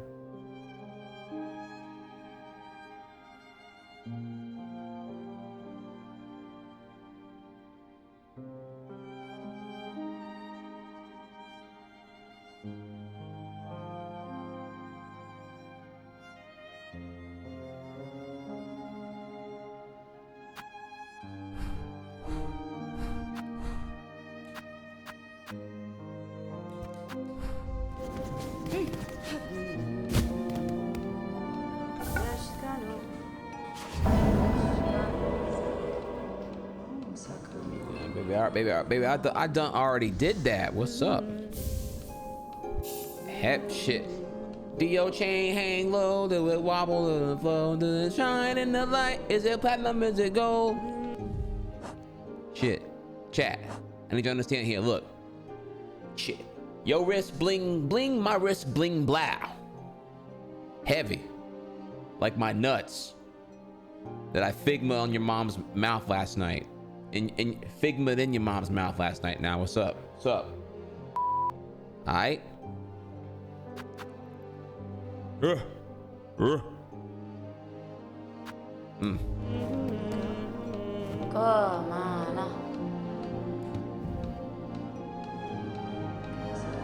Shit. Tree hunting. I mean, let me think here for a second.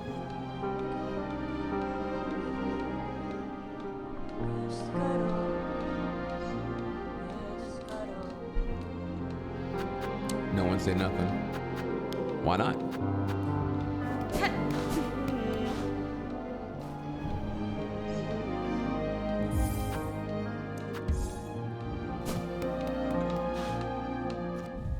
Okay, all right, so now that we did all that, okay, let me think for a second here.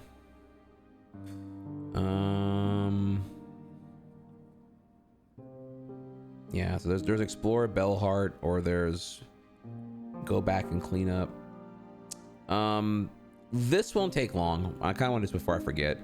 We're gonna go back to Fairfields and we're gonna clean up this area here that I didn't go to, and whatever is up here, which I don't know what that is either. Now that we finally have a map. Okay. We'll do that real quick. And then we'll come back here and we're gonna fuck up wormhole or whatever it's called.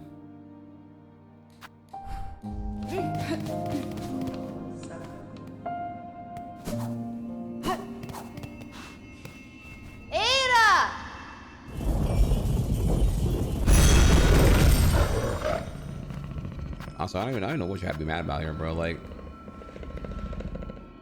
I mean, did I misspeak here? Heavy rosary. I mean, shit. Yeah, my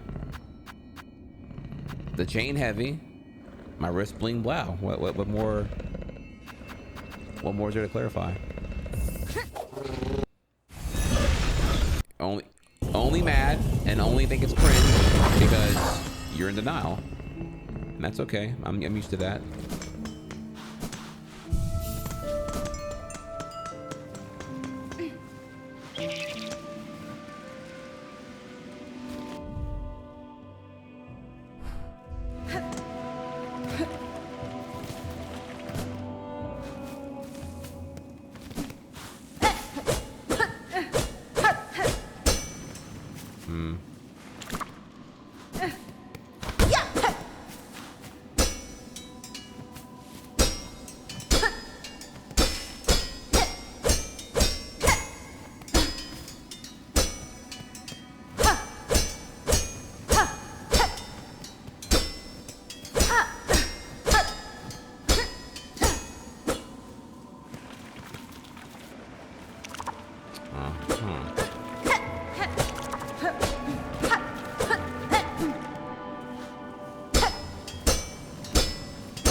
Don't know what's going on there, but we'll mark this to come back to eventually. Okay, next up.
Chair thing.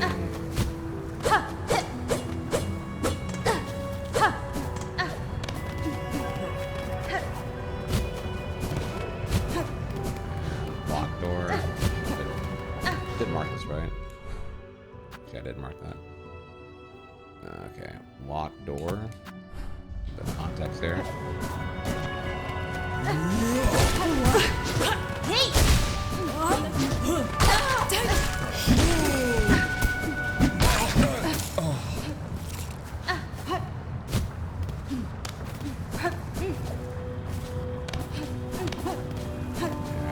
Recall this.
Any other way to acquire height here?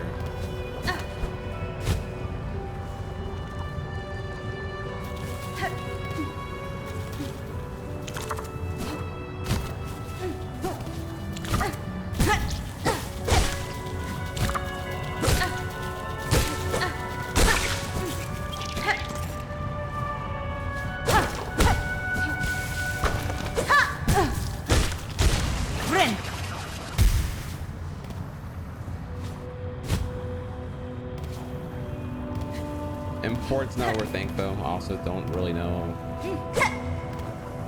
I got a feeling this is probably an item. Like you get an item eventually that can interact with like the. Because there's been a couple of things that are hanging like that, so you get like some kind of like hook shot or some shit. Definitely. However, if there's anything I can get that's like flying and manipulable and lure its ass over here, that'd be fucking sick. I need like one of them enemies that can chase me down. I think I already killed it.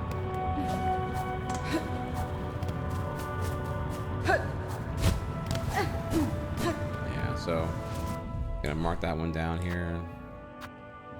Pretty confident hook shot coming soon, eventually. So we can dip on that. Okay, now we can go. All right, so far, dude, I'm doing so much better than I did on Hollow Knight 1. I was fucking sloppy with that shit. Okay, feeling pretty good. We can now. What am I saving up for right now? All right, because the cake game's strong right now, so I'm trying to think. I got the shard bundle. I could donate my shards to the board as well.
Now we're gonna go.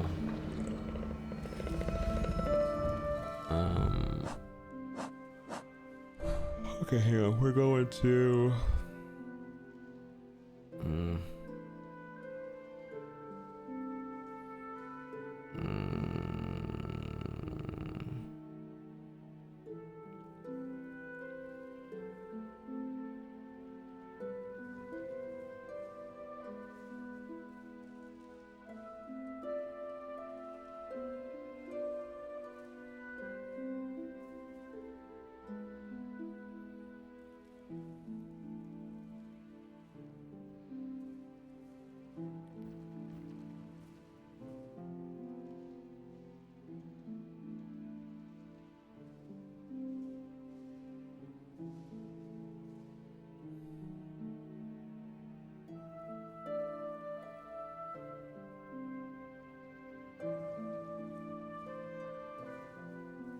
Yeah, okay. It's either Bellheart backwards, Bellheart forward, or we go over to Wormhole and fuck around there and find out shit.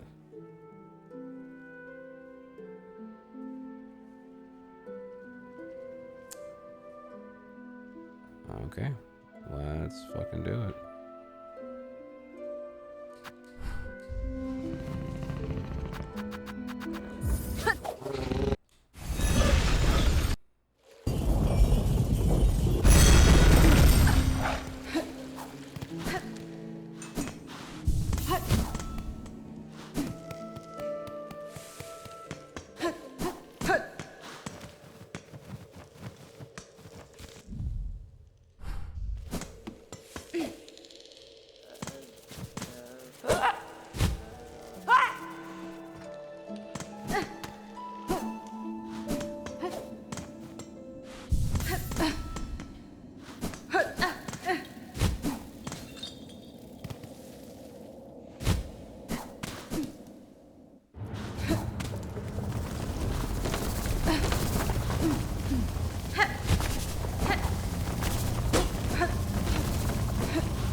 I just got here.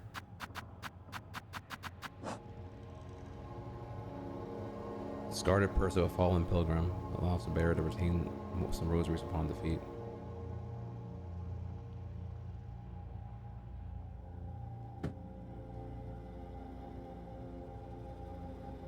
Oh, okay, yeah, when you die, okay.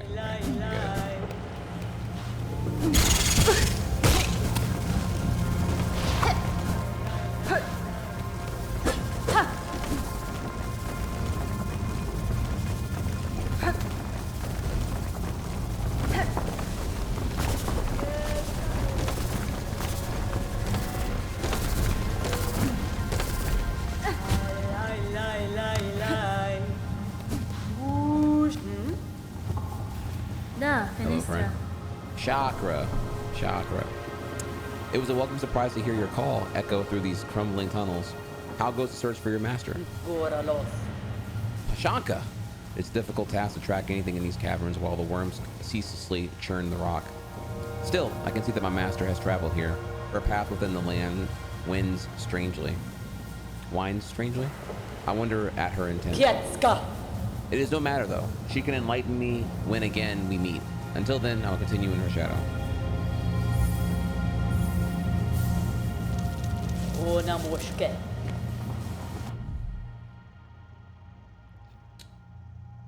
Nice, nice, nice. Pretty honest map so far here.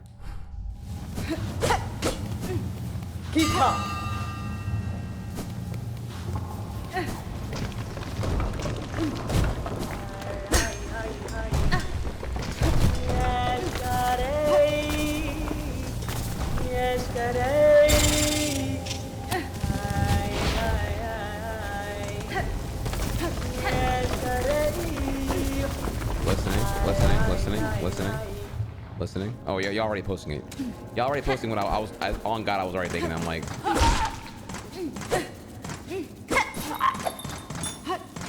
probably cold take here, but.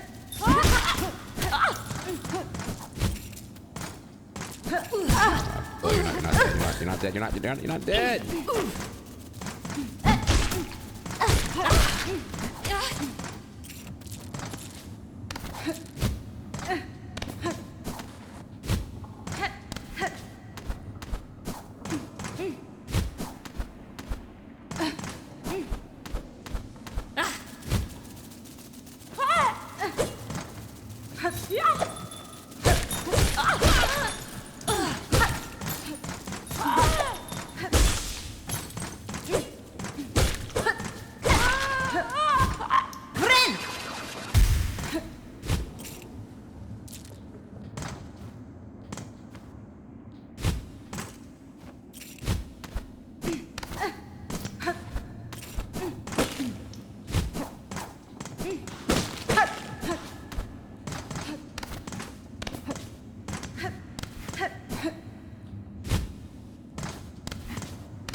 Nice.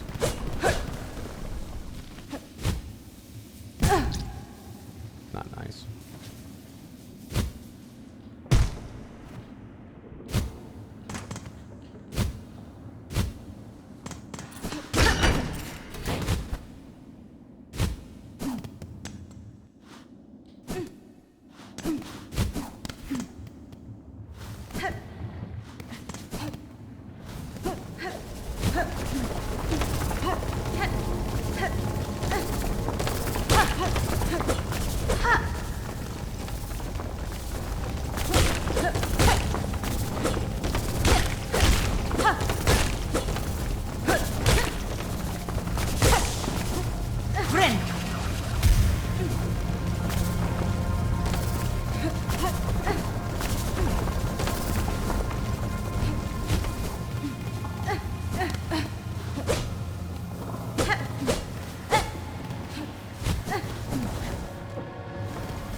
Alchemist Zolotol.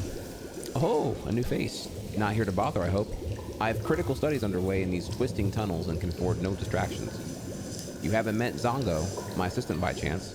An indolent sort, short, slovenly, rather unreliable seeming. Benny Frank. I have not, sir. I'm curious, though, about the equipment you have here and the blue liquid contained within. What study consumes you? Man, the study of, man, I'm too tired to do this shit right now.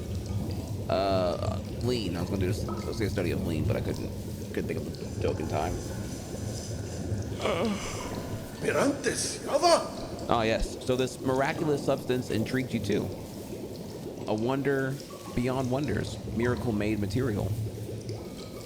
Plasmium, a naturally occurring elixir with no equal. It heals wounds and strengthens shells. Suspect it can even defy death itself. Buenera. Plasmium, you call it. I have encountered its like before, or else a substance of remarkable similarity. Highly unlikely. The gray and barren soil of the mainland could never produce something as singular as this, and that is an indisputable fact. Plasmium was first discovered by my master at the farthest edge of Farloon. Hidden deep in salt-stricken waters, I brought it to these caves under her direction to study how it flourishes in a foreign place. Now, to my work I must return, unless you have further interest in my precious plasmium, or chance upon my Trant assistant. Kindly leave me in peace.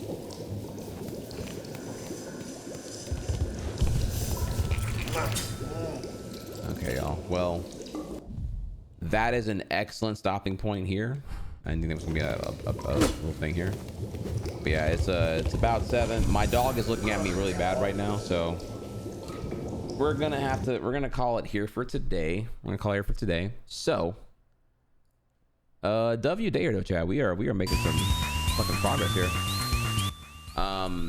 Dude, my map is looking nice. My map's looking nice. Okay, check me out here.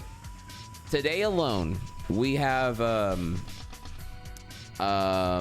Wormways got the Mary Poppins ability cleaned up on my map.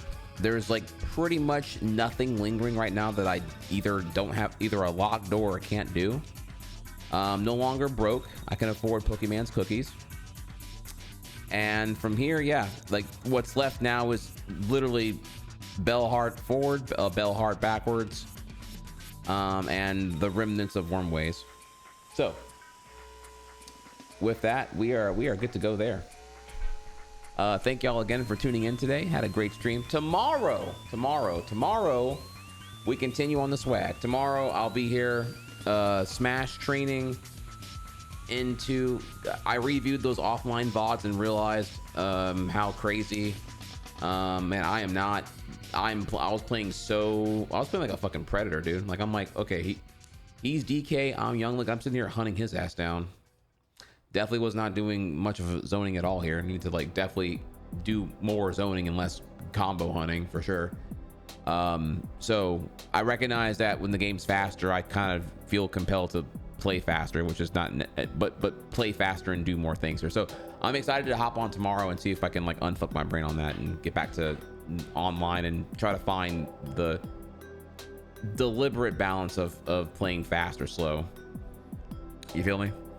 So that's Smash tomorrow morning, and then Silksong day 4, right? Because today's day 3, right? I'll be forgetting. Yeah, today was day 3. So, all right, cool. So we have that there. Yeah, no DDR tomorrow. I love all of y'all. Any questions? I'm here right now. Let me know what's good. In case you missed it.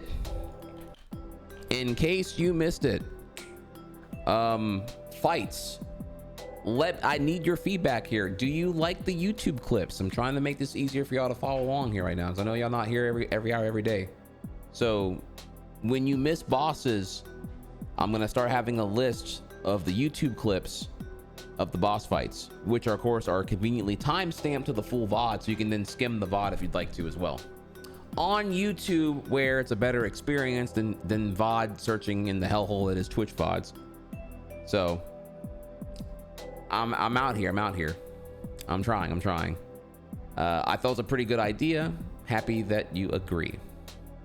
And if you missed Hollow Knight, I am gonna be working on a Hollow Knight edit compilation of Hollow Knight playthrough, but only the fights. That way you can, and then you'll have timestamps to the shit if you want to watch all that other crap here too. But obviously you probably want to see the fights. You want to see Coliseum 3, Coliseum 1, Coliseum 2, Pantheon 1, 2, 3, 4, final fight, true ending fight. So hell yeah. So and yeah, we'll have the fights from this VOD. I'll have those for y'all tomorrow. The power of waking up early, I get so much shit done, it's fucking amazing. Yeah, working on that.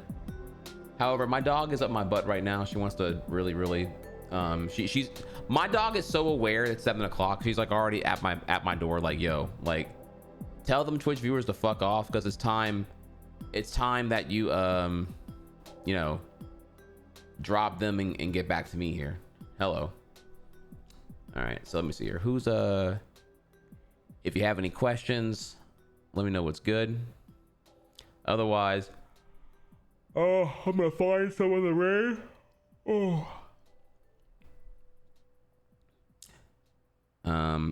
Should include your discovery of memory lockets and beast crest in command when you have time.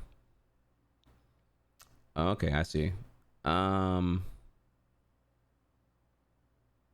What was it? What's the beast crest again? Oh yeah, okay, yeah, memory lock. Okay, I see what you're saying. Yeah, both of those. Yeah, okay. Well, don't worry. If you look in the VODs, you'll see here that everything is timestamped anyway. Like, it's not just like, I don't just drop the VOD. The VODs include timestamps as well. Anyways,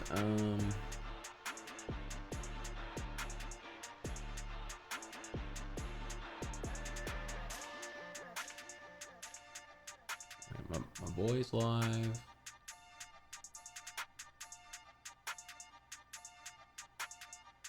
I'm looking right now for a raid target, y'all. 1 second.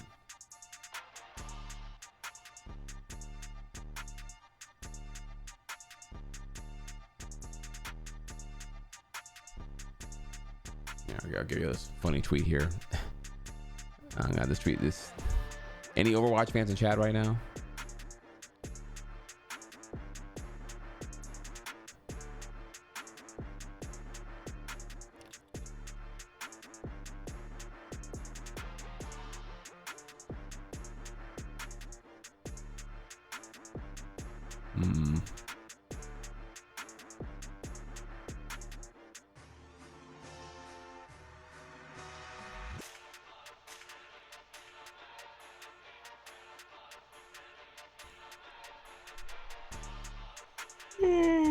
Oh my god, wow, I'm like really... Yeah, that 4 a.m. wake up definitely got me like, whoa. Okay.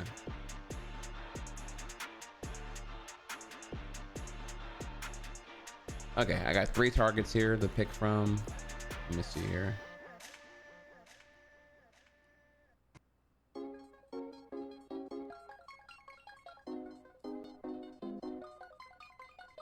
Okay. Okay, I would raid Cheese. I really would. But she's already got subs and views. She's got like fucking over 7x what I got going on right now. So I ain't worried about him right now currently. However, my boy here, another Smash raid. Leon is arguably the best Bowser in Ultimate. So very, very fun watch here. So try hard. Is that the best Bowser in all of Ultimate?